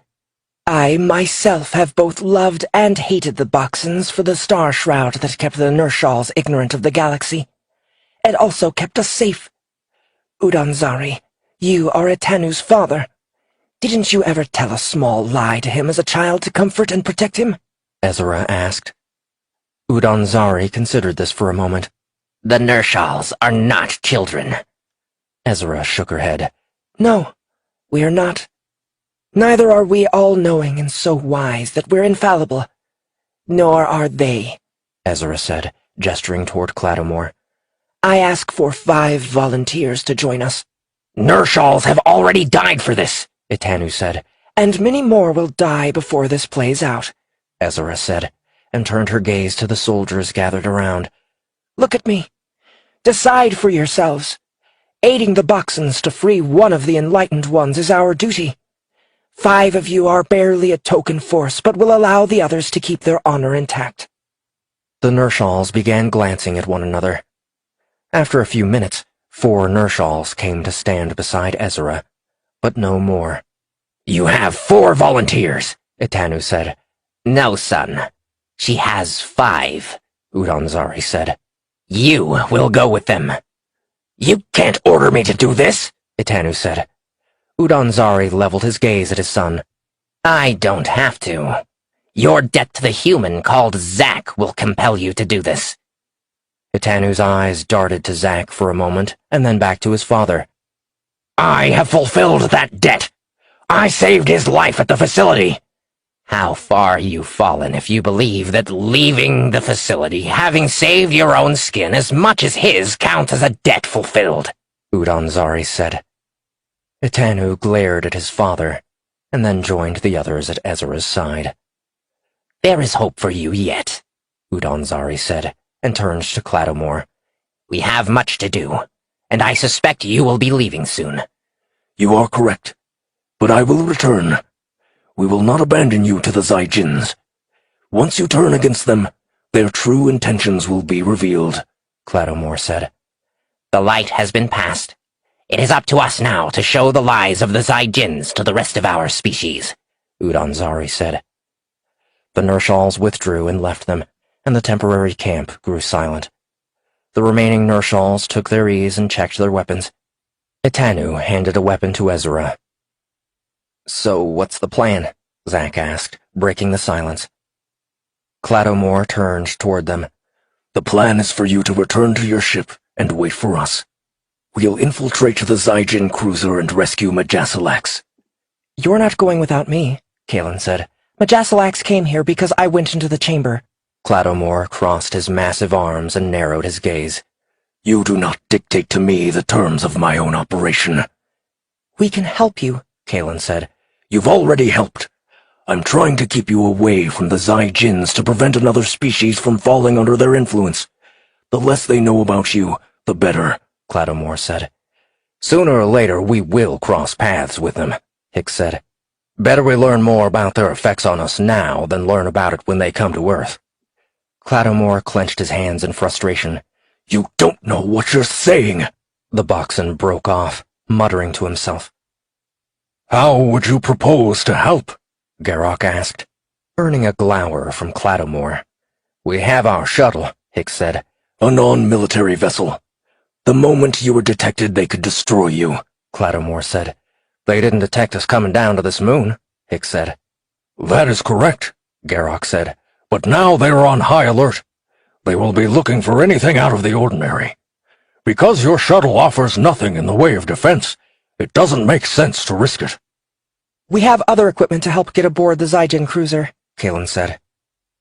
Garrock waited patiently for her to continue. We have a small vessel that is used for mining and salvage. We could use it to cut through the hull and get aboard that way, Kalen said. Clattermore shook his head. We've scanned your ship. While the vessel of which you speak probably could cut through the hull eventually, it would take many hours to do so. Hours we don't have. The technology you've brought with you, while I acknowledge is a great achievement for your species, in terms of space warfare is hopelessly outclassed. Kalen clamped her mouth shut and took a deep breath. Okay, there's me. You've seen what I can do. How will you find her without me? By now they must know you'll be coming. Not necessarily, Clattermore said. We knocked out the research facility's communications. They'll be unable to send word out. We'll use our stealth ship to beat any of the Zai-Jins here to the ship. If we fail to rescue Majassalax, we'll take out their ship. Kalen gasped. You would kill her rather than let her fall into their hands? You are not a soldier, so I don't expect you to understand, Clattermore said, and looked at Hicks and Katie. You two are soldiers. You must understand why our actions must be so. Kalen glanced at Hicks, who wore a hardened expression. The same was mirrored on Katie's face. War is ugly, and there are times where sacrifice is required to prevent an even greater evil from spreading, Hicks said. Kalen turned back toward Clattermore. All the more reason for you to bring me with you. I can come alone. No, several members of the Athena's crew said at the same time. We stick together, Hicks said. The others gave approving nods. Kalen felt the edges of her lips curve upward and faced Clattermore once more. She told me to find her. It was the last thing she said to me. Please, you must let us help you find her, Kalen said. Clattermore frowned as he regarded them. His unrelenting gaze was answer enough that he would not be swayed. Kalen looked away, shaking her head in frustration. It's almost like she knew something like this would happen, she muttered. What was that? Garrock said. I said that it's like she knew this would happen, Kalen said. Garrock glanced at Clattermore. Perhaps you should reconsider. There is no precedent for this with any other species, but there have been those in the Mardoxian sect who are able to form connections to each other. Their perceptions become unparalleled. We can't leave Majassalax to the Zai-Jins, nor can we follow the same protocols that led us down this road. It was those protocols that allowed us to survive this long. They are in place for a reason, Clattermore said. Hicks cleared his throat. I don't fully understand all the implications you're talking about, but I do know this. Katie and I once had a commanding officer who used to say that if you can't adapt to the current situation, your defeat is all but assured. It would be wrong of me to make an argument about the protocols you have in place that allowed you to survive this long war, but the situation is changing. Like it or not, we're here. The human race is going to be part of this conflict. There is no avoiding it now. Our technology may not be as advanced as yours, but neither is our dependency on that technology. At some point, the Nershals had regained their feet. Etanu looked at Hicks and gave him an approving nod. What would you propose? Clattermore asked. Hicks raised his wrist and engaged his PDA. We mapped the system of planets on our way here, Hicks said. A small holographic image expanded from his PDA. There are 6 lifeless moons that orbit the gas giant here. I propose we use them to keep our presence from being detected. We'll hide behind the furthest moon and approach the Zygen cruiser as it passes, sneak on board, find where she's being held, and get off before the cruiser reaches here. At some point, they're going to learn about our presence. I'd much rather have some extra time aboard their ship prior to them finding out about us. You said the facility's communications have been taken out. Perhaps we can convince those other Nershals to help us on the surface to make sure the Zygens can't get word out. Uranzari said they couldn't help us on the ship, Garrock said. He didn't say anything about not being able to help from the surface. He might be open to such a suggestion. What do you think? Garrock asked. Clattermore regarded Hicks. I think it would be unwise of anyone to underestimate your species. Hicks grinned. Clattermore looked at Kalen. All right, you win. We'll do this thing together. A slow smile stole across Kalen's face, and she nodded. She felt a great weight lift from her shoulders. She couldn't explain why, but she knew they had to be part of the rescue mission or it would fail. Now she just hoped they all survived it. She glanced at Zack. His dark, penetrating eyes had been focused on the discussion, and he'd been unusually quiet. But she could tell he wasn't so afraid anymore. Back on Earth, he had been almost paralyzed at the thought of going into space. He'd come such a long way in a short amount of time. They all had, but the changes were so much more noticeable with Zack. Twice now he had risked his life to save hers. Perhaps Hicks was right, and she should throw caution to the wind and tell Zack how she truly felt. She quickly silenced the inner voices that told her she was being foolish for even considering such a notion.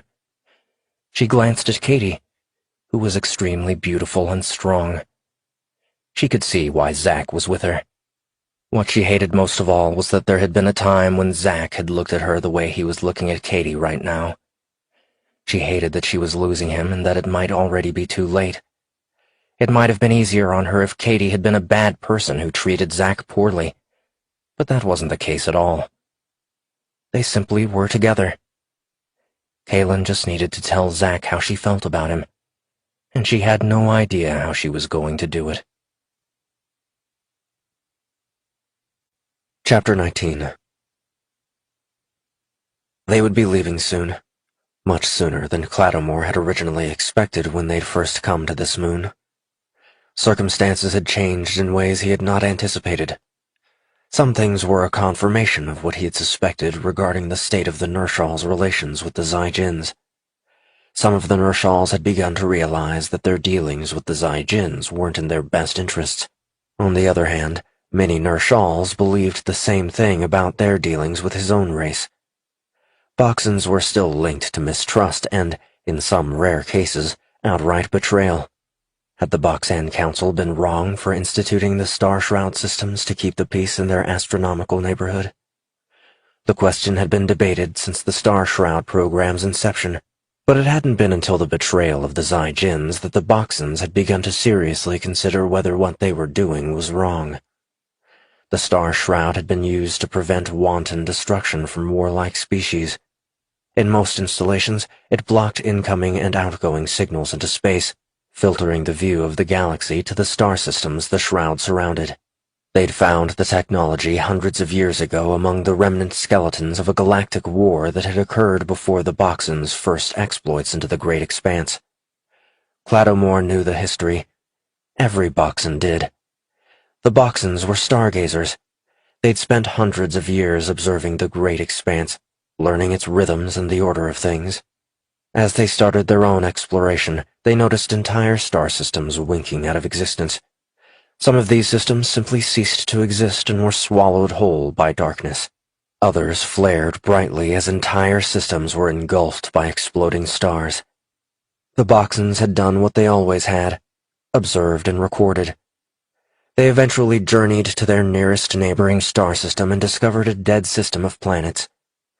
Vast remnant structures built in space were radically more advanced than anything the Boxons had built, but the foundations of such technology were prevalent in what the Boxons had already accomplished.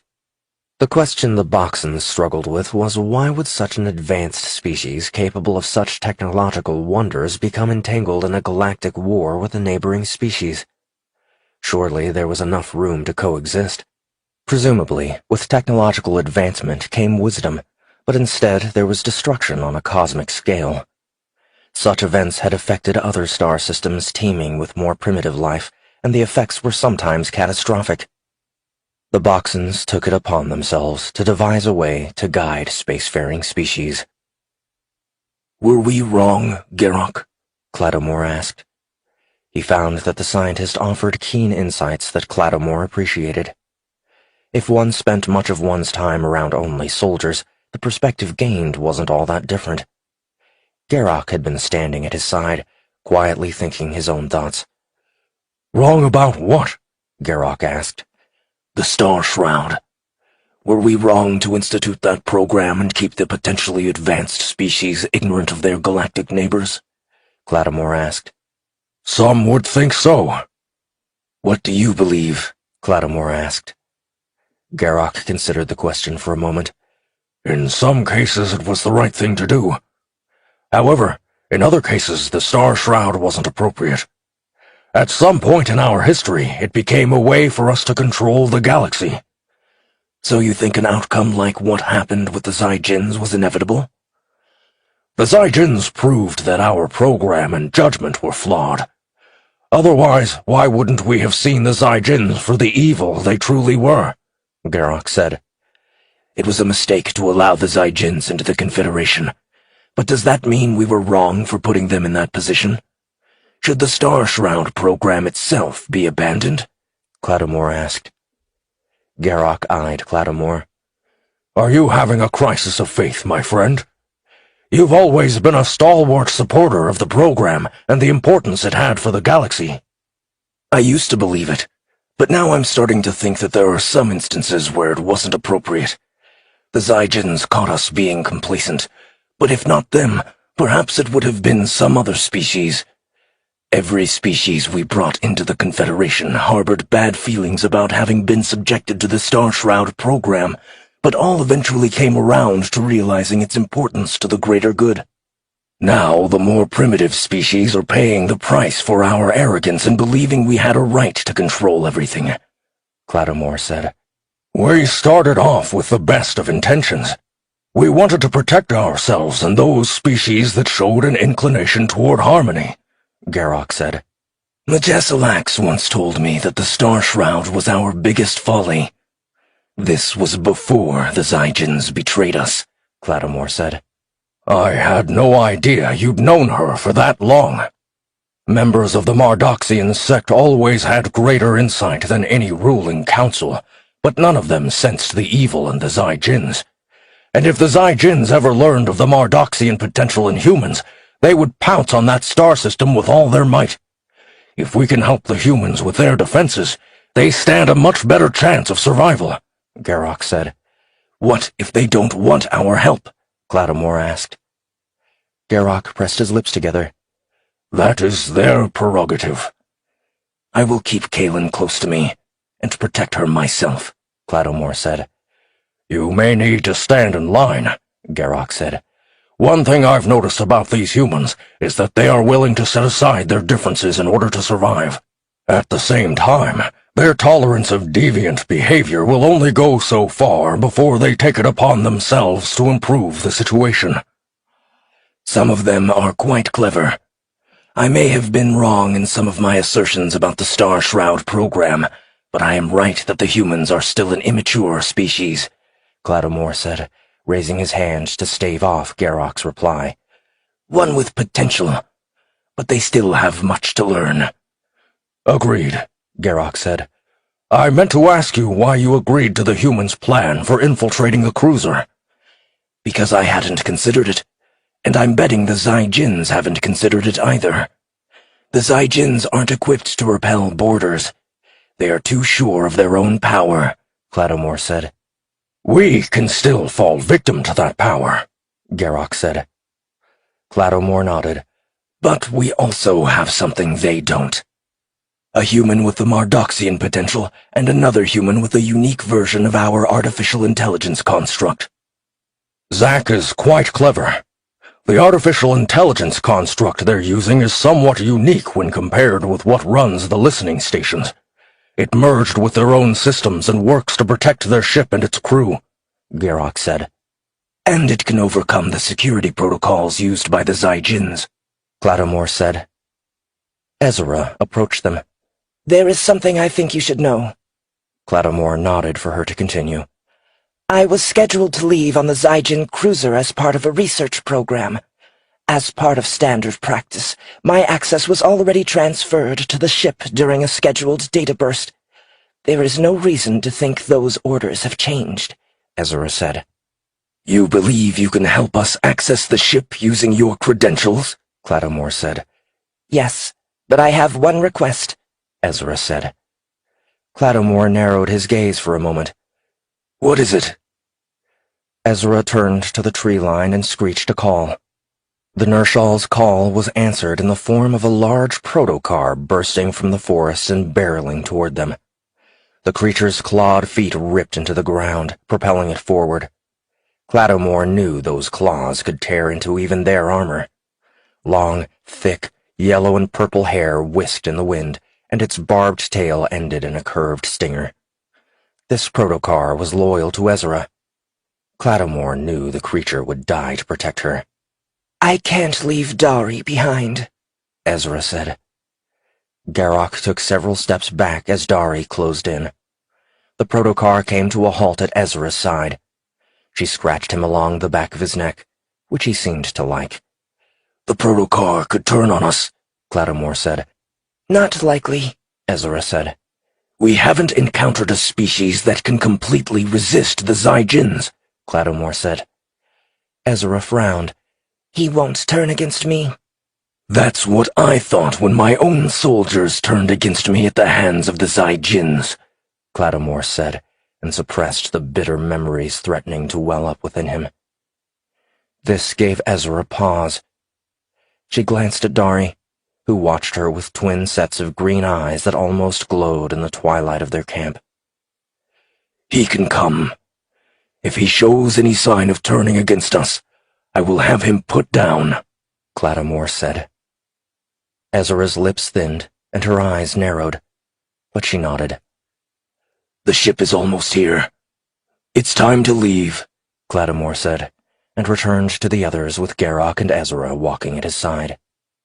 The protocar, called Dari, followed behind them. Chapter 20. Zack sat aboard the Athena's shuttle. They were moments from lifting off, waiting for the signal from Clattermore. Zack sagged against his seat and rested his eyes. They needed to get back to the Athena to resupply and prep for a short journey to Celebus's furthest moon. But Clattermore had been fussy about moving their ship. He was concerned about it being detected, or, more accurately, the fusion core being detected. Garrock had run some type of remote analysis from the Boxen's ship and decided that the power output from the Athena's fusion reactor was minuscule in comparison to other ships. The Athena would likely be undetected by anything the Zyjins had. Zack shivered as he recalled the images of the Zyjins and their brief encounter with one at the research facility. He might have been feeding off the Boxen's fear of them, but Zack couldn't feel anything but apprehension at the thought of crossing paths with a Zyjin in person. The likelihood of crossing paths was compounded by the fact that they were going to sneak aboard one of the Zyjin's ships. Only a few of them were going, and Zack was one of the lucky few who got to go. Zack snorted to himself. He wouldn't have had it any other way. He might not have been a soldier like Hicks and Katie, or have some type of special ability that allowed him to see places he'd never been, like Kalen, but he had skills. Toolkit updated successfully with new parameters gleaned from the research facility, the Athena's AI said, for Zack alone. Zack sighed in relief. Good. If it works, we might get lucky. Katie looked up at him. Who are you talking to? She asked. Athena, Zack said. It finished compiling the data from the research facility. I'm hoping it will help with access aboard the Zyjin ship. What did you take? Katie asked. The framework for their automated processes that I thought might be useful, and a copy of Mar Arden's credentials, Zack said. Katie shook her head. Zack shrugged and smiled. You're good with a gun and can fly a spacecraft. I'm good with computer systems and getting an artificial intelligence to help me bypass security protocols. They got Clattamore's signal, and Kalen engaged the engines. The shuttle lifted off the ground and sped away. They broke through the atmosphere and headed back toward the Athena. As they got closer, Zack couldn't help but crane his neck to see the ship through the window. The gleaming silver hull of the Athena grew bigger as they approached. The half-moon, saucer-shaped front where the bridge resided, bearing the fiery wings of a phoenix with an astronaut standing in the middle, came into view. The large cylinders that hosted the different labs and living quarters came next. Zack couldn't explain why, but it filled him with a sense of pride that the Athena was such a beautiful craft.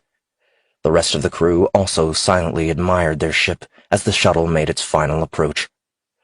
Kalen docked the shuttle with the Athena, and they disembarked. We'll meet on the bridge in 30 minutes, Kalen said. Zack stowed his gear and swapped out the power supply to his suit so it would be fully charged in time for them to leave. Brenda insisted on subjecting them all to her medical scanners, but Zack decided he'd much rather have a shower first and slipped away in the opposite direction, stopping off at his room to deposit the Nershall jetpack. The thing had come in so handy that he was determined to bring it along on their current mission. He grabbed a change of clothes and tiptoed across the hallway to the showers, where the sensors, knowing his preferences, automatically adjusted the water temperature. Zack stepped into the shower and sighed happily as the hot water cascaded down his back. Squeezing his eyes shut, he ducked his head under streams of water coming from the showerhead while blindly reaching for soap from the dispenser and washing himself. He hadn't realized how filthy he had been until he saw the last remnants of dirt cascading through the drain. Zack turned off the water and jets of warm air dried him in seconds. There were no towels because every bit of water had to be recycled and purified for later use, but the dryers worked wonders. He put on a fresh set of clothes and felt 100% better than when he had walked in. As Zack was leaving, Kalen was coming in. I was just about to head to the medbay. I just wanted to shower first, Zack said. Kalen smiled. Me too. You just beat me to it, she said. Zack snorted. I know Brenda means well, but she can be a tyrant sometimes. Kalen laughed, and Zack realized it had been a while since he had heard her do so. How are you doing? Zack asked. I'm fine, Kalen said. Yeah, me too. But given what we're about to do, I don't mind admitting that my prevailing sense of terror has become almost normal for me, Zack said. Kalen watched him for a moment. I wanted to thank you for what you did on the planet. When Etanu... Zack felt his cheeks flush. Oh, that was nothing. I'm sure Hicks... Kalen stepped closer and placed her hand on his arm. Zack felt his skin grow warm at her touch. It wasn't nothing. And then you had to risk your life in that stupid rite, Kalen said. Zack felt like his insides were twisting up. He swallowed hard. You're welcome, he said. Zack looked away, hearing a couple of voices from down the hallway, and when he turned back to Kalen, he caught sight of her stepping into one of the shower stalls. He blew out the breath he'd been holding and headed for the medbay. A short while later, the crew of the Athena gathered on the bridge around the planning table. The nav computer has the course for the rendezvous point. The Athena will remain near Celebes, Kalen said. A small team comprised of myself, Hicks, Katie, Zack, and Jonah will be going aboard Clattamore's ship to infiltrate the Zygen cruiser. Commander, Vitomir said, would you consider bringing one more? No. I need the rest of you to remain with the Athena, Kalen said, and could sense the frustration building from the others. We can't all go. The rest of you will remain here and keep the ship prepped. In the event that we don't make it back, you are to make contact with Udanzari, who will help you return to Earth. Brenda will take command after we leave. Vitomir nodded. I'm not sure why you're bringing me along, Redford said. Because, Kalen said, next to Zack, you're the foremost expert on alien technology. You helped with decoding the original message. You might notice something the rest of us miss. Redford eyed her for a moment, and then gave a single nod. I just wish we could take the Athena to the furthest moon, Brenda said, just in case you need us for something. It's better if you stay here, Kalen said. Their ships are faster than ours. We won't need help when we first get on board that cruiser. We'll need help as it gets close to this planet, which is where you'll be. Hicks believes that if Clattamore sees an opportunity to either cripple or take out that ship, he will do so. There were no other questions. Kalen looked around at all of them. I just want to take a moment and thank you all for everything you've done in getting us this far. All of you have gone above and beyond what you signed on for, and I'm proud to be sharing this mission with each of you, Kalen said. Hicks and Katie stood at attention and saluted. A dark shadow caught Zach's attention, and he glanced out the window. The gray hull of a ship easily more than twice the size of the Athena came into view. If that's what the Boxons call one of their smaller ships, I wonder what they have that's bigger, Zach said. The Boxan stealth ship came to a halt next to the Athena, and more than one person commented on how big it was. Now that the ship was closer, Zach saw pale yellow markings that ran along the angular planes of the front. I guess a race of beings who average 8 to 10 feet in height require a much larger ship, Hicks said. The hailing call chimed at the comm station, and Zach acknowledged it using his neural implants. Now that he had the implants, he couldn't imagine going back to a life without them. The benefits far outweighed the potential risks as far as he was concerned. They're ready for us, Zach said. Kalen nodded. All right, that's our ride. Good luck, Commander, Brenda said. They headed to the port airlock and put on their spacesuits. Zach engaged the helmet, and the suit's computers came online. Zach, Kalen, and Redford once again donned a holster with the pulsar pistol. Since his experience with the pistol on the planet, Zach had a much greater appreciation for what it could do and how easy it was to use. Hicks and Katie had their assault rifles. Should we be armed with one of those rifles? Redford asked, giving the pulsar pistol a disgusted look. If we ever get a chance to show you how they work and give you some practice time, then yes. Otherwise, what you've got is probably best, Hicks said. Katie went over to a locked container and entered a passcode. She retrieved several colored cylinders that were about 3 inches long and handed Hicks half of them, keeping the rest for herself. What are those for? Zach asked. They're grenades, Katie said. Zach shook his head. I know I shouldn't be surprised, but why would you bring grenades into space? He asked. We didn't know what we would find on Pluto. These were one of the last-minute additions Ed Johnson was able to get put on board the Athena before we left Earth, Katie said. He and I didn't get along so well in the beginning, Zach said. Kalen snorted. Well, you had just hacked one of Dux Corp's data storage facilities and exposed some of their best-kept secrets. Zach grinned. If I ever see Ed again, I would thank him for thinking to include grenades on a list of must-have items on a mission of profound scientific discovery. Speaking of which, I wonder how NASA is reacting to the loss of contact with us. They'll keep trying to make contact, Kalen said, but it will be a while before they can send a probe out to Pluto to investigate. They might try and repurpose a deep space telescope or two and see if they can glean any insight as to what happened to us. I just hope Michael somehow managed to survive. If he made it out of the wreckage, there were supplies enough to last him 2 months. If there is anyone who could do it, he could, Hicks said. They filed into the airlock and sealed themselves in. The exterior airlock opened. Zach gave a low whistle. It's enormous, he said. They should be sending over something to help guide us across, Kalen said. Couldn't we just use our suit jets and glide across on our own? Zach asked. We could, but I want to save them for emergencies, Kalen said. A bright light shined across from them as the airlock on the Boxan ship opened. Zach squinted and saw a metallic line coming toward them. He checked his HUD, and the distance to the Boxan ship was 150 meters. Garrock greeted them over their suit comms. You should be able to secure yourselves to the line, and we'll pull you across. The stiff metallic line looked like corded steel. There were hooks that they could tether themselves to, and once they were ready, Kalen gave the all clear to pull them across. Zach felt himself jerk forward as the line was retracted, and they kept gaining speed as they zoomed across. Am I the only one concerned about not slowing down? Zach asked. No, Redford grunted a reply. The large open airlock loomed before them, and there was no sign of them slowing down at all. This is it, Zach thought. We're going to crash. They zipped past the open door, and the amber light in the room changed to green. Zack's stomach clenched as they came to a sudden halt. It wasn't just the line that stopped, but all of them were frozen in place. The airlock shut with a loud clang. They must have some type of gravity field that can zero in on each of us. Amazing, Redford said.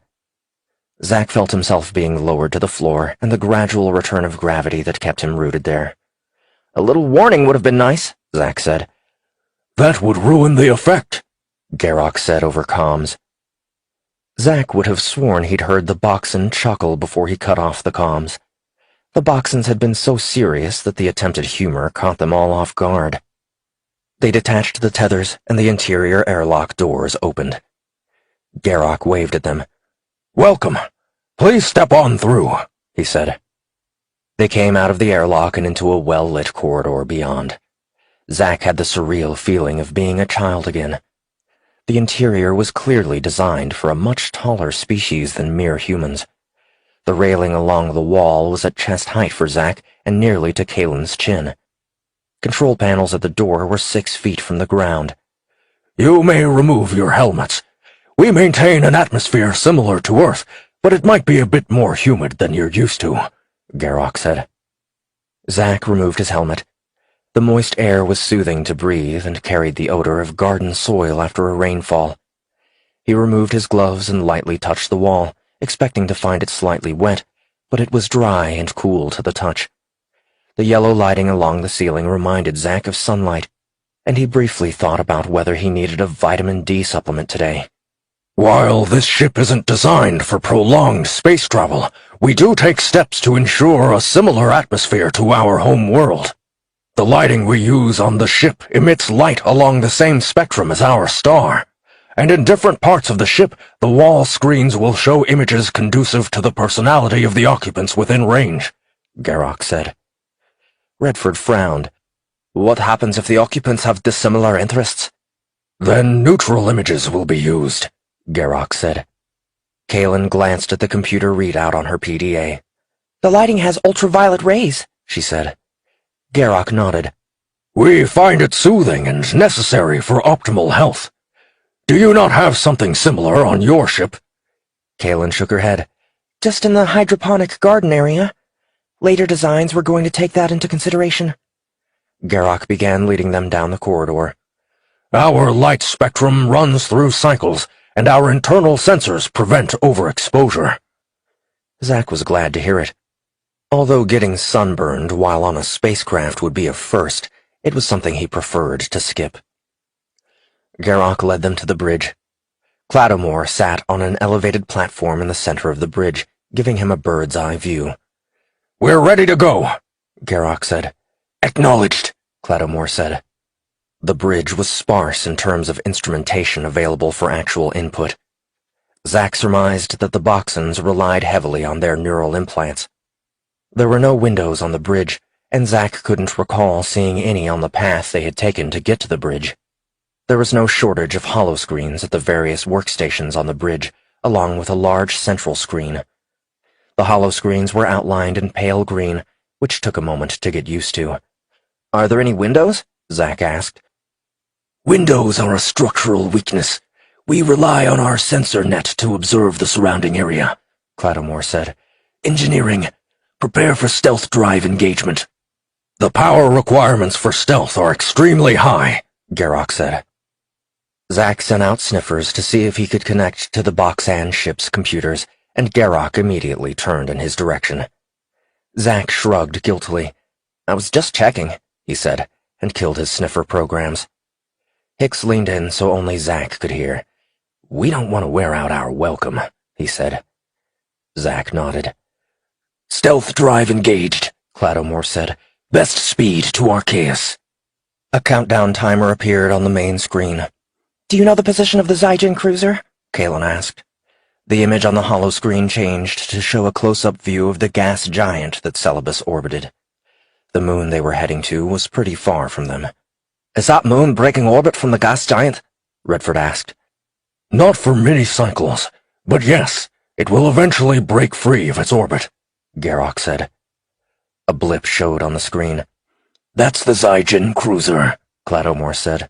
Does it have some kind of designation? Zack asked. Garrock regarded him for a moment. It does, but I doubt the translator you're using could make any sense of it. It would just show up as a group of symbols. Zack nodded. Is that why I haven't been able to see what the designation of this ship is? He asked. The references for our ships are a combination of alpha and numeric characters specific to the purpose for which the ship was designed, Garrock said. Not very imaginative, Zack thought, but wouldn't dare voice his opinion out loud. How does the stealth technology work? What is it that masks our presence? Kalen asked. Garrock glanced at Clattomore, who nodded. There are two components that hide this ship. One is a stealth field that envelops the ship. Our presence is masked from the passive scanners the Zygens will be using. The second part blocks our power core from being detected, Garrock said. Does this ship have any weapons? Hicks asked. Yes, but firing them would give away our position, Clattomore said. Also, while the stealth field is active, our shields are not. This ship cannot trade blows with a Zygen cruiser. We're simply outmatched in a stand-up fight. The strength of this ship is secrecy in striking our enemy where they believe they're safe. Are you sure they won't be expecting us? Zack asked. Clattomore shook his head. How long would it take for them to repair communications at the research facility? Zack asked. Not that long, but we've deployed suppressors that come online the moment one is discovered and taken out. It should give us the time we need to get on board that ship, Clattomore said. Zack nodded, finally understanding. The doors to the ship opened. Itanu and Ezra entered, followed by 4 Nershal soldiers. They each wore black armor that could be seen under their long coats. A large, dark shadow loomed behind them, and Zack gasped, jumping back as a protocar sauntered in with the sleek grace of a predator. Zack had his pulsar pistol out instantly. Don't be a fool, Itanu said. This one isn't wild. Zack's heart thundered in his chest, but he lowered his weapon. He couldn't keep from looking at the protocar. Zack shuddered. He kept seeing the snarling faces that had chased him through the valley, but this beast was sitting passively, its giant tail resting on the floor. Ezra came over to Zack. Itanu tells me you participated in the rite. Zack nodded. That's right, he said. I've raised Dari since he was born. He will not harm you unless I'm threatened by you, Ezra said. Just then, Dari turned its shaggy, yellow and purple furred head toward Kalen. It raised its head, sniffing the air, and cautiously approached. Zack glanced at Ezra, who frowned at the protocar. Kalen stood perfectly still, but Hicks began to move in front of her. Don't, Kalen said. A low rumble sounded from deep in Dari's chest, and the protocar cocked its head to the side as it peered at Kalen. Ezra moved to stand in front of the protocar, but it stretched its neck around her, focusing on Kalen. Ezra spoke a word Zack didn't understand, but the protocar ignored her. Let it approach, Clattomore said. Kalen stepped forward and let the creature come closer. The protocar came before Kalen and sat on its haunches. Kalen reached out, and the protocar shook its head as if there were something buzzing around it. Shh, it's okay, Kalen said. Zack wanted to tell her it couldn't understand her, but didn't think it would help. The protocar closed both sets of eyes and leaned its head forward into Kalen's hand. Kalen's eyes widened, and an unexpected smile came to her face. She glanced at the others. It won't hurt me. How do you know? Zack asked. He kept dividing his gaze between Clattomore and the protocar, figuring the Boxen would have greater insight into what was happening. I don't know. I just do, Kalen said. Dari opened its eyes and glanced at Ezra, leaning over into her as if he'd just seen her for the first time. The protocar then turned back to Kalen and did the same thing. Ezra's eyes were wide with shock. I don't believe it. Protocars bond with only one other, and the bond holds for the duration of its life, except— She broke off and looked at Clattomore. Except when in the presence of a Mardoxian priestess, Clattomore finished. Kaelin turned toward Clattomore. "A what?" she asked. Protocars can sense the Mardoxian potential in you. We don't know how. I've only seen this one other time, and the greeting was the same. It was described as meeting a long-lost friend you never knew you had," Clattomore said.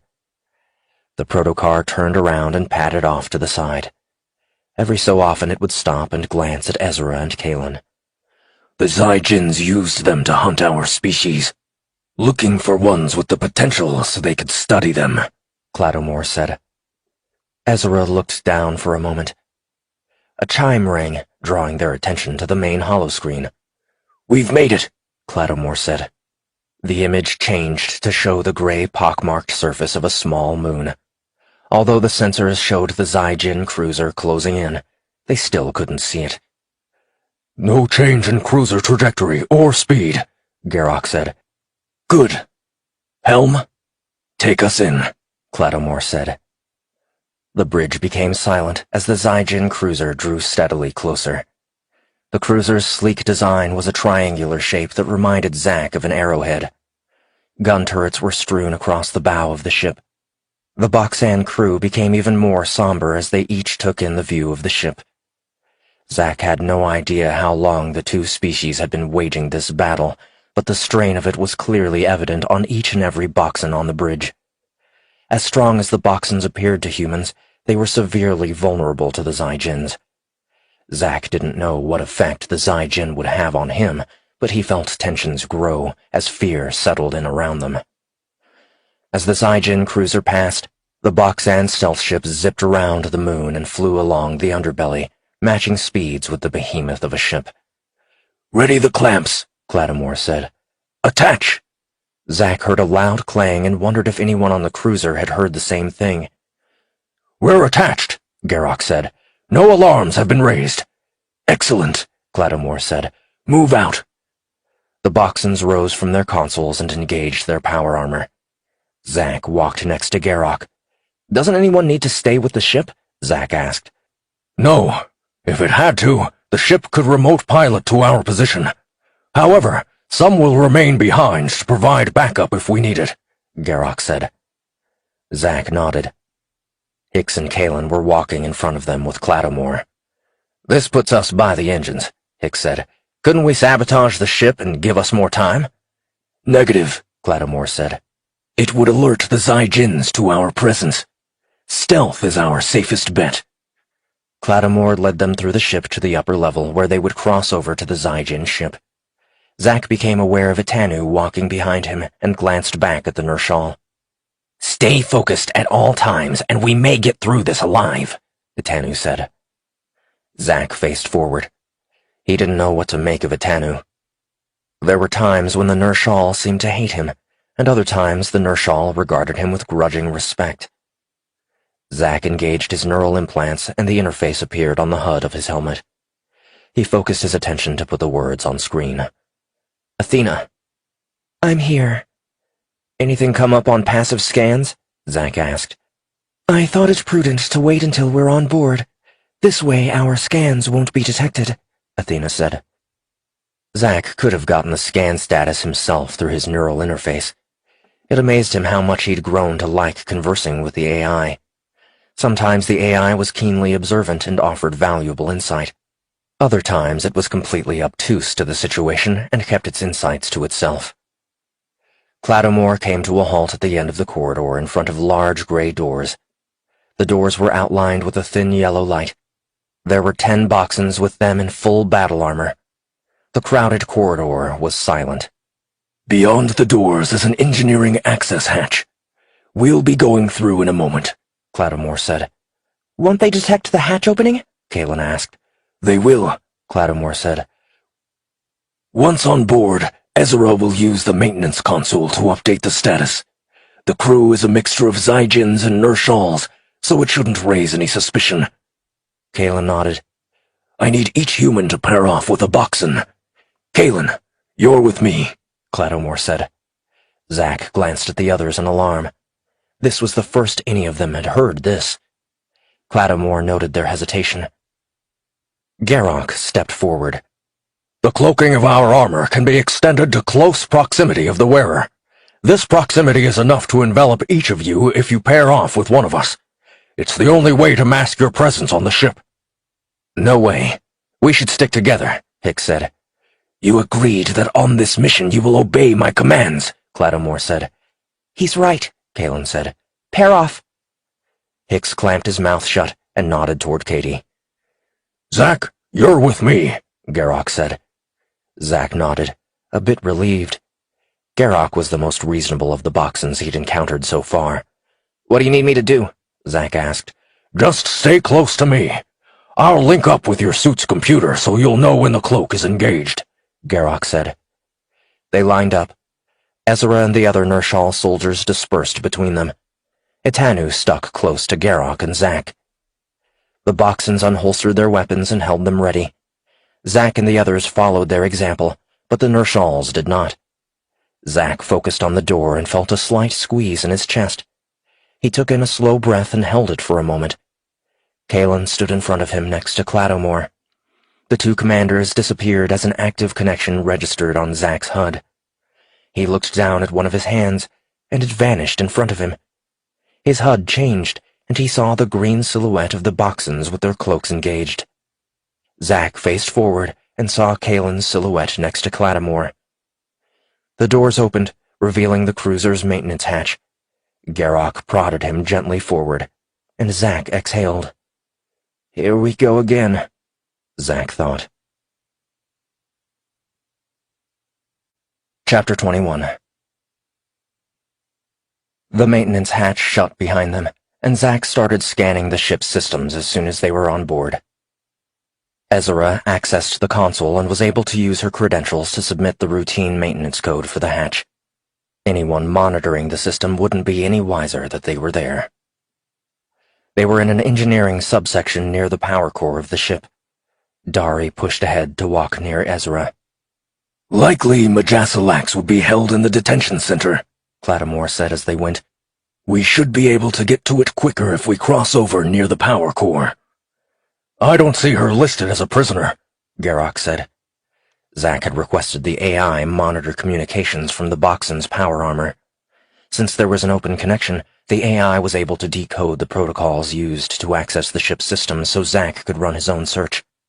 They wouldn't list her, Clattermore said. Search the logs for enforcer check-ins. They should be systematic and on schedule. Multiple windows showed on Zack's HUD as the AI searched through the ship's computer. I've got it, Zack said. Sending the data over now. Garrock gave him a sideways glance. Should have realized this would happen with an open connection. Clattermore cursed. She's not in the detention center, but in one of the medbay levels. That makes sense, Garrock said. They've never captured one of the Mardoxian sect before who didn't follow protocol. They're observing her. Or testing her resistance to the Zygen influence, Clattermore said. She might already be under their influence, and we're being lured into a trap. Either way, we're not leaving until we know for sure. They came to a door that automatically opened at their approach. Beyond was a well-lit, stark white hallway. The cloaked Boxons immediately stayed to the side, as close to the wall as possible. Ezra raised her chin and walked briskly in front of them as if she owned the place. They crossed an intersection where there were several Nershals conversing. One looked over as they passed. None of them were armed. Zack hardly dared to breathe and double-checked that he was safely within the confines of Garrock's cloaked field. Ezra paid the Nershals hardly any notice, and after a moment they resumed their conversation. Doors opened at the far end of the hallway, and a large group of Nershals could be seen heading toward them. Zack craned his neck to get a better look, but they were still too far away. We need to get out of this hallway, Clattermore said quietly. Without skipping a beat, Ezra turned down the next intersection and quickened her pace. Zack risked a glance behind them, but the large group of Nershals hadn't come to the intersection yet. They came to the end of the hallway. We need to go left, Kalen said. There's a group of Nershals inside a room not far away and... something else, Kalen said and frowned. I'm not sure what it is. Ezra hesitated. According to the map on their HUD, Access to the shortest way across the power core was to the right. "Do as she says," Clattomore said. Zack kept monitoring the maintenance hatch they had used to come aboard the ship, and a recent event appeared in the log. "They're sending someone to investigate the hatch we came through," Zack said.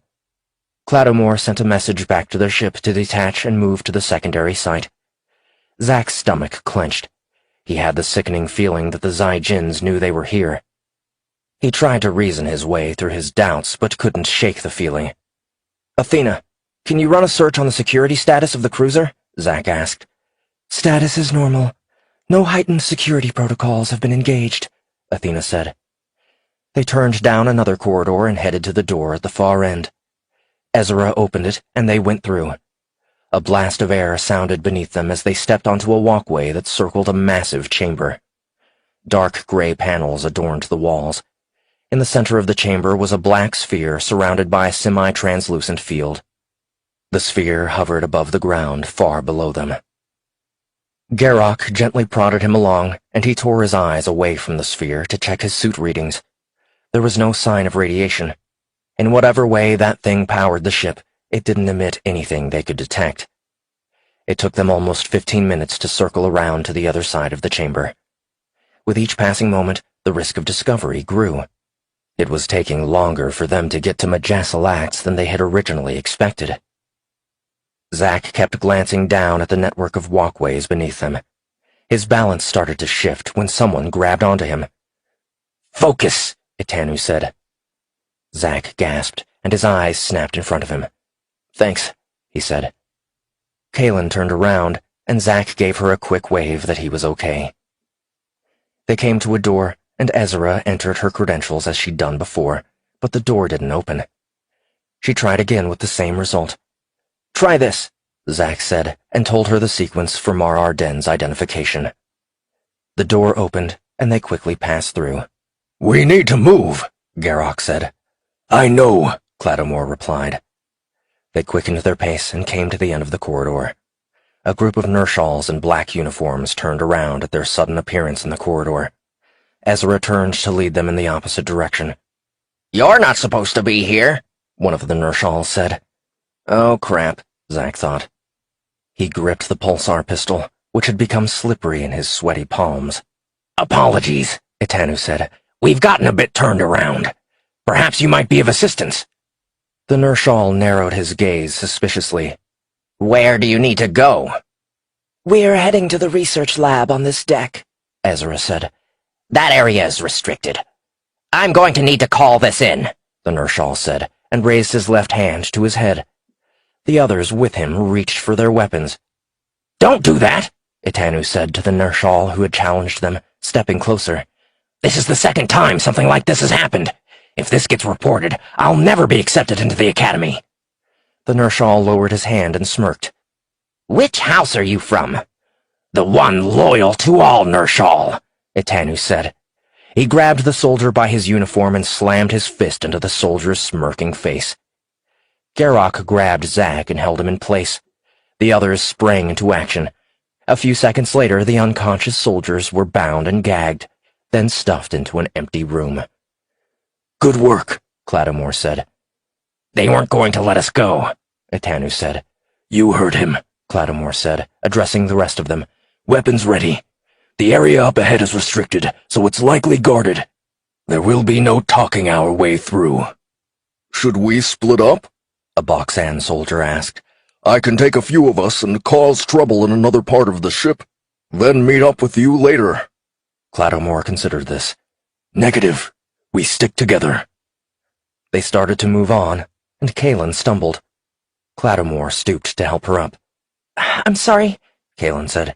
"It's getting harder to focus the closer we get to her." Clattomore nodded.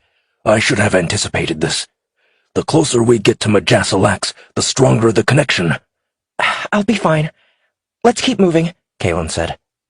Ezra led them down the corridor. Itanu once again took up position near Zack's side. Zack scanned the ship's network, but there had still been no alarms raised. Ezra came to a halt. A short distance from them, the corridor branched off. "The med bay is just around the corner," Ezra said. They heard the door open and they waited. A tall, pale figure rounded the corner. The Zai Jin was looking down at some type of tablet computer in her hands. Her nostrils crinkled as she sniffed the air, and her platinum-colored hair shifted as she looked up at them. Her tail flicked to the side. Zack froze. The Zai Jin opened her mouth as a large blast came from Cladomore's gun, reducing the Zai Jin to ashes. They charged forward. Garrock grabbed Zack by the shoulders and pushed him ahead. The Boxons dropped the cloaked field as they burst through the door to the medbay. Zack focused on the ground, trying to keep his legs under him. Bright flashes lit up the area. The Boxons moved through the room, destroying anything that moved. Zack saw the body of a dead Nershal sprawled alongside a desk and felt himself go numb. He'd known what would happen when they came here, but to see it firsthand sent his mind reeling. "Check each room," Claddomore said. Katie came over to him. "Are you okay?" Zack finally looked up. "I think so. I didn't even fire my weapon. Never mind that. What matters is that you're not hurt," Katie said. Claddomore called them over. Zack followed Katie. He glanced behind him and saw that Atanu was still there. There were a few Zai Jins mixed in with the Nershals who were in the medbay. None of them looked sick or injured. The Zai Jins in the room were all female. There was a tranquility in their deathly expressions that made Zack shiver. Their skin was so pale that it had a purplish hue. None of them were armed as far as Zack could tell, but Claddomore wasn't taking any chances. "They weren't even armed," Zack said. "Don't let their appearance fool you," Garrock said. "They may look peaceful now, but they are fierce killers. We're lucky we took them by surprise." They stood outside a closed door. Ezra was trying to get it to open. "Nothing is working," Ezra said. Zack blinked away the sight of the dead bodies he'd just seen and used his implants, searching for a security override for the door. Claddomore motioned to the door, and one of the Boxan soldiers came up and placed a small round device over the console. Claddomore had them step back. There was a flash and the console fizzled, with wisps of smoke rising around it. The door opened to a darkened room beyond. Kalen stepped through first. The lights in the room flickered on and then immediately turned off, but the sensors on her helmet swept the darkened room, enabling her to see. She heard Claddomore's footsteps pounding the floor behind her as she rushed inside. There were instruments on top of metallic shelves that hung along the walls. She headed toward a large window that had another door alongside it. "Wait," Claddomore said. Kalen stopped at the window and peered through. There was a shifting in the shadows beyond the dimly lit room. "She's in there," Kalen said. "We can't burst into that room. There could be fail-safes engaged," Claddomore said. Kalen glanced helplessly at the door. She felt Majasalax's presence in the other room. "I'm checking," Zack said. After a moment, he frowned. "The door isn't locked." Claddomore reached out, and the door opened. Low-level lighting shone from the panels along the floor. Kalen entered and saw that Majasalax was strapped to a table in the middle of the room. Her face was covered with a white mask that was connected to hoses that ran to the floor. A hollow display flickered on and showed a readout of Majasalax's vitals. Claddomore grumbled as he went over to the hollow interface and started navigating through the options. Kalen slowly approached the Boxan she had come into contact with through the Mardoxian chamber on Pluto. She remembered how afraid she had been when she'd first seen Majasalax. But now, seeing her lying on the table made her look so vulnerable. Her eyes were shut. Kalen reached out and placed her hand on top of Majasalax's hand. The Boxan's brown, roughened skin was hard to the touch. Kalen's hand appeared like a child's in comparison to Majasalax's large hand. "Garrock, can you make anything of this?" Claddomore asked. The Boxan leaned down to examine the mask on Majasalax's face. They might have thought she was sleeping if not for all the hardware connected to her body. Garrock circled around the table and joined Claddomore at the hollow interface. Zack came to Kalen's side. "Have you tried talking to her?" he asked. Kalen glanced at him and then turned back to Majasalax. "I did as you asked. We found you. Now you have to wake up." No response. Just the steady rise and fall of the boxen's chest. "Whatever you're going to do, you need to do it fast," Etanu shouted from the other room. The Nershals had stayed outside to secure the way. "I'm seeing comms chatter being logged for weapons fire in this area," Zack said. "We're running out of time. We have to disconnect her," Cloudomore said. "If we don't have the right sequence, she could die," Garrock said, and kept navigating through the interface. "I've got it." The hoses connected to Majasalak's disconnected of their own accord and retracted back into the floor. Cloudomore carefully removed the mask from her face, but she remained unresponsive. Cloudomore gave her a slight shake to try to wake her up, but it didn't work. Garrock came to her side, removed a small device from his pack, and attached it to her arm. The device started to glow, sending a wave of light over her body. Majasalak's opened her eyes. Her bright green irises captured the light, and Cloudomore helped her sit up. She looked at them all, and then her gaze settled on Kalen. Majasalak's gaze softened, and Kalen felt the same connection blossom between them that she had felt in the chamber a few weeks before. "The Zyjins are on their way," Cloudomore said. Garrock helped Majasalak's to stand up, and she almost collapsed when she tried to stand on her own. A loud blast sounded from the outer room, followed immediately by another. Reacting without thought, Zack ducked his head. Hicks and Katie were at the doorway. The snap hiss of weapons fire could be heard beyond. Zack noticed one of them was missing. "Where's Redford?" he asked. Hicks glanced into the outer room where the Boxan and Nershal soldiers were firing their weapons through the open doorway to their only way out. One of the Boxan soldiers came back to the room they were in and deposited Redford on the floor. He wasn't hurt. "We need another way out of here," the soldier said. Cloudomore walked up to the doorway and checked the room beyond. Zack came to Kalen's side. "Can you find another way out of here?" he asked. Kalen's brows drew up. "I'm not sure," she said, and glanced at Majasalak's, but she was barely conscious. Garrock was doing the best he could to hold her up. Zack watched as Kalen closed her eyes. Sounds of more blasts came from the outer room, and Zack heard Cloudomore bellow out orders. "Fall back," Cloudomore said, and returned to them.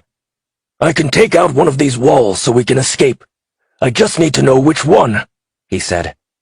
Zack watched as Kalen stepped toward the back of the room. He'd been trying to find detailed schematics for the rooms they were in, but couldn't find anything other than standard maps of the area. "There is some kind of service tunnel behind this corner," Kalen said, and backed away. Cloudomore raised his weapon and changed a setting. The weapon gathered a charge and belched out a huge blast that melted through the corner, leaving a gaping hole. Cloudomore grabbed Majasalak's other arm and helped haul her away. Zack glanced back at Redford, who was shaking his head and muttering to himself. "Jonah, come on," Zack said. Redford looked over at him and nodded. They moved down the service tunnel as quickly as they could, and Zack could hear the muffled sounds of alarms blaring. The Boxan soldiers at the end of the line fired their weapons, holding up whomever was pursuing them as best they could. A few minutes later, they squeezed through the maintenance hatch to the ship's power core. Beyond the hatch was a narrow walkway that led straight out over the core and then branched off in two directions. At this point, Majasalak's was able to stand on her own with assistance from Garrock, who refused to leave her side. "Deploy charges. Timed detonation primary. Remote detonation secondary," Cloudomore said. A storage compartment opened on his suit near his hip, and 3 blue spheres were deposited into his hand. He tossed them into the air, and they flew off, guided by forces Zack could neither see nor understand. Etanu weaved his way through them until he was behind Zack. "Are you still in the ship system?" he asked. "I'm still in," Zack said. "What do you need me to do?" "Upload the data from the research facility and broadcast it to the entire ship," Etanu said. "But your people," Zack said. Etanu's gaze hardened for a moment. "Their blood will not be on your hands. The Zyjins are responsible. Will you do this thing that I have asked you to do?" Etanu asked. Zack nodded.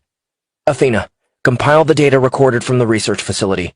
Have the video playback on an automated loop with this message." Zack finished the short message, but his suit computer was compiling the message at a frustratingly slow rate. The progress bar inched its way across, and Zack minimized it on his HUD. How did I ever function without neural implants? He wondered. It will take a few minutes to compile, Zack said. Itanu nodded. They continued on the walkway, and Zack tried to ignore the dizzying heights that assaulted his senses the farther out they went. They reached the middle of the vast power core chamber and spread out on either side to cover the others. A strangled cry sounded behind them, and Zack turned around to see one of the Boxan soldiers plummet over the side. He had been knocked off by another Boxan soldier, who held one of the glowing spheres that was set to explode. The Boxan's movements were slow and jerky, as if he couldn't control his limbs. "Cladomore!" the Boxan soldier cried. "I can't stop! Kill me!" Energy bolts fired at them from below. On the walkway behind them was a Zai-Jin, a male, his face twisted in a sneer. "Go ahead, Cladomore. Kill him. I will have you soon enough," the Zai-Jin said. Katie squatted next to Zack, aimed her assault rifle, and fired. Her shot hit the Zai-Jin in the face, but ricocheted off of some type of shield. Cladomore growled as he fired his weapon, taking out the Boxan under the Zai-Jin's power. The sphere fell from his grasp and bounced along the walkway, heading in their direction. Zack's breath caught in his throat. He pushed Katie to the side and turned to see where Kalen was. He leaped over and threw himself in her direction. The sphere exploded behind him, and Zack felt the heat of the blast burn through part of his suit. He rolled onto his back, and Kalen was shouting his name. It took him a moment to get his bearings. "Get up!" Kalen said, and dragged him to his feet. Majasalax was behind her. Zack steadied himself on the railing and reached down to pick up the pulsar pistol. "Go," Cladomore said. "We'll meet you at the ship." Zack looked over. The walkway ended at Cladomore's feet. He was shouting across to the others. Zack craned his neck to see who was on the other side of the expanse.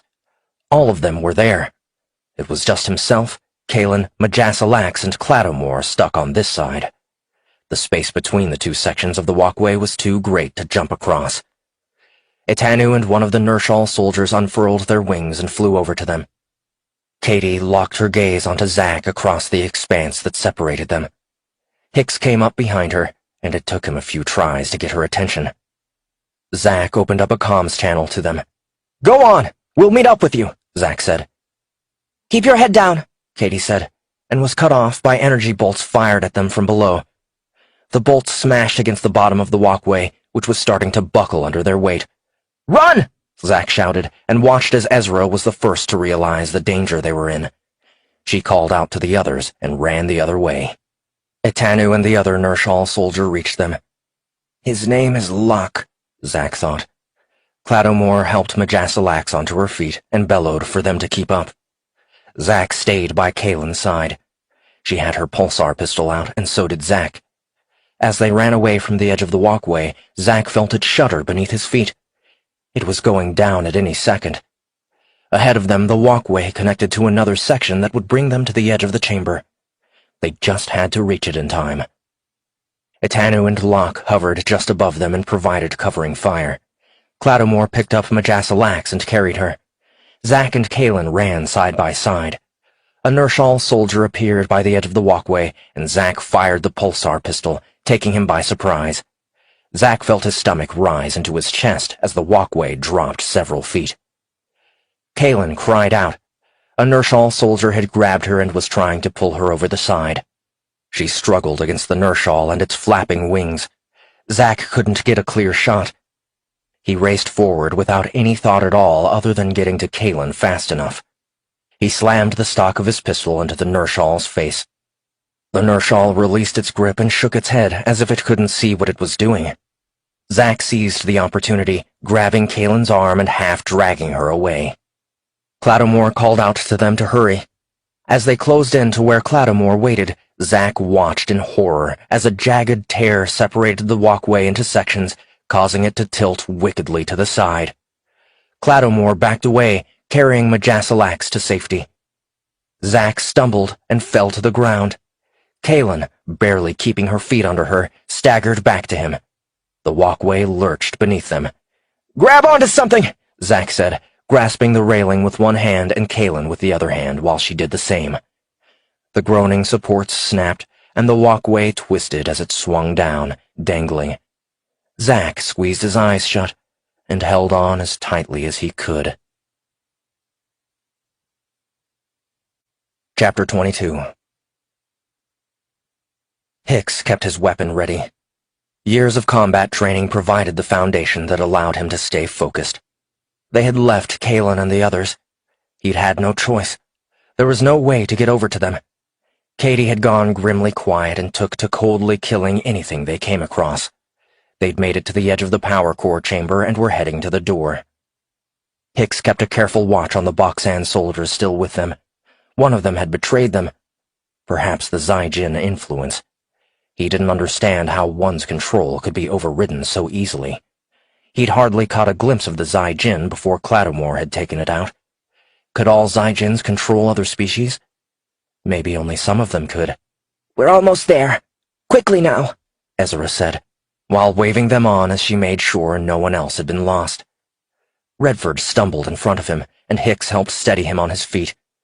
"Your helmet," Hicks said, noticing the jagged crack on Redford's faceplate.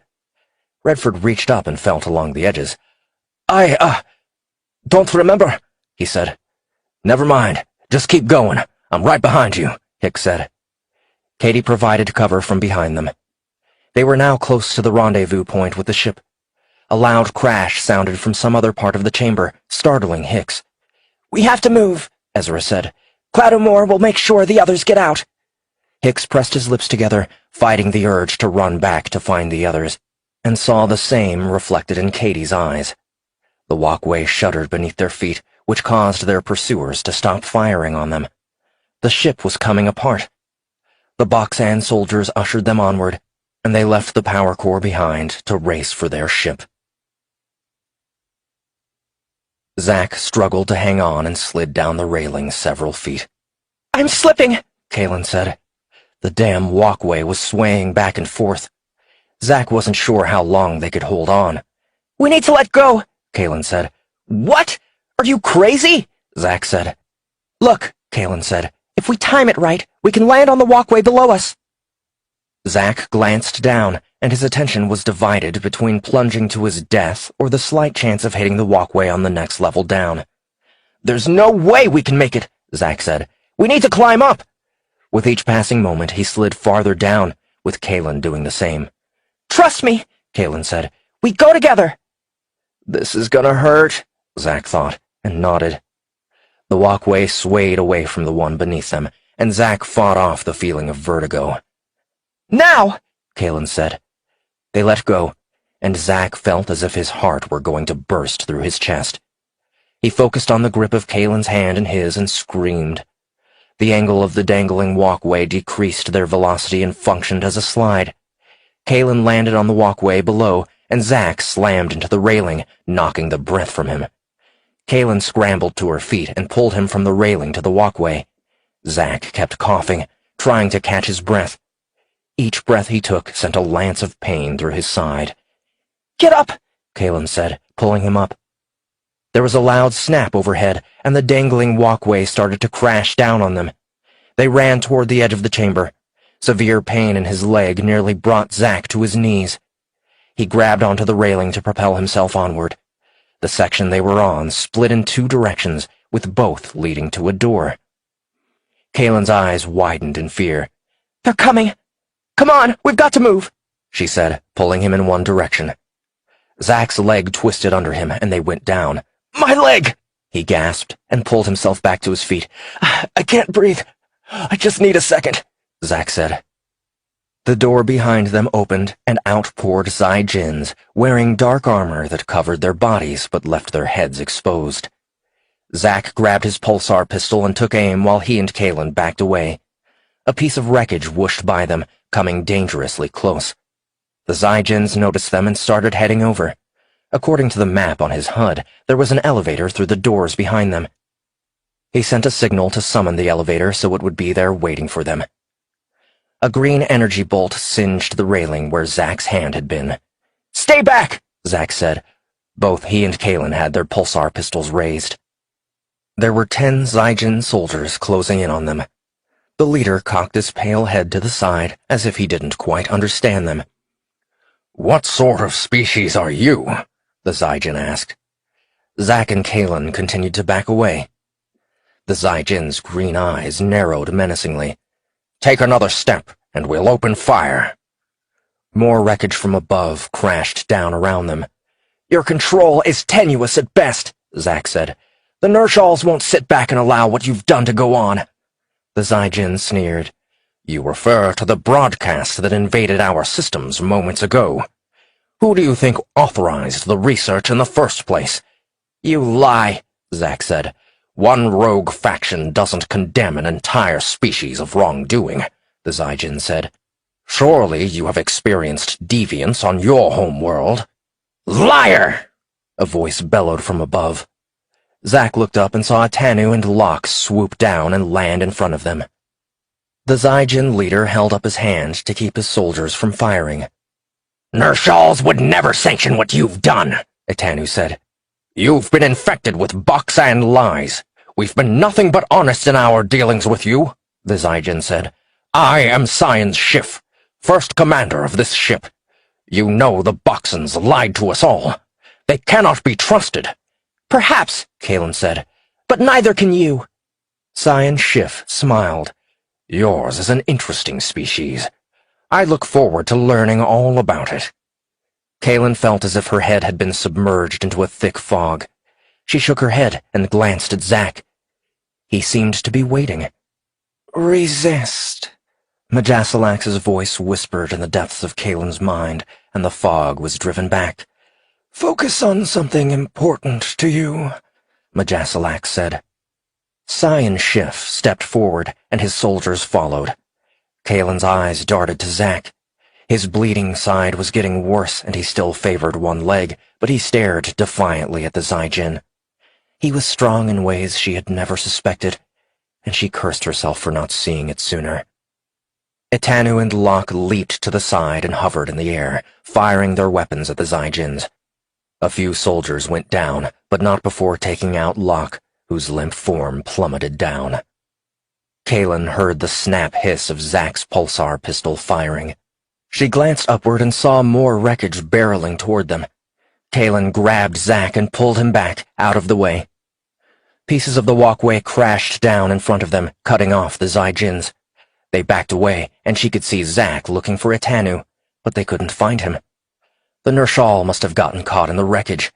"Come on," Zack said. "There's an elevator."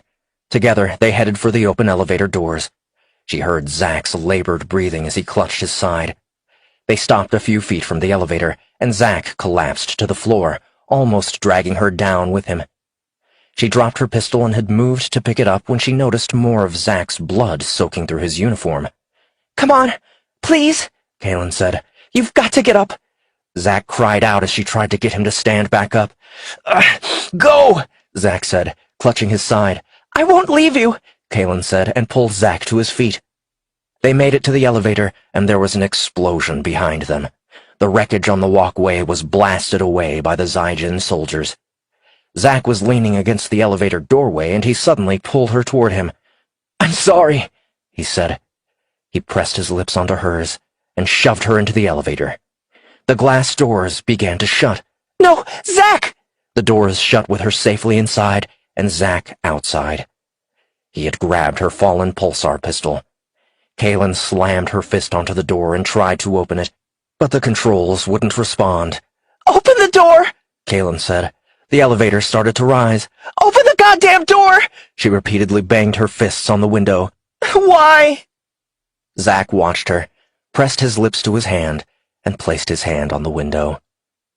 With her eyes brimming, she choked back a sob and waited until he was out of sight to scream. With the elevator out of sight, Zack turned back to face the Zygens, the pulsar pistols weighing heavily in each of his hands. He felt so tired and could barely stand. The Zygens pushed their way through the rest of the fallen wreckage with Science Schiff in the lead.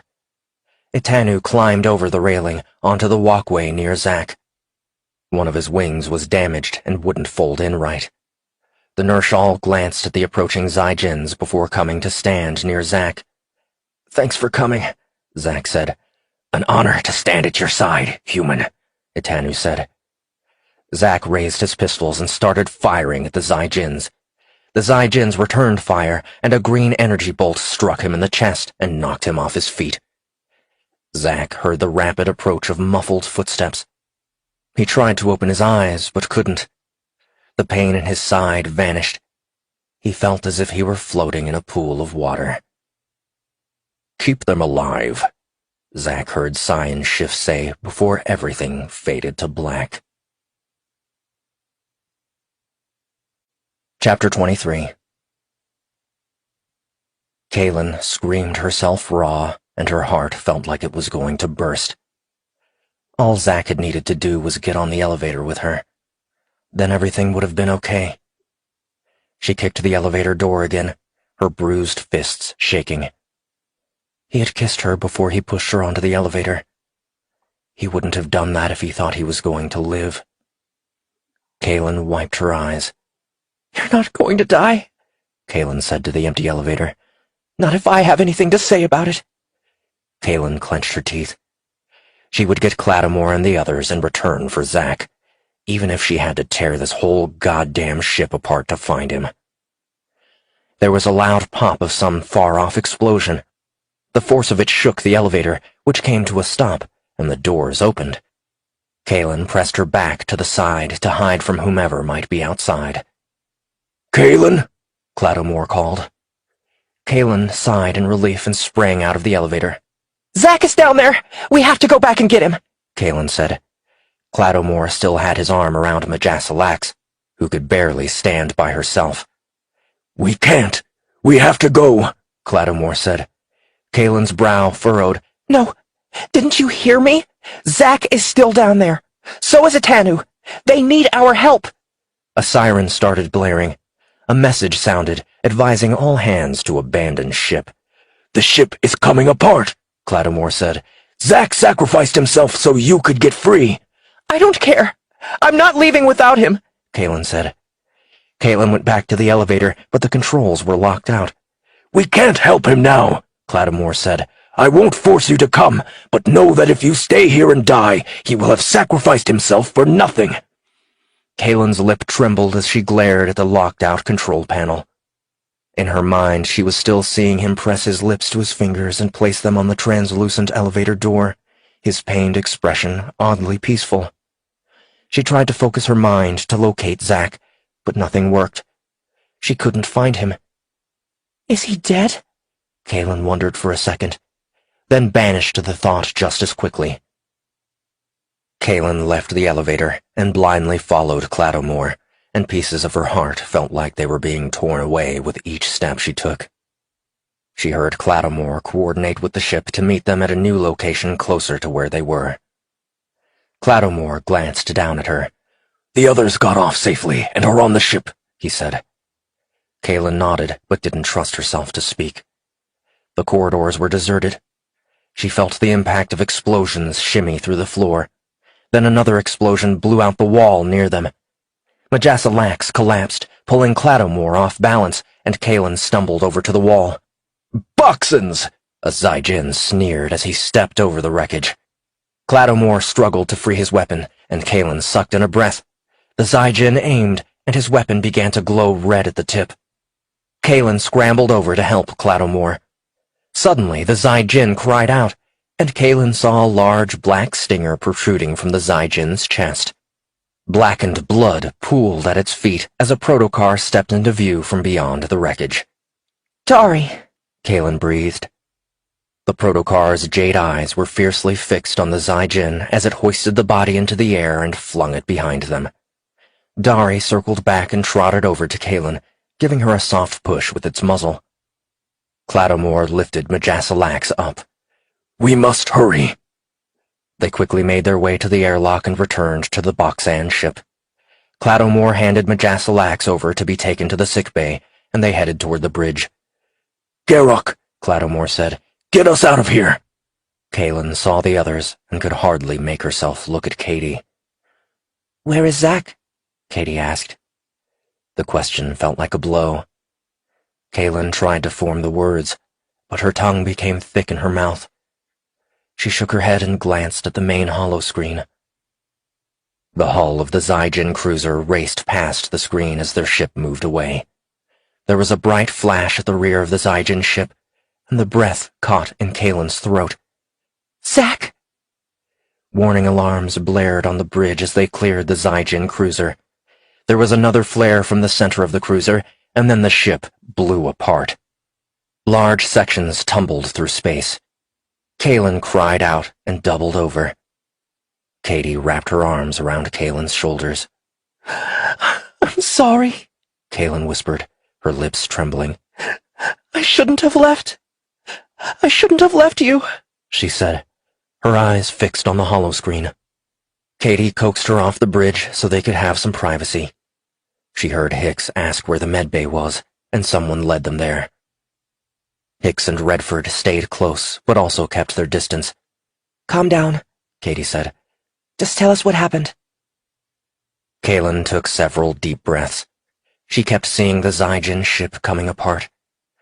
Katie handed her some water, which Kaylin sipped, and she slowly recounted what had happened. I wouldn't have left him, Kaylin said. It sounded like she had said it 100 times, and no matter how many times she said it, it didn't change the fact that she had left him on that ship. I know you wouldn't have, Katie said. Cladomore entered the medbay, and Hicks and Redford went to speak with him. Kaylin made herself look Katie in the eyes. I love him, she said. Katie met her gaze. I know. After speaking with the humans, Cladomore sought out Majasilax, who was resting nearby. If the Mardoxian priestess had any issue with his abrupt entry, she didn't give any indication. Majasilax looked through the doorway to where Kaylin was speaking with her crewmates. The connection between them is strong, Cladomore said. Not as primitive as you thought, then? Majasilax asked. They are more than what I thought they would be, but they still have much to learn, Cladomore said. Majasilax leveled her eyes at him. Perhaps we can learn something from them. Cladomore drew his chin up and then sighed. Are we wrong? Should we not have used the Star Shroud to keep the other species ignorant of each other? Is our suffering because of our own actions? Our own pride? What do you think? Majasilax asked. I want to know what you think. Those of the Mardoxian sect have greater insight than I would, Cladomore said. I know your experiences say otherwise, Majasilax said. I don't know, Cladomore said. Until the Zygens, we had peace in our section of the galaxy. But now I think an outcome involving a species like the Zygens was inevitable. One thing that has been proven is that all the species we worked to cultivate into harmony resent having been kept ignorant of the universe, even those who recognize that we did it for their own protection, and ours. The Nershals will fight the Zygens and each other for a time, but that doesn't mean they will want to have anything to do with us. That is their right, Majasilax said. Was it your right to pull the humans into this? They are here because of the message you sent, Cladomore said. I made a decision to reach out to them, just as you made a decision to return to the Nershal star system to show them the truth about the Zygens, Majasilax said. Would it have been better to let the humans develop on their own, only to emerge from the Star Shroud to be enslaved by the Zygens? By then, they wouldn't have stood a chance at surviving a conflict with them. Now, at least they have a chance, and the rest of our species cowering on our last colony must take action if we're to survive. What do you know of war? Cladomore asked. I know that we've been on the defensive for many years, and you alone have chosen to take the offensive against the Zygens. Perhaps others will be inspired to such actions, Majasilax said. I thought the Mardoxian sect was to promote harmony in the universe. It is, but not at the expense of our civilization, Majasilax said. We are a prideful race. believing that our wisdom and intelligence made us infallible to the repercussions of our decisions. This mindset has prevented us from adapting. Stagnation is the death of any species, including our own. Cladomore frowned in thought. You speak of influencing our entire species into action. That seed could make us come undone. Are we any different than the Nershals? Some of them will still choose to ally with the Zai-Jins despite what you've accomplished here. The same applies to us. Some will strive to return to the days of old where we asserted our mastery. Others, like yourself, will realize that we can never go back to that, Majasilax said. Cladomore felt as if he was being manipulated, but at the same time he agreed with Majasilax. If the Boxons were to survive, they had to change. Would the humans be the catalyst for that change? Or would they be yet another species to fall victim to the Zai-Jin? Kaylin rose to her feet. She and Katie hadn't said anything else. What else was there to say? Both had succumbed to a numbing silence. She crossed the Boxan medical bay to where Cladomore was speaking with Majasilax. The two Boxons stopped speaking as she approached. "We have to go back to the wreckage to search for Zack," Kaylin said. As she spoke, she became aware that the others in the med bay became silent. I've lost members of my own crew, Cladomore started to say. "He's not lost. He's not dead. They have him," Kaylin said. Cladomore glanced at Majasilax for a moment. Are you able to see him? Kaylin's brows drew forward, and she shook her head. Try as she might, she couldn't make herself concentrate enough to see anything. "I know he's alive." How? Cladomore asked. He locked you on the elevator to save you because he thought he was going to die. "He's not dead," Kaylin said. She felt her chest tighten and knew she was being irrational, but didn't care. "If you won't help me, we'll take our own ship and search the wreckage," Kaylin said, and turned to leave. Wait, Majasilax said. Kaylin stopped. Majasilax looked at the others. please, give us a few moments. Cladomore left, and Kaylin nodded to Hicks and the others to follow the Boxan commander. Have a seat, Majasilax said. A stool rose from the floor, and Kaylin sat on it. Cladomore told me that you and your crew were the reason they were able to find me in the first place. Please accept my thanks, and I'm sorry for all that you've suffered since coming here, Majasilax said. Kaylin nodded and felt as if her tears were going to overwhelm her eyes. She wiped them away and clamped down on her feelings. She needed to be strong. This member of your crew is important to you, Majasilax said. "Yes," Kaylin said, her voice sounding thick with emotion. I know the feeling, Majasilax said, and glanced the way Cladomore had gone. The ones closest to us are the most difficult to see. Kaylin closed her eyes and pinched her lips together. "I can't see Zack. I know he's alive, but I'm not able to find him," Kaylin said. You remember what happened in the chamber? Majasilax asked. "We were able to communicate." Majasilax nodded. The Mardoxian chamber can amplify our abilities. Kaylin's eyes widened. "You mean we can use the chamber to find Zack?" Perhaps. But first, let's see if he is, in fact, alive, Majasilax said. "How?" Kaylin asked.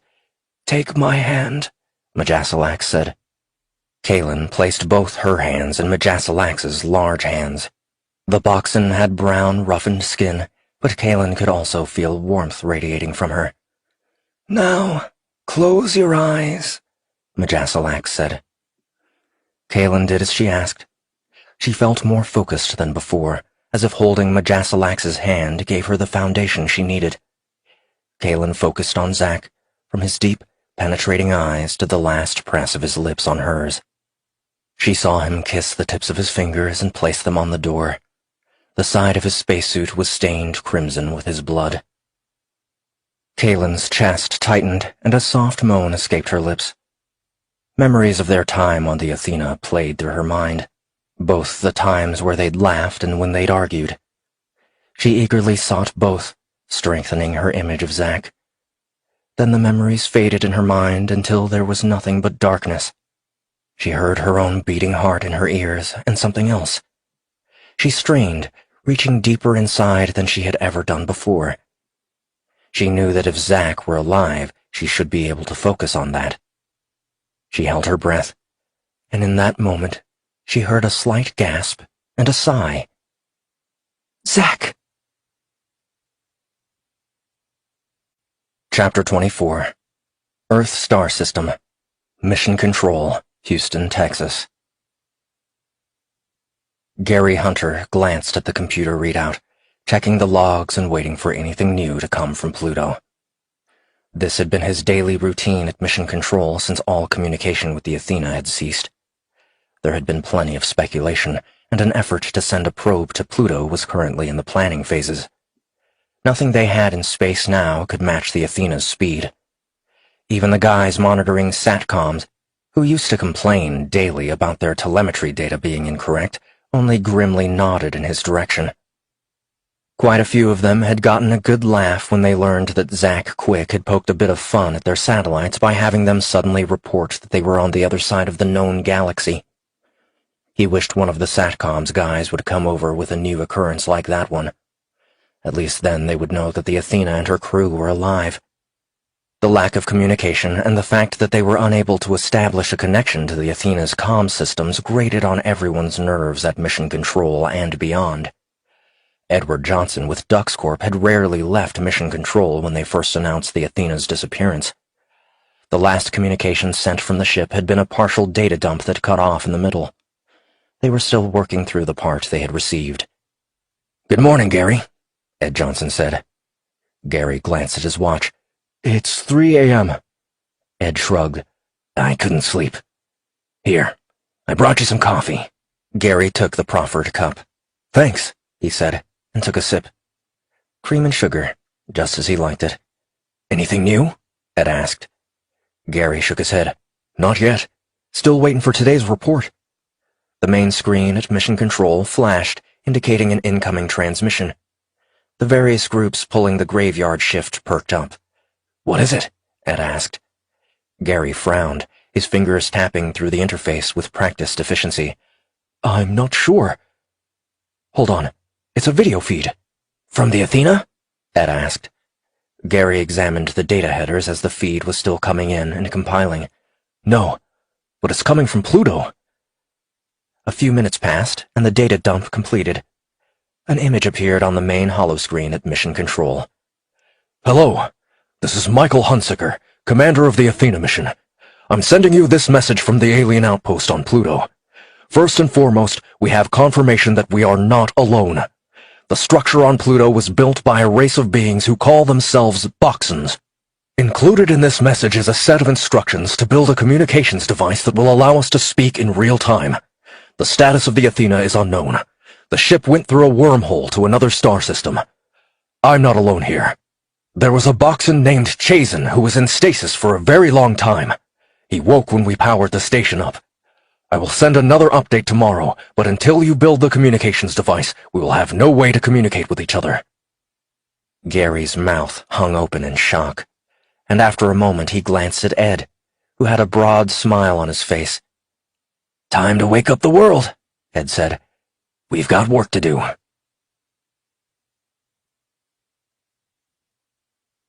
This is the end of Book 2, but the story continues with Star Alliance, Book 3 of the Ascension series. Keep listening after the credits for a free preview. You have been listening to Star Divide, Book 2 of the Ascension series. Produced by Greg Lawrence. Executive producers James Tawn and Greg Lawrence. Text copyright 2016 by Ken Lozito. Production copyright 2016 by Podium Publishing. All rights reserved. Chapter 1. It was 6 o'clock in the morning, and Edward Johnson was being escorted to the infamous West Wing of the White House. A few hours before, he'd gotten the call that President Holloway wanted to meet with him that morning. He had met Susan Holloway when she'd been a senator and a rising star in politics, but this was his first summons to the White House. As he and his escort walked the long corridors, Ed noted that despite the early hour, the White House was already abuzz with activity, and he suspected the quiet moments in the historic seat of power were few and far between. His thoughts returned to the meeting ahead as the aide who was escorting him came to a halt and spoke to one of the Secret Service agents posted outside the Oval Office. The agent nodded, but Ed knew the agency had already vetted him long before he had been allowed to enter the White House. The door opened, and the aide stepped just inside the doorway for a brief moment, then turned back toward him. "The President will see you now." Ed nodded his thanks and stepped inside, taking stock of the place he'd only seen in pictures until then. But the pictures weren't nearly as impressive as standing in the actual office of the President.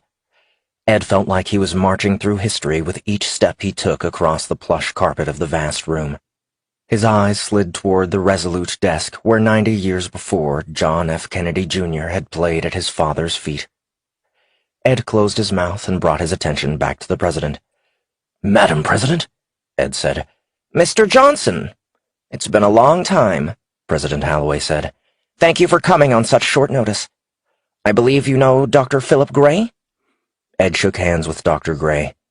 He knew of him. DuxCorp had indirectly funded Gray's research in particle physics, but Gray was more advisor than scientist these days. "Please, call me Ed," he said. Susan nodded. "I'd apologize for waking you in the middle of the night to bring you here, but I knew you were already up." "Hardly anyone sleeps all that much at Mission Control since we've had initial contact with Michael Hunsicker," Ed said. The President took her seat behind the desk, while Ed and Dr. Gray sat on the plush chairs facing her. "I've been expecting your call," Ed said to the President. "Really?" Dr. Gray said. "You expected a call from the President?" Ed glanced sideways at Dr. Gray, but kept a majority of his attention on the President. "Yes, and if I hadn't been called, I would have initiated contact." Philip Gray's mouth hung open in a half-bewildered smile. "Indeed," President Holloway said. "And it would have been a call I'd have been remiss to ignore, especially when it came from the head of Dux Corporation and a member of its inner circle." They shared a moment of acknowledgement, each confirming the other's powerful positions and influence, but any head of DuxCorp hadn't reached such levels of influence by being bull-headed. "Thank you for seeing me, Madam President," Ed said. President Holloway smiled, and tiny crow's feet formed along the edges of her brown eyes. She was a handsome woman, not overwhelmingly beautiful, but certainly pleasant to look at, and only a fool would underestimate her. Beneath the pleasant exterior was a shrewd and powerful leader. "Over the next few days, world leaders will be receiving similar briefings of what I'm about to share with you and your staff after this meeting," Ed began.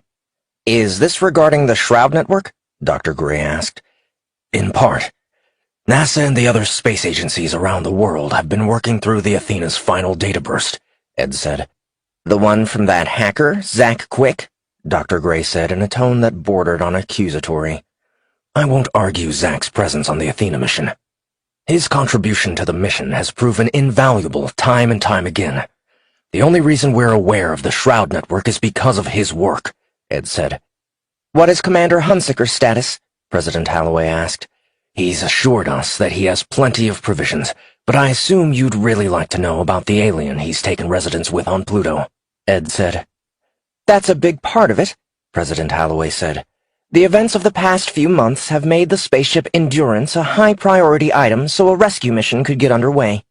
The leak about the alien structure on Pluto and the alien message before that have made many of those on Capitol Hill want to haul DuxCorp leaders and all its subsidiaries before a congressional hearing." "Understood, Madam President," Ed said. The President's lips curved upward. "You're very good, Ed. Your reputation is well-deserved." "Bruce Matherson's goal was always for the betterment of mankind. His granddaughter is on the Athena mission," Ed said. "So you believe they're still alive?" President Holloway asked. "Yes, I do," Ed answered. "The events leading to the disappearance of the Athena were confirmed by Chazen." "The alien," Dr. Gray said. "They call themselves Boxons. We have no reason not to believe him," Ed said. President Holloway leveled her gaze at Ed. except for the fact that they've been observing us in secret for over 100 years, and the presence of the Star Shroud doesn't inspire a lot of trust. There is a lot that doesn't add up for me or my military advisors. I would like to open formal communications with the Boxen." "He won't speak to us in any formal capacity," Ed said. "Why not?" Dr. Gray asked. "He said he's not authorized to negotiate for his species. He's some type of research scientist, and the reason he's communicating at all is because of Michael Hunsicker's presence," Ed said. "I would like to speak with him," President Holloway said in a tone that left little room for negotiation. Ed nodded. "It's possible, now that we've finished building the device." "We saw that in your report," Dr. Gray said, and quickly scanned his tablet computer. "A communications device that allows for real-time communication with the alien outpost on Pluto." "To put it in layman's terms," Ed said, "we can receive calls, but we cannot initiate a call of our own. The device is basically a receiver. Quite ingenious, actually. It has a lot of people in Houston excited. We've shared the design specs with the other space agencies." President Holloway rose from her seat and walked over to the massive window, gazing out at the meticulous landscape that made up the White House grounds. After a moment's contemplation, she turned back toward them. "What would you suggest we do?" "I would suggest we offer Chazen our aid without any strings attached. My impression from Michael Hunsicker is that the Boxen is keenly observant. We shouldn't try any ploys or anything," Ed said, and paused. "The official offer of aid should come from the global community and not just this nation." President Holloway raised an eyebrow. "It's the global community that concerns me. We want to put our best foot forward, but we're far from becoming a unified species." "There is also the issue of the warning," Dr. Gray said. "Yes, the warning about the Zijin. They are another alien species. We don't know much about them other than that the Boxens were shielding us from their presence," Ed said. "We need more information, and since this being is the only one who can enlighten us, we need to start with him. This is a slippery slope we're on, and there are a number of avenues that could pull us into an interstellar war," President Holloway said. Ed nodded. "I'm prepared to share all we know with you and your staff. The problems we face will affect us all." "For all our sakes, I hope it's enough," President Holloway said. A Secret Service agent stuck his head into the Oval Office and announced that the meeting room was ready for them. They filed out of the office, and while Ed knew that the next few hours would shape the world to come, he couldn't help but feel the weight of all that had transpired in this office since the White House had been built. Mistakes had been made and victories won. In the end, he hoped wisdom and guidance would rule this day. Millions of miles away on a dwarf planet, Michael Hunsicker sat in the control room of the Boxan listening station. Chazen had just engaged the Boxan communicator, which was connected to a receiver back on Earth. "Houston, do you read me?" Hunsicker asked. "Loud and clear, Michael. This is Gary Hunter." A holoscreen switched on and showed Gary's face. Hunsicker smiled. It had been a few weeks since he'd seen another human being, which was nothing compared to the length of time since Chazen had seen another Boxen. Hunsicker glanced over at the Boxen, who gave him a nod. "It's good to see you, Gary." "Same here. I was told to extend our thanks to your host," Gary said. "You are welcome," Chazen said. His deep voice spoke slowly and clearly. "Now that we can communicate, Chazen has agreed to share a translator program so you'll be able to understand him. Inform the other space agencies to be prepared for a data stream that will contain the necessary elements to implement," Hunsicker said. Gary Hunter grinned. "Confirm. Universal Translator Program. I'm sure there will be a lot of linguists out there who would like to study it. The European, Chinese, and Russian space agencies will have their comms devices up soon, but for now we've agreed to share a recording of these sessions. The spirit of cooperation." Hunsicker suppressed a snort. For as long as he'd been with NASA, he'd known scientists were more amiable to the spirit of cooperation than nations. If anything, his experience here on Pluto had taught him that the confirmation of other intelligent life would put some of the petty differences his fellow humans clung to into perspective. "That's good news," Hunsicker said. "I have another 6 months of supplies left from what we brought down from the Athena, and Chazen believes he can adapt his supplies for human consumption. That's good to hear. We've been working on a resupply mission, and crews have been working around the clock on the Endurance, Gary said. Hunsaker frowned. I thought the Endurance was 2 years away from completion. Priorities have shifted. We want to get another manned mission out to you as soon as possible, Gary said. Chazen stood up and left the control room. Hunsaker watched him go, and Gary waited him out. Is everything all right? Gary asked. Hunsaker brought his attention back to the holoscreen and nodded. Yes, he's been away from his home for a long time. I wish we could help him get back to his homeworld. We could, but it would mean he'd have to travel to Earth, Gary said. I'm not sure if he'll do that, but we can extend the invitation. By the way, we've gotten in touch with your family and let them know you're alive. We'll bring them here to speak with you soon, Gary said. Hunsaker felt his throat thicken. He'd volunteered for the Athena mission after his wife Caroline had died, but he found that he really would like to see his grandkids again. His eyes grew misty, and Hunsaker swallowed down his emotions. That would be great, he said. We'll get you home, Michael. You've got my word on that. We have a lot of people working on this. The Athena is still out there. We can't forget about Kalen and the others, Hunsaker said. We're not, and the fact that Chazen believes the wormhole took them to another habitable system of planets is very reassuring, Gary said. We'd like to schedule a call so the President could speak with Chazen. I'll let him know, Hunsaker said.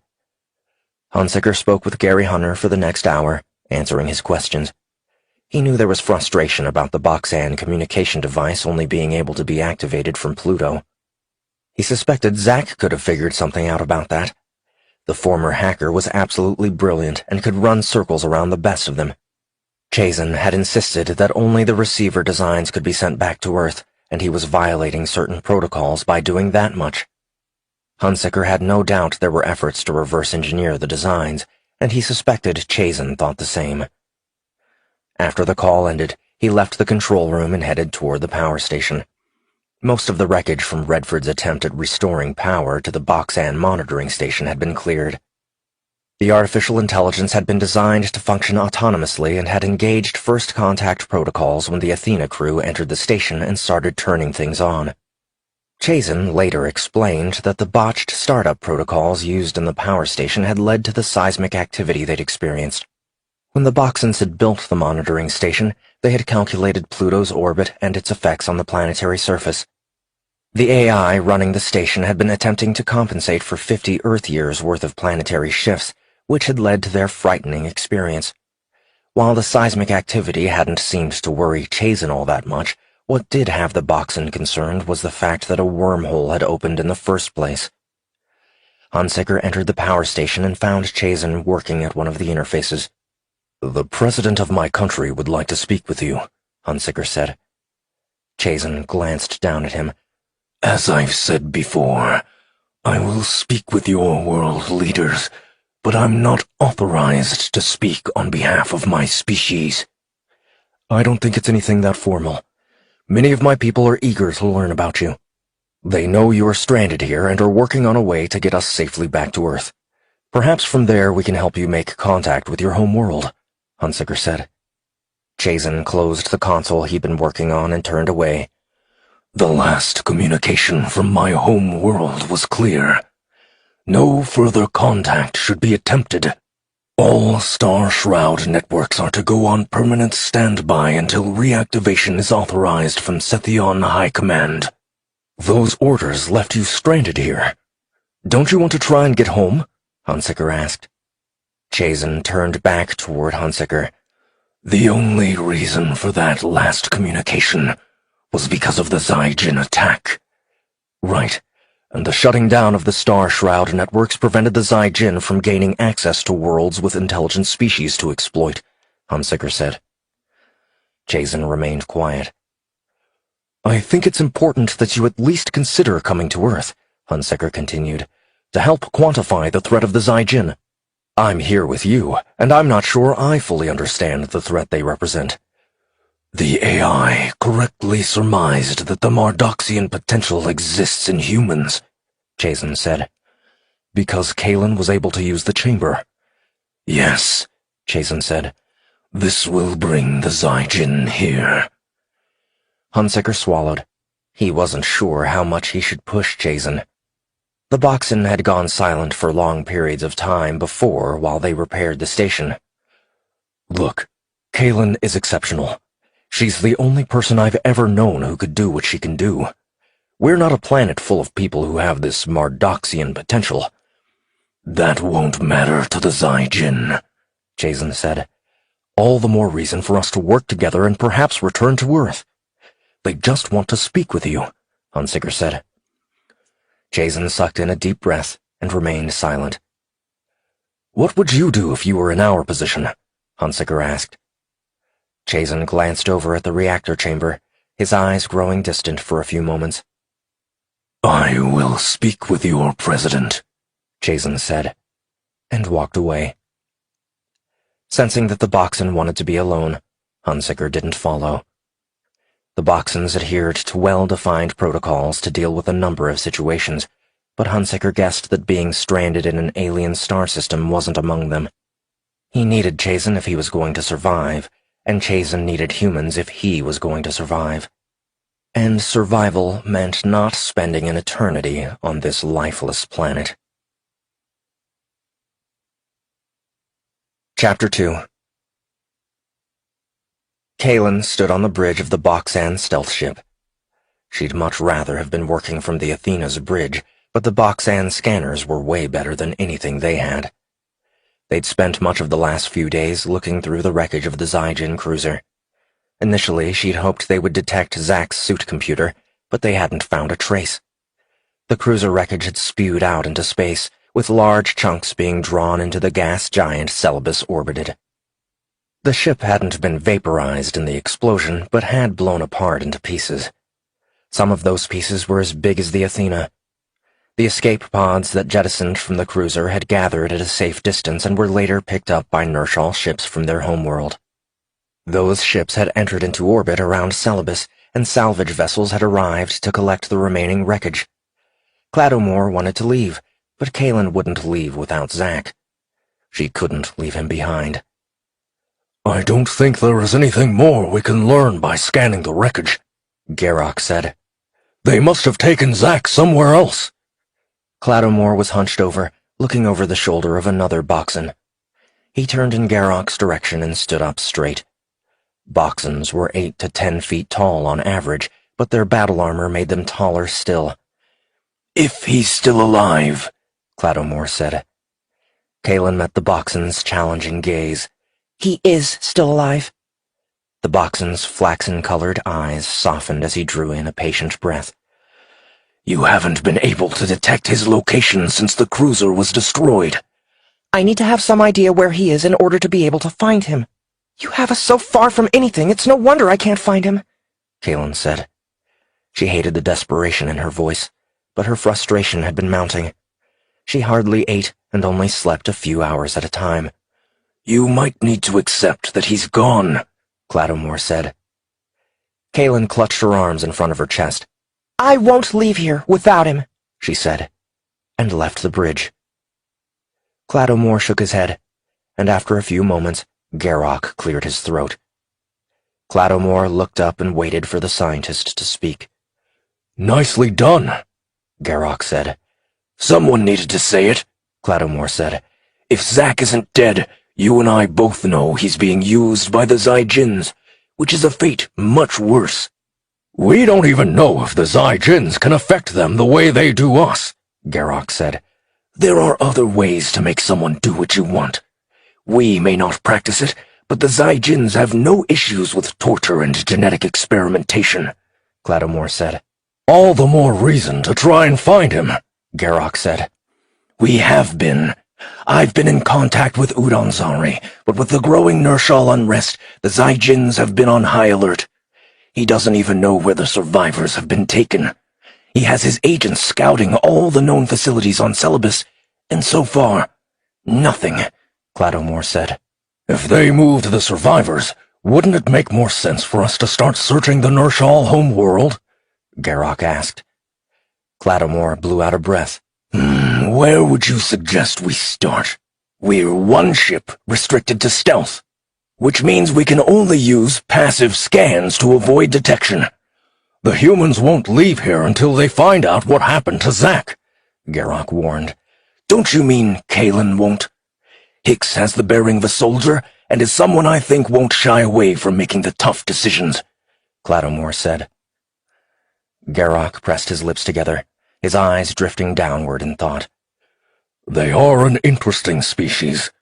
There is a strong bond between them. It's almost instinctual that they shove aside differences when one of them is in danger. While some of the others don't quite have Kalen's conviction and aren't so vocal about it, they are working feverishly hard to try and figure out a way to find him. Agreed. Their camaraderie is admirable, but they don't realize what's at stake. The humans are out of their depth. We need to get them out of here and return to the High Council. Only then can we get the support we need to help the humans safeguard against the Zai-Jins, Clattermore said. You would sacrifice one of them, leaving him to his own fate at the hands of the Zai-Jins? Garrock asked. If it means saving more of them in the long run, then yes, I would, Clattermore said. They won't see it that way, Garrock began. The door to the bridge opened, and Majasalax walked in. The Mardoxian priestess had slowly been recovering from her time spent as a prisoner of the Zai-Jins. Her loose-fitting robes covered the wounds from where she'd been connected to the machine on board the Zai-Jin cruiser. There hadn't been time to figure out exactly what the machine had been doing, but Garrock believed the tubes were feeding biological compounds into Majasalax.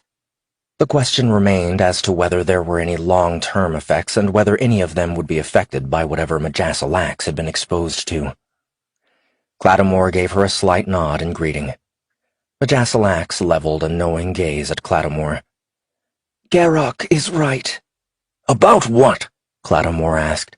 If we force the humans to leave the Nershal star system, they won't see it as the benevolent act you believe it to be. Then they are short-sighted and have much to learn, Clattermore said, and looked away to examine one of the consoles nearest him. Majasalax didn't answer right away, and for some reason that grated on his nerves more than he would like to admit. Clattermore returned his gaze to Majasalax. Perhaps, Majasalax said. Or it could be quite the opposite.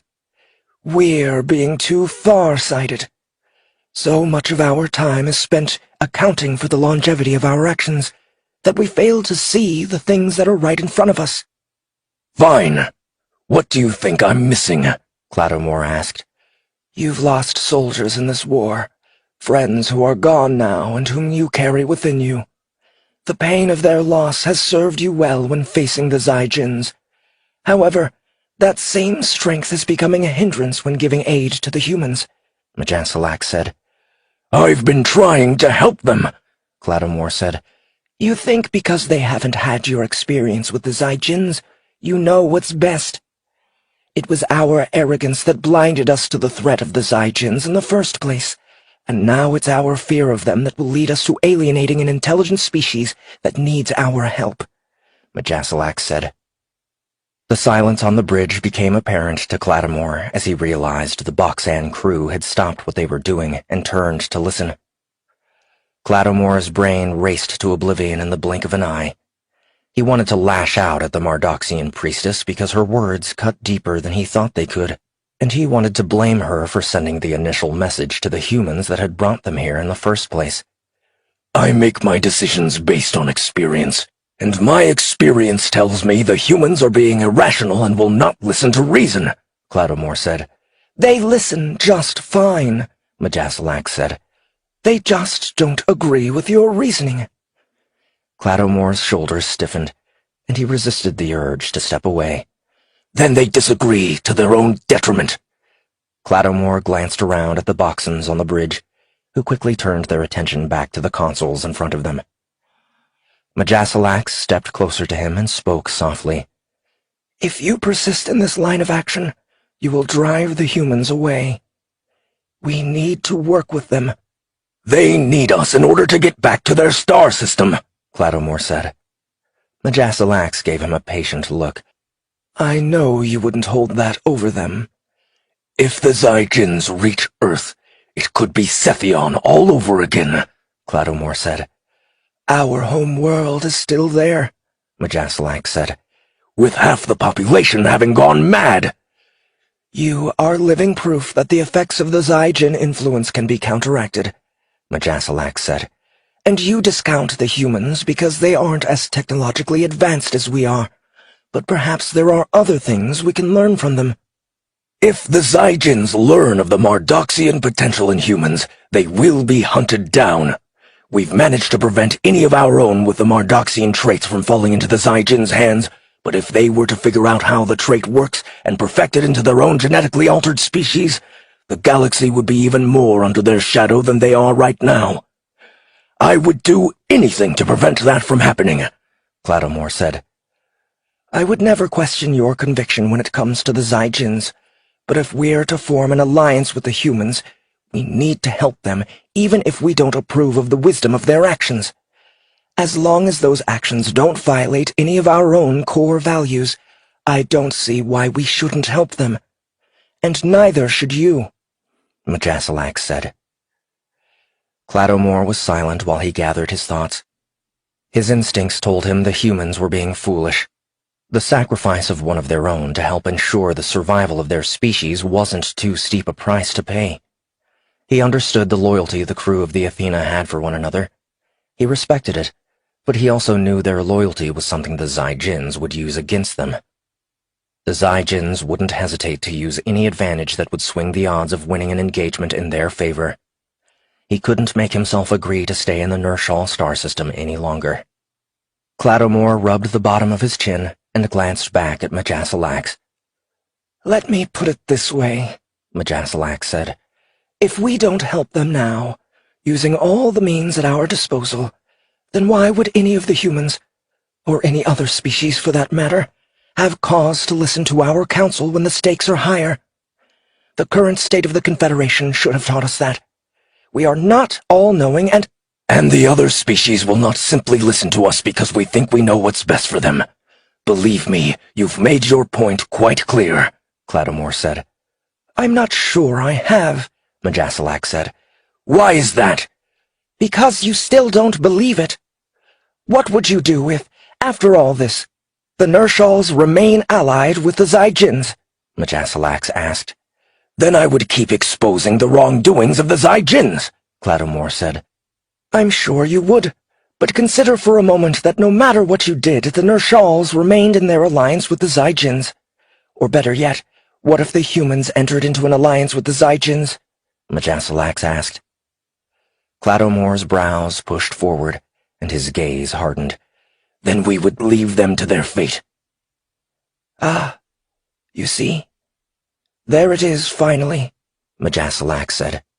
An acknowledgement that we cannot control the galaxy, and that sometimes, despite all our best intentions, it may not be enough to impart our wisdom to other species. Well then, let's hope both the Nershals and the humans are smarter than that. Or we may find ourselves in a war with them as well, Clattermore said. Indeed. Let's hope so, for all our sakes. Now, let's try and think of a way we can help the crew of the Athena find their missing crew member, Majasalak said.